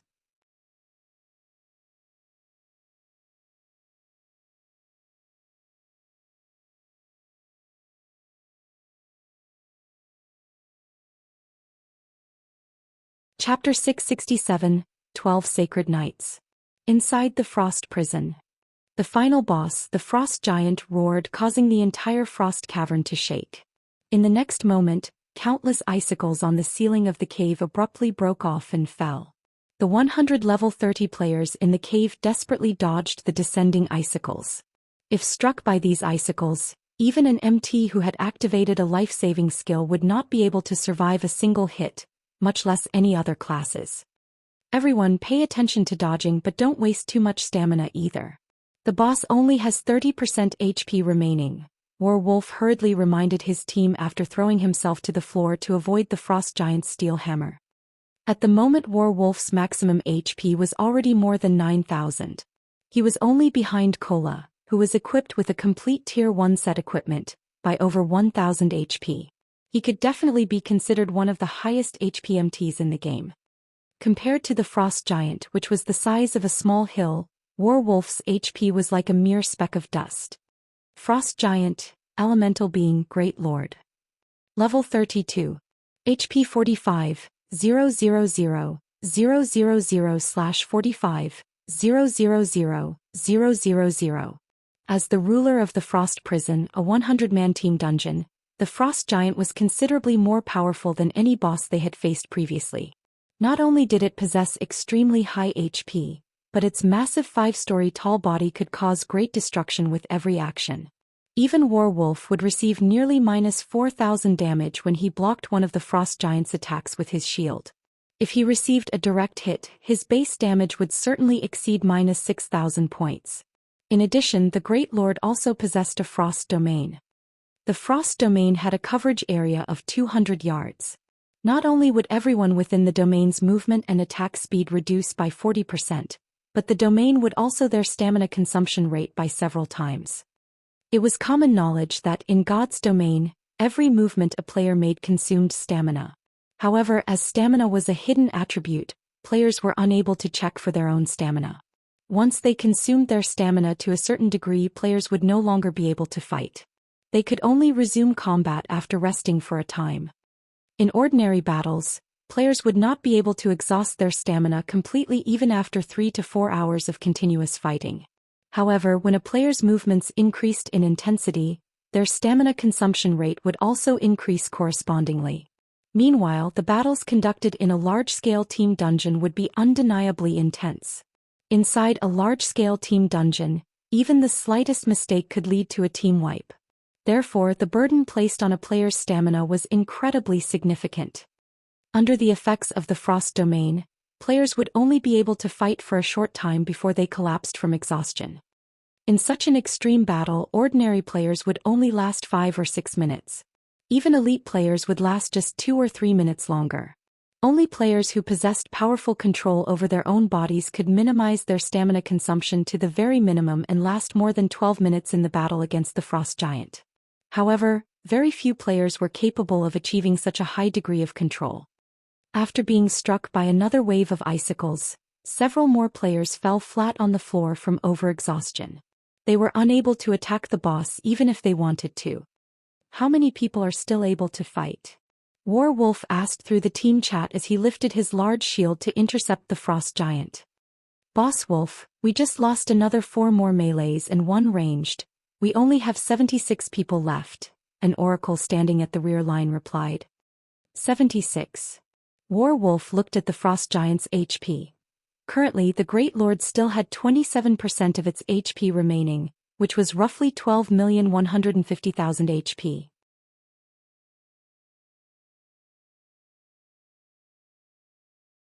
With their current damage output, they would have to continue attacking the boss for another 3 minutes or so to end the battle.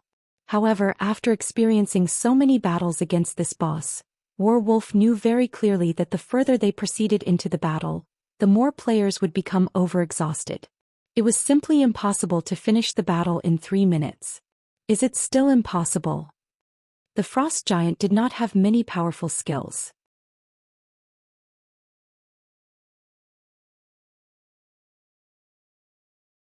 As long as one familiarized themselves with the Great Lord's skills, they could mostly evade the powerful moves of the boss.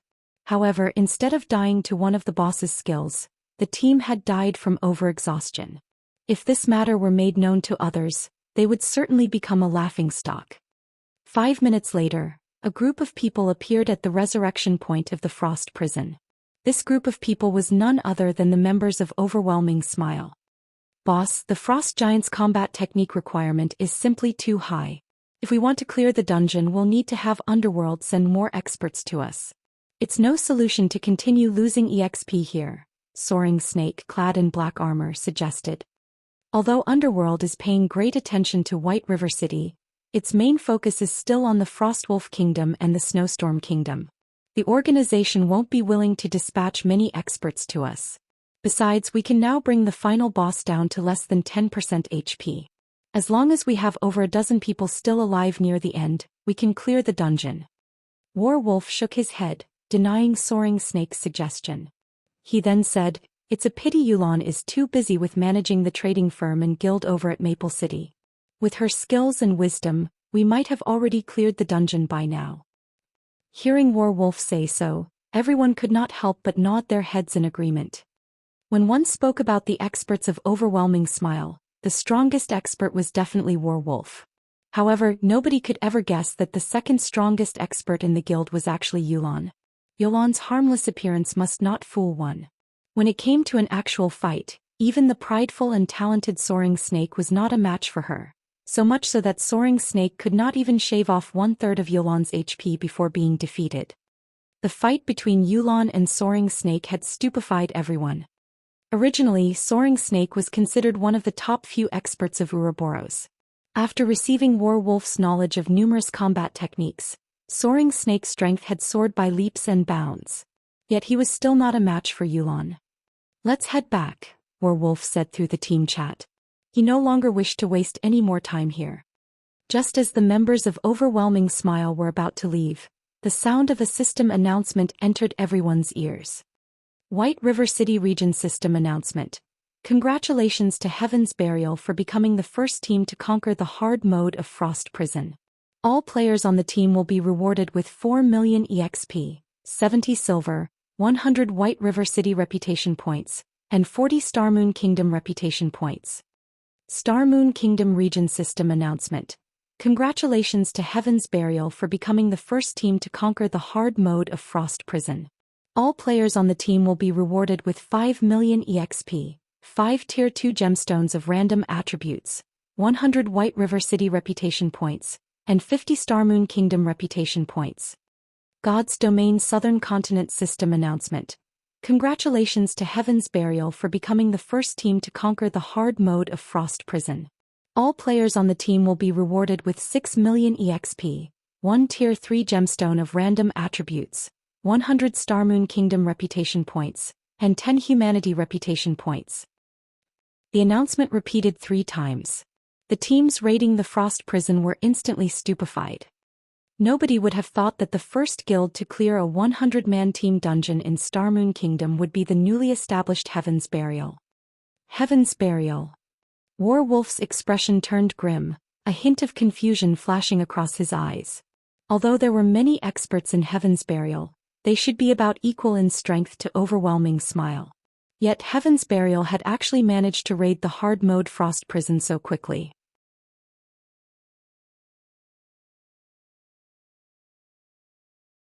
No matter how he thought about it, there was something fishy.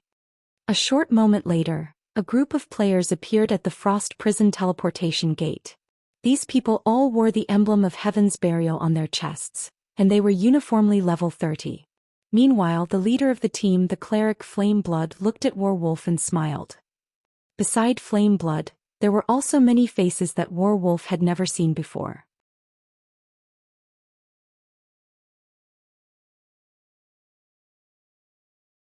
Meanwhile, every one of these new arrivals emitted sharp and frightening auras that were stronger than even Warwolf's. Team Leader Wolf, It seems that Heaven's Burial has managed to come out slightly on top this time, Flame Blood said as he walked up to greet Werewolf. I've always thought that Zero Wing was our greatest opponent. I never thought that Heaven's Burial had hidden its strength so deeply. However, although Overwhelming Smile has lost this time, the results will not necessarily be the same the next time, Werewolf replied, smiling. He could not help but take a look at the few people standing beside Flame Blood. This time he was fully convinced of his loss because even he could not see through the strength of the Guardian Knight beside Flame Blood. The man gave off a feeling similar to a mountain. Despite having used an advanced identification skill on the Guardian Knight, all Werewolf managed to see was the fact that the Guardian Knight had over 10,000 HP, nearly 1,000 more than he did. The Guardian Knight's strength was definitely above his own. With such a powerful MT, in addition to top-tier experts like Flame Blood, Ghost Shadow and several other experts who were a match for the Guardian Knight expert, it was very reasonable for Heaven's Burial to clear the hard-mode Frost Prison. In the middle of the two's conversation, Shifeng had arrived before the dungeon together with his team. The expressions on each of their faces at the moment were very ugly. None of them would have thought that Heaven's Burial would obtain the first clear of the Frost Prison. Guild Leader Black Flame, it is truly a pity. If you had come here a little earlier, the first clear of this dungeon might have belonged to Zero Wing instead. Flame Blood laughed elegantly. The achievement of obtaining the first clear of a 100-man team dungeon this time would lift Heaven's Burial's reputation to a whole new level. Although it still could not become White River City's #1 guild, at the very least, everyone would no longer think that Heaven's Burial was inferior to Zero Wing. In terms of dungeon raiding capabilities, others might even think that Heaven's Burial was slightly superior. Shifeng did not make a response regarding Heaven's Burial's unexpected performance. Sweeping his gaze across the members of Heaven's Burial, his attention immediately fell onto a single person. Why is one of the 12 sacred knights here? Shifeng was inwardly stunned when he saw the Guardian Knight standing beside Flame Blood.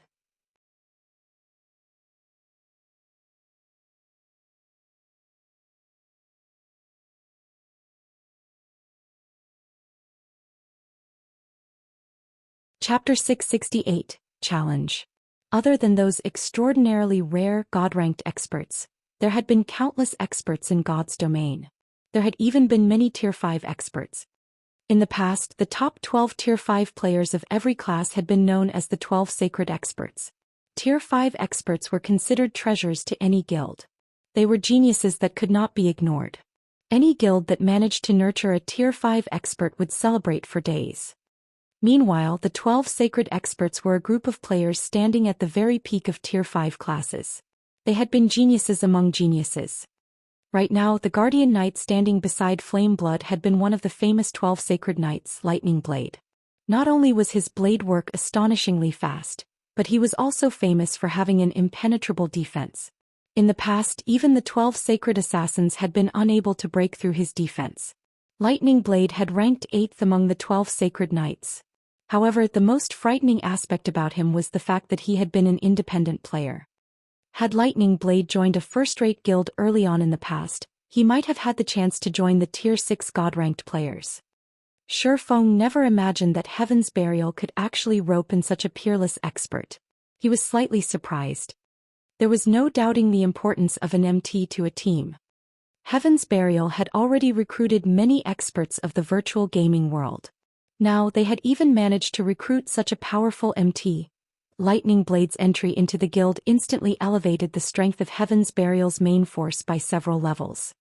You're the famous one-hit Asura, Black Flame? Lightning Blade shifted his gaze to Shifeng. Grinning, he said, I heard that you were Star Moon Kingdom's #1 expert. I have always enjoyed challenging experts. Why don't we have a duel? I want to see whether the rumored one-hit Asura is actually as godly as they say, being able to send anyone to the afterlife with just one hit. Or maybe everything was just a big lie. The moment Lightning Blade finished his words, the surrounding temperature dropped by several degrees. At this moment, every member of Zero Wing radiated an intense killing intent. Shifeng was their guild leader. How dare anyone just walk up to him and issue a challenge, not to mention doing so with such a disrespectful tone. This was an insult to Zero Wing itself.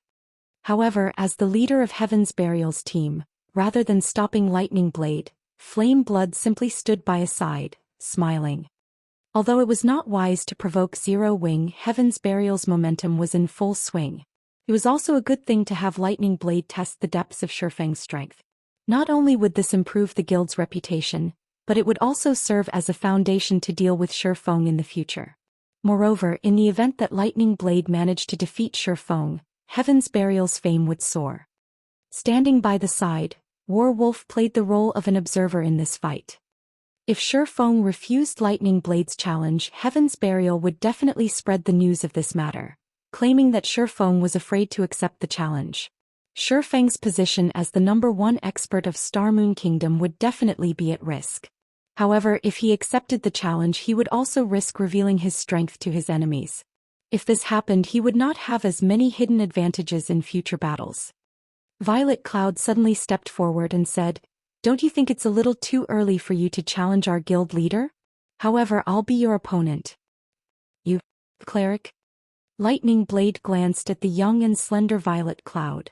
With disdain he said, "I have no interest in unripened little girls like you."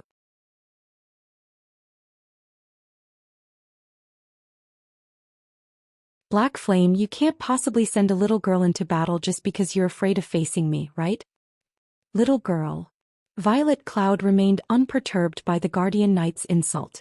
Smiling calmly, she said, "If you can't even defeat a little girl like me, what qualifications do you have to face our guild leader? Then are you saying that as long as I beat you, your guild leader will fight me?" Lightning Blade countered with a question of his own. "I guarantee it." Shifeng nodded.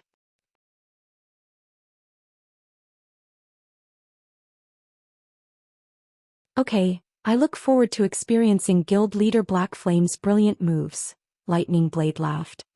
He then shifted his gaze towards Violet Cloud. Following which, both teams distanced themselves from each other, creating a space for the fighters. "Lightning, be careful of that girl. She's not as simple as she looks. She's an expert who has reached the later stage of the 7th floor. She should be just as strong if not stronger than Ghost Shadow," Flame Blood warned the MT. Lightning Blade was an expert that Heaven's Burial had spared no expense to recruit. The Guardian Knight's strength spoke for itself. Even Ghost Shadow had failed to damage him as Lightning Blade had blocked every one of the assassin's attacks. With his exceedingly high HP and lightning quick attacks, Lightning Blade eventually wore Ghost Shadow down, claiming his life. One could say that Lightning Blade had a massive advantage in PvP battles. Against a low-damage cleric, it would be child's play for Lightning Blade to secure a victory. However, a little caution never hurt anybody. "Relax. I've known about this for a while. I'm just trying to agitate Black Flame so that he will agree to a duel." Lightning Blade no longer had a prideful and arrogant air around himself. On the contrary, he remained calm and attached great importance to this duel. Meanwhile, on the other side, Shifeng secretly passed a bottle of 100-berry wine to Violet Cloud, saying softly, "Drink this before you fight him. Do not let him within 10 yards of you." Though Shifeng was unsure of Lightning Blade's current strength, he did know one of his weaknesses. While knowing this weakness would do little good to ordinary experts, to Violet Cloud, however, it would help her tremendously in the upcoming battle. "Guild leader, is Lightning Blade so strong that Violet Cloud needs to drink 100-berry wine?" Fire Dance was confused by Shifeng's actions. In Zero Wing, when speaking about combat techniques, Violet Cloud was even superior to her. Meanwhile, in terms of strength, she was only slightly superior to Violet Cloud due to the advantage of her class and weapons. They both wore the best available equipment in all of God's domain.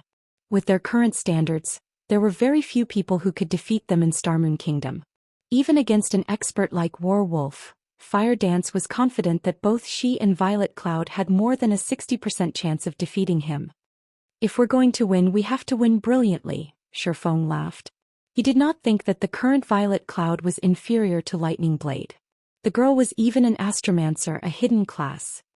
Upon hearing Shifeng's words, everyone could not help but roll their eyes at their guild leader. This was simply extravagant. Normally, they had to fight tooth for nail against each other to obtain a single bottle, exhausting themselves. Yet now Shifeng let a bottle go to waste just for a flashy win. If they had known something like this would happen, they would have volunteered. That was the 100-berry wine. Drinking just one bottle could allow one to become a top-tier expert. 2 bottles could push one to the apex of Starmoon Kingdom. Without hesitation, Violet Cloud emptied the bottle of 100-berry wine, a faint blush appearing on her white, delicate cheeks. Tasting her lips, it was obvious she still could not get enough of the beverage. She was adorable.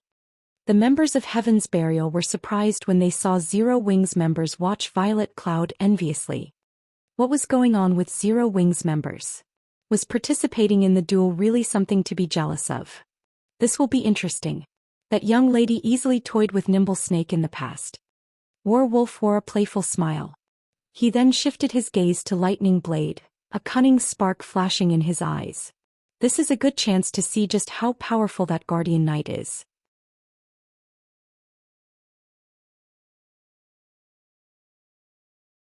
I actually feel a significant pressure from him. Standing by his side, Nimble Snake nodded in agreement with Werewolf's words. Violet Cloud's combat techniques were indeed very powerful. She had actually reached the 7th floor of the Trial Tower. However, actual combat and challenging the Trial Tower were two entirely different things. Previously, he had lost to Violet Cloud due to the latter having the advantage in tiers.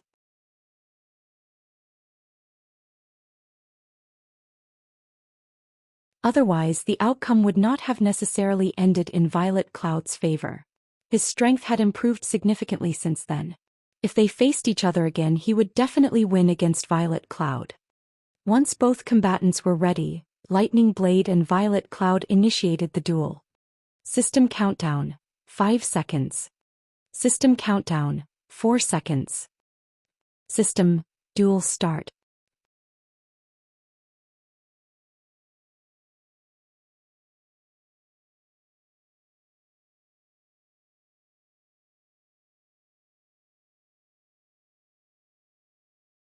Chapter 669, Divine Exemption. When the duel began, everyone's attention promptly shifted towards the two fighters. One was a Guardian Knight while the other was a Cleric. Neither was a high-damage class. In this matchup, however, Lightning Blade held the advantage due to the Guardian Knight's magic resistance aura and several interrupt skills. To Violet Cloud, a fragile and healing-oriented class, this duel was somewhat disadvantageous for her. In terms of HP, Violet Cloud had over 7,000, far above the average for magical classes. However, compared to an MT like Lightning Blade who had over 10,000 HP, it would not save her. Fall. Lightning Blade immediately charged at Violet Cloud. Tightening his grip on the massive shield in his left hand, he executed Shield Bash. As his entire person crashed into Violet Cloud, Lightning Blade's right arm began to swing, his saber slicing the air as it transformed into a streak of light that flew towards Violet Cloud's delicate neck. The entire process was flawless and happened in the blink of an eye. He had not given Violet Cloud any chance to cast her skills. Such a proficient two-stage attack. Werewolf could not help but praise the MT as he watched Lightning Blade's performance. Ordinary players would find it difficult just to evade the oncoming shield. Moreover, as the shield came at them, players would instinctively focus on the shield, thereby ignoring Lightning Blade's closely following saber. Against such a two-stage attack, even an expert at their peak would be distracted by the shield momentarily and miss the opportunity to deal with Lightning Blade's saber. It was very easy for one to fall prey to Lightning Blade's attack. Violet Cloud hurriedly sidestepped, evading the Guardian Knight's shield bash with the least amount of movement. At the same time, she instinctively activated Truth Shield and instant cast skill. Boom, boom, boom. 3 consecutive slashes struck the same spot on the golden shield, and the shield began to show signs of shattering. Reacting, Lightning Blade sent a hammer of sanctions descending on Violet Cloud's head. Moving her feet, Violet Cloud gracefully evaded the Guardian Knight's hammer of sanctions. Your reaction speed is impressive, I'll give you that. Unfortunately, although you might be able to avoid my hammer of sanctions, you won't avoid this move, Lightning Blade sneered. Immediately he executed Cross Slash, the attack colliding with the golden shield protecting Violet Cloud. Boom. Unable to bear the weight of the attack, the golden shield shattered. In addition, Violet Cloud received over -400 damage. If not for the Truth Shield absorbing a large portion of the damage, she would have lost a lot more HP. After shattering the cleric's truth shield, Lightning Blade followed up with several more slashes that were aimed at Violet Cloud's vital points. Responding quickly, Violet Cloud immediately activated Terrorizing Roar, causing all enemies within range to lose control of their characters. With a calm expression, Lightning Blade let out a low shout. In the next moment, his body released a golden brilliance. Tier 1 skill, Divine Exemption. For the next 7 seconds he became immune to all control skills. Violet Cloud's Terrorizing Roar was rendered completely useless. After effortlessly diffusing the skill, Lightning Blade's saber continued to fall towards Violet Cloud without losing any momentum. Violet Cloud was caught off guard. Although she tried to block with her staff, the Guardian Knight's attacks were simply too fast. In the end, she received a few hits. Instantly, Violet Cloud was sent flying, her HP rapidly decreasing. Every attack had devoured over 500 HP. After 3 consecutive strikes, Violet Cloud had lost over 1,500 HP. Now she had less than 5,000 HP remaining. While Divine Exemption was still in effect, Lightning Blade continued to pursue his enemy ruthlessly.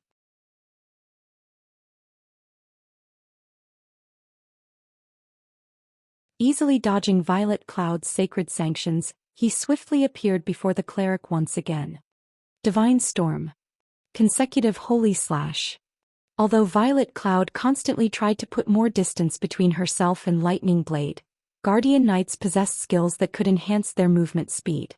Hence, Violet Cloud could only desperately try to defend against the oncoming attacks, her HP rapidly decreasing in the process.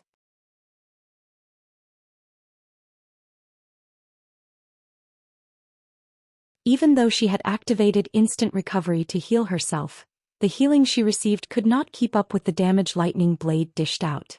After a short moment, Violet Cloud's HP fell below 3,000. If any other healer class fought Lightning Blade right now, the duel would have long since ended. Lightning Blade's attacks are becoming faster and fiercer. He's not giving that cleric any chances to catch her breath. Although the cleric class does have a few control skills, none of them are effective against Lightning Blade. Smiling faintly, Flame Blood said, "However, Violet Cloud really is strong. Even though a cleric is not a combat class, she has still survived against Lightning Blade until now. With her skills, it's no wonder she set foot on the 7th floor." Standing by the side, Ghost Shadow nodded in agreement with Flame Blood's words. At the end of the day, a cleric was not a PvP class. If Fire Dance were the one fighting in this match, Zero Wing might have had a chance of emerging victorious. "You're quite good. However, I won't give you any more chances to heal." Grunting, Lightning Blade's body suddenly expanded slightly as he used the Berserk skill Light Force, increasing his strength and endurance by 30%, and defense by 60% for 20 seconds. Suddenly, Lightning Blade's HP rose to more than 13,000. His damage also increased significantly. Guild Leader Black Flame, "It is truly a pity that this battle is going to end so quickly," Flame Blood said as he turned to Shifeng, smiling. The outcome was obvious now. Lightning Blade still had more than 13,000 HP, whereas Violet Cloud had less than 3,000 HP. Though Violet Cloud could technically heal herself, skills such as Healing Light and Greater Healing required one to chant and channel for at least 1 or 2 seconds. Against an expert such as Lightning Blade, Violet Cloud would not have any chance to cast such time-consuming skills. She could only use instant cast skills to heal herself for a small amount of HP. However, now that Lightning Blade had activated a Berserk skill, that small amount of healing was practically negligible. When Lightning Blade activated Berserk mode, even Ghost Shadow, who was proficient in melee combat, would have no choice but to activate Vanish to evade the Guardian Knight's attacks temporarily. Otherwise he would not survive 3 to 5 moves. Indeed, I had not expected that Lightning Blade would be so impatient, not giving Violet Cloud any extra time. Shifeng nodded. Hearing Shifeng's words, Flame Blood could not help but be surprised. He had not imagined that Shifeng would be so straightforward. With anticipation he said, Lightning indeed possesses such a personality. However, this is also because he very much looks forward to fighting you, Guild Leader Black Flame." "Fighting me?" Shifeng shook his head. Calmly smiling, he said, I'm afraid a loser doesn't qualify to challenge me. Loser. Confusion appeared on Flame Blood's eyes. Is guild leader Black Flame referring to Lightning Blade? Who else would I be referring to? Shifeng rolled his eyes at the cleric. You have an interesting sense of humor. Flame Blood understood that Shifeng was in denial. Let's see who will lose then. Although Shifeng's voice was not loud, experts with keen five sense could hear him clearly, even from a distance. When Lightning Blade heard Shifeng's words, his mouth inadvertently twitched, wrathful flames appearing in his eyes. I had intended to show some mercy. Now, however, I'll teach you the meaning of despair. If you want to blame someone, blame your guild leader. Lightning Blade transformed into an afterimage and arrived before Violet Cloud, the blade of his saber vanishing as he swung the weapon. At this moment one could only see the afterimage of his arm. Moreover, the Guardian Knight no longer aimed at Violet Cloud's vital points, but at her limbs instead.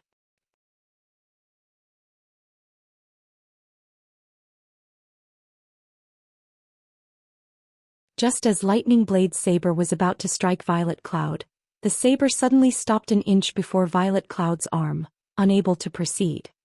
What's going on? Lightning Blade muttered in shock. No matter how much strength he used, so much so that the veins in his arms bulged with the effort, his saber could not reach Violet Cloud's body. It was as if he had just struck a steel wall. Guild leader, couldn't you have let me play a little longer? Violet Cloud pouted.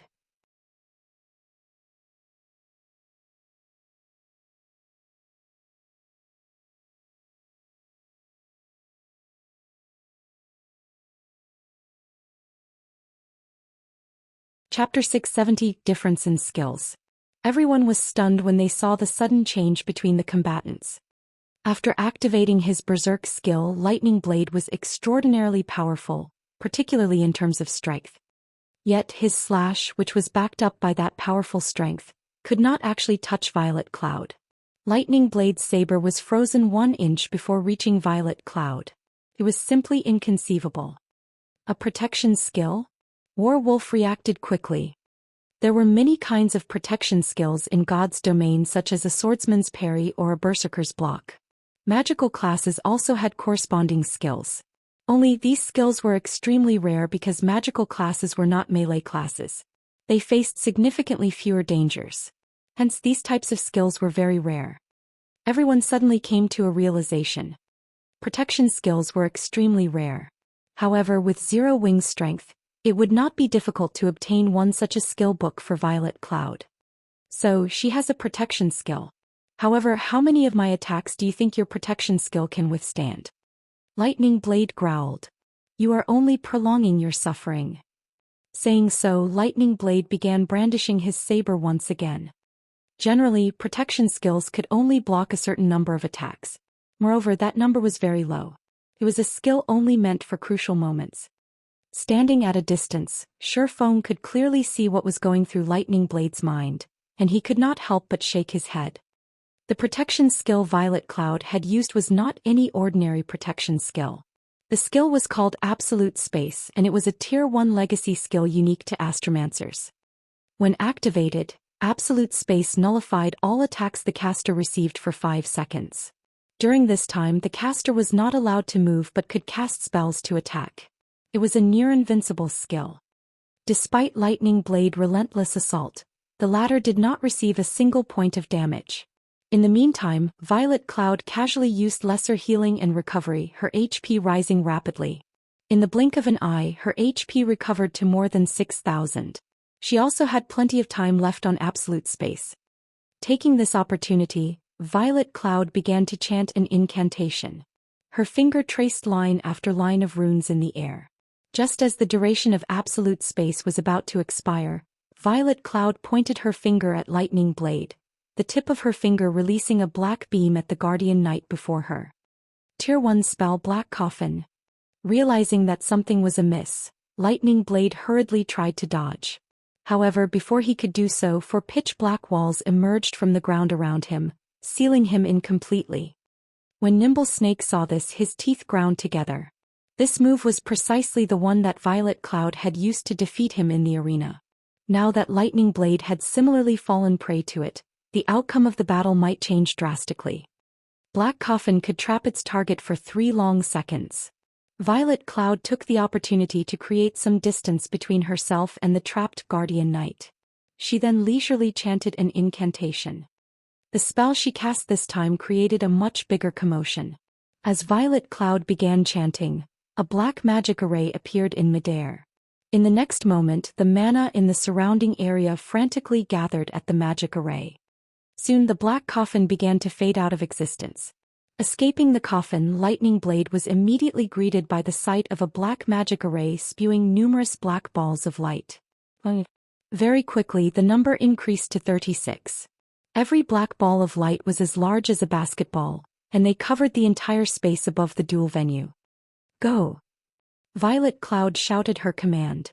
The black balls of light filling the sky then bombarded Lightning Blade.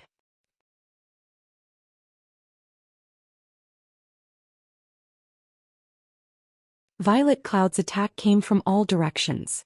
Even when Lightning Blade tried to defend himself with his shield, many black balls struck him from his flanks and rear.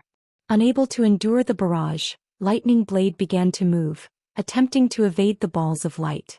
After taking 4 steps, however, the Guardian Knight no longer dared to move about carelessly. With each step he discovered that he would lose over 600 HP.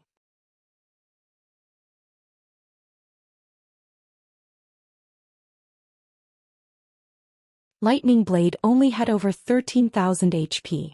If each step destroyed more than 600 HP, he would be finished with his 22nd step. Yet, against the omnidirectional bombardment of the 36 mana balls, even if he had amazing skills, the balls would still devour his HP. Moreover, whenever the mana balls collided with his body, the impact felt like he had been struck by a sledgehammer. Not only did they contain a massive amount of power, but they could also deal over -300 damage.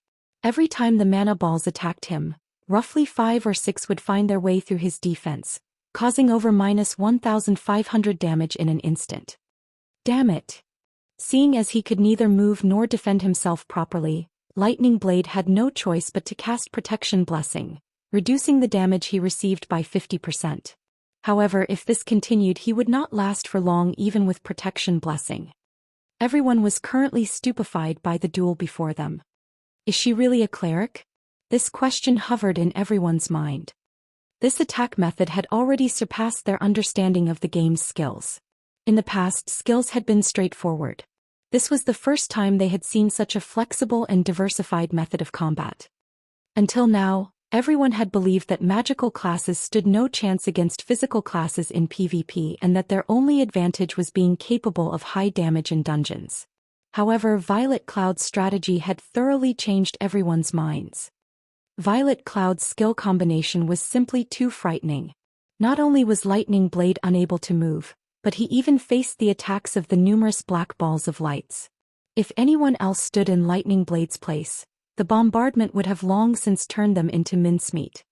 Even highly skilled experts like Flame Blood, Ghost Shadow, and Warwolf felt powerless as they watched Violet Cloud's attacks. At this moment, Flame Blood's expression twisted. He could no longer maintain his previous calm. How was this even a duel? This was a slaughter. Is this the true strength of an expert who has reached the later stage of the 7th floor? At this moment, Flame Blood could not help but shift his gaze towards Shurfeng and Fire Dance, a hint of fear flashing in his eyes. If both Fire Dance and Shurfeng were stronger than Violet Cloud, then Zero Wing was truly a terrifying guild. How did she become so strong? Nimble Snake was horrified as he watched Lightning Blade's destruction. Even his leader, Warwolf, would not be a match for Violet Cloud. While everyone was mesmerized by Violet Cloud's performance, Lightning Blade, who stood in the duel site, felt depression overtake him. If only 20 black balls of light attacked him, he might barely cope and avoid receiving any damage. However, dealing with 36 was far beyond his capabilities. At this moment, regret swallowed Lightning Blade. If he had known earlier that Violet Cloud had such an attack method, he would never have agreed to duel her. A bona fide top-tier expert like himself had actually become a punching bag, unable to resist in the least. It was utterly humiliating. The 100-berry wine is the best. I actually achieved a 91% skill completion rate, allowing me to summon so many mana balls.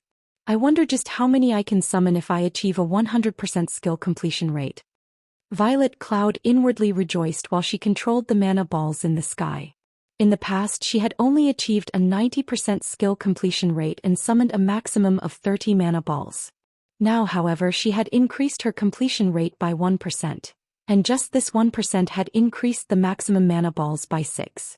If she could raise her skill completion rate to 100%, her skills would be absolutely terrifying. Time crawled by. Before 10 seconds had passed, Lightning Blade's 13,000 HP depleted completely. From beginning to end, the Guardian Knight had not been able to resist in the slightest.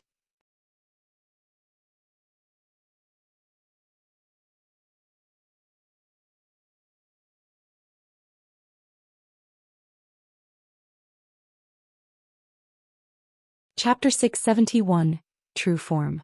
Defeated. Lightning Blade had been thoroughly defeated. Nobody would have imagined that Zero Wing had such a powerful character as Violet Cloud. The arrogance Heaven's Burial's members had displayed had been utterly extinguished. Others might not realize exactly how strong Lightning Blade was, but they knew. In the entire guild, nobody could win against Lightning Blade in a one-on-one match, let alone obtain victory so effortlessly. Does anybody from Heaven's Burial still dare to challenge our guild leader? Violet Cloud shifted her gaze towards Heaven's Burial's members, a faint smile appearing on her face. Provocatively she said, "I really want to see just who among you qualifies to do so." Nobody from Heaven's Burial dared respond. None of the spectators were weaklings. Through Lightning Blade's battle, they could determine Violet Cloud's standards.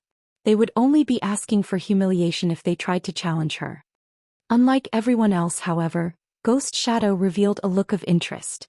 Unfortunately, just as he was about to open his mouth and speak, the woman beside him stopped his words. This woman wore a gorgeous red mage's robe, which failed tremendously to hide her magnificent cleavage. She also wore a white beret on her head, covering her silky blue hair which scattered around her waist. In her hand she held an eye-catching white jade staff that radiated a faint golden glow. "Daybreak, why are you stopping me?" Ghost Shadow demanded, dissatisfied. Daybreak Fog was in charge of Heaven's Burial's affairs in Starmoon City. Her position in the guild was higher than even Flame Blood's. Her strength could not be underestimated. If not for Daybreak Fog's help, even with Lightning Blade present, Heaven's Burial would not have cleared the frozen prison today. "Don't humiliate the guild any further. You're no match for her. There's too much of a difference in strength between your skills. We have already completed our task here. You will have your chance in the future," Daybreak Fog said as she raised an eyebrow at Ghost Shadow. She had not used a persuasive tone but a commanding one. Flame Blood nodded in agreement. Now that Heaven's Burial had obtained the first clear of the Frost Prison, their reputation flourished. However, if Violet Cloud defeated their several great experts, all of their efforts would go to waste. Zero Wing certainly has many experts. In the future we will have many opportunities to clash with them. Today we have other matters to attend to, so we will not keep you any longer. Flame Blood gave Shurfeng a cupped fist salute before turning away. After watching Flame Blood and the others leave, War Wolf saluted Shurfeng before leaving with his team as well. "Guild leader, are we still going to raid the Frost Prison?" Fire Dance asked softly. Now that Heaven's Burial had obtained the Frost Prison's first clear, there was no point in raiding the dungeon. Rather than obtaining some materials and equipment, grinding in the Stoneclaw Mountains for magic crystals and high-level equipment would be more effective. After all, the Stoneclaw Mountains was a level 30 to level 49 regional dungeon. Not only did it drop much higher-level equipment, but it also offered higher quality equipment. By grinding in the Stoneclaw Mountains, they could prepare to raid the next large-scale team dungeon. It was more efficient than grinding for a bunch of level 30 equipment in the Frost Prison. "Of course we're going. They've only obtained the first clear of hard mode, not hell mode. My goal has always been the first clear of hell mode. Even if Heaven's Burial has obtained the first clear of hard mode, it doesn't affect us one bit." Shurfeng shook his head and laughed. The materials for constructing a stable were not that easily obtainable. The drop rate for these materials in a 100-man hard mode team dungeon was very low.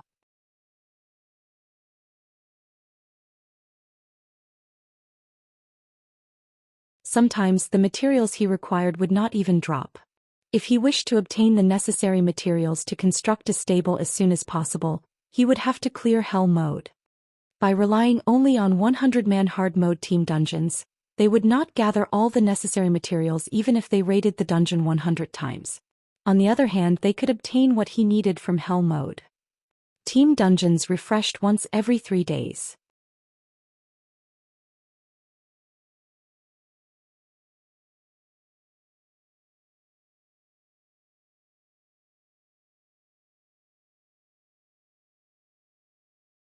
Cold air also flowed from the frost giant's body, reducing the mobility of those affected.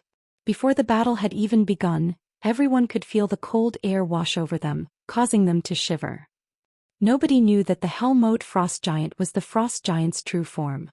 Frost giant, elemental being, Grand Lord. Level 32. HP 60, 000/60, 000,000.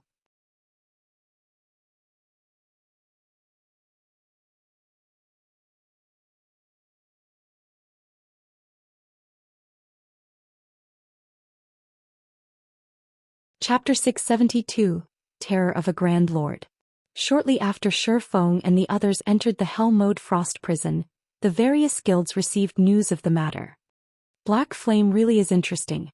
After we've just claimed the first clear of hard mode, he immediately leads Zero Wing to raid Hell mode, Daybreak Fog said, a hint of interest flashing in her eyes. Smirking, she asked, Flame Blood, what do you think of this? They should just be testing the waters. At this point, there isn't any point in raiding the hard mode frost prison. Aside from challenging Hell mode, their only other option is to challenge the 100-man team dungeons of other cities. However, the team will have to prepare and familiarize themselves with the other 100-man team dungeons to raid them successfully, Flame Blood said quietly as he read the report from his subordinates. Unfortunately, with Zero Wing's current teams, it is simply impossible to raid the Hell mode frost prison. That is no longer an issue of being strong enough or not. Indeed. Maybe I am just overthinking things. That is, after all, a 100-man Hell mode dungeon. Daybreak Fog had previously met Shi Feng. Although she had not seen exactly how skilled the man was, judging from his past performances and the various experts around him, he was not someone who would make foolish decisions. Forget it. What Zero Wing does no longer matters to us. I only visited to help you with the dungeon. Guild leader has already declared that our true focus is the Stoneclaw Mountains. As for the matters in White River City, leave them to Elder Seven Treasures. What is it that requires all of us to head there? Aren't the Stoneclaw Mountains just a place to grind for magic crystals? Flame Blood asked, confused. These two were the strongest combatants within the guild. It would not be wise to station them all in the Stoneclaw Mountains. Haven't you ever wondered how the Stoneclaw Mountains activated? Daybreak Fog laughed. I have no clue. Does guild leader know? Flame Blood shook his head and asked. Not only does he know about it, but guild leader is responsible for activating the Stoneclaw Mountains. When Daybreak Fog spoke about Heaven's Burial's guild leader, singular burial, adulation filled her voice. She had left the super guild she had been a part of and joined Heaven's Burial without hesitation because of this man. Meanwhile, Singular Burial had personally dragged the Stoneclaw Mountains that every guild in Starmoon Kingdom fought over into existence. Flame Blood and the others were astonished. They were unable to regain their wits for quite some time. At this point in time, the Stoneclaw Mountains had affected players throughout Starmoon Kingdom, as well as the Black Dragon Empire and several other neighboring kingdoms. Its influence transcended any single event that had occurred in God's domain so far. It can't be right. As expected of our guild leader. He has actually managed such a feat. Everyone could not contain their excitement. Activating the Stoneclaw Mountains is merely one part of a quest. The follow-up quests are inside the Stoneclaw Mountains. As long as we complete this quest, Starmoon City will fall under our control. Hence, this matter takes precedence over everything else, Daybreak Fog said sternly, her tone hinting that she would not take no for an answer. Since that is the case, let's prepare to head over there immediately. Flame Blood fully agreed with Daybreak Fog's words. If they could obtain Starmoon City for themselves, it would become somewhat easier to obtain White River City. Frost Prison. Why is a Grand Lord so much stronger than a Great Lord? Fire Dance frowned as she observed the Frost Giant. Currently, her senses warned her that she must not provoke the Frost Giant under any circumstances.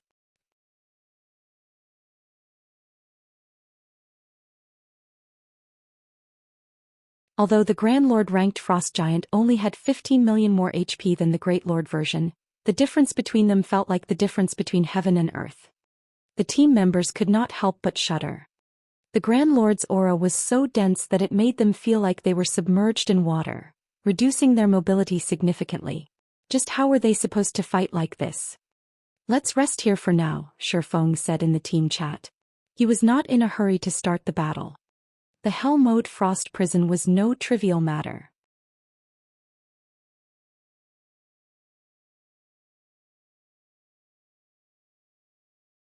Even with the assistance of the 100-berry wine, there was no guarantee they could clear the dungeon.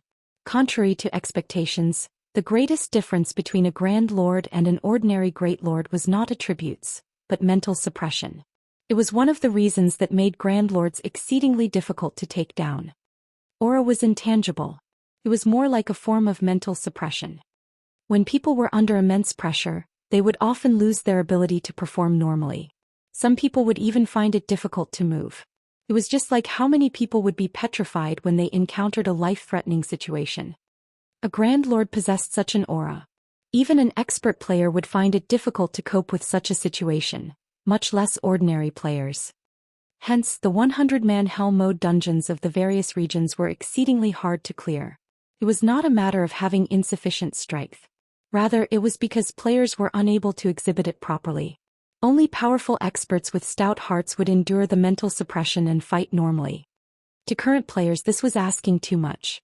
Fortunately, Shifeng had a way to combat this problem. "Fire, distribute these bottles." Saying so, Shifeng took out 100 bottles of 100-berry wine from his bag. Not only could the 100-berry wine increase a player's compatibility rate with their weapons and equipment, but it also had the side effect of dulling a player's 5 senses.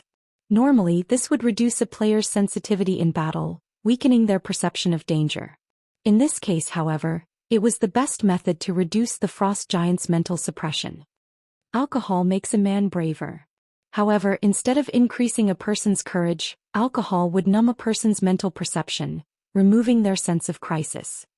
Normally, crisis awareness was the foundation of survival for all living beings. Only with a sense of danger could one avoid threats and survive. This sense was indispensable for God's Domains players. Players normally worked to sharpen their crisis awareness. That way they could avoid attacks and launch counterattacks in battles. Meanwhile, Grand Lords were so terrifying was precisely because the main god system had specifically designed these monsters to challenge this sense. After receiving the 100-berry wine, everyone promptly emptied their bottles. Sure enough, the suppression everyone experienced lessened significantly. Their bodies no longer felt heavy. At the same time, Shifeng also used the Bible of Darkness to summon a level 36 Tier 2 evil spirit. Although it was not a support-type evil spirit like the Heart Devourer, it was a magic attack-type evil spirit. It could increase the team's overall DPS significantly. Everyone focus on dodging and positioning. When attacking, focus on stability above all else. If you know your attacks will miss, don't bother wasting stamina. Shifeng began to issue commands. Also, MTs, listen up. After you launch a few attacks at the start of the battle, you won't need to continue attacking the boss. Just make sure you stand in front of the boss as much as possible. For damage dealers, do the opposite. Do not stand in front of the boss as much as possible. It is best if you attack from the sides. Shifeng had fought the Hell Mode Frost Giant plenty of times in the past. The Frost Giant possessed relatively low intelligence. Even as a Grand Lord, this fact held true.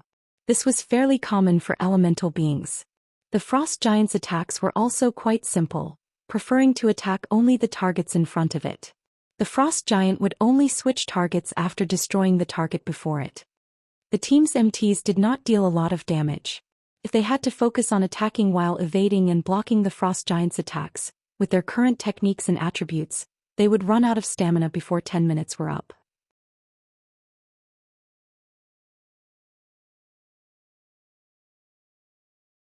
Against the Grand Lord's 60 million HP, 10 minutes was definitely not enough to finish the battle.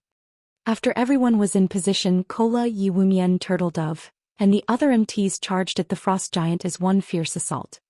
Before the group of MTs arrived before the Frost Giant, the Grand Lord released its Frost Domain. The Frost Domain's effects this time were slightly stronger than against the Great Lord-ranked Frost Giant.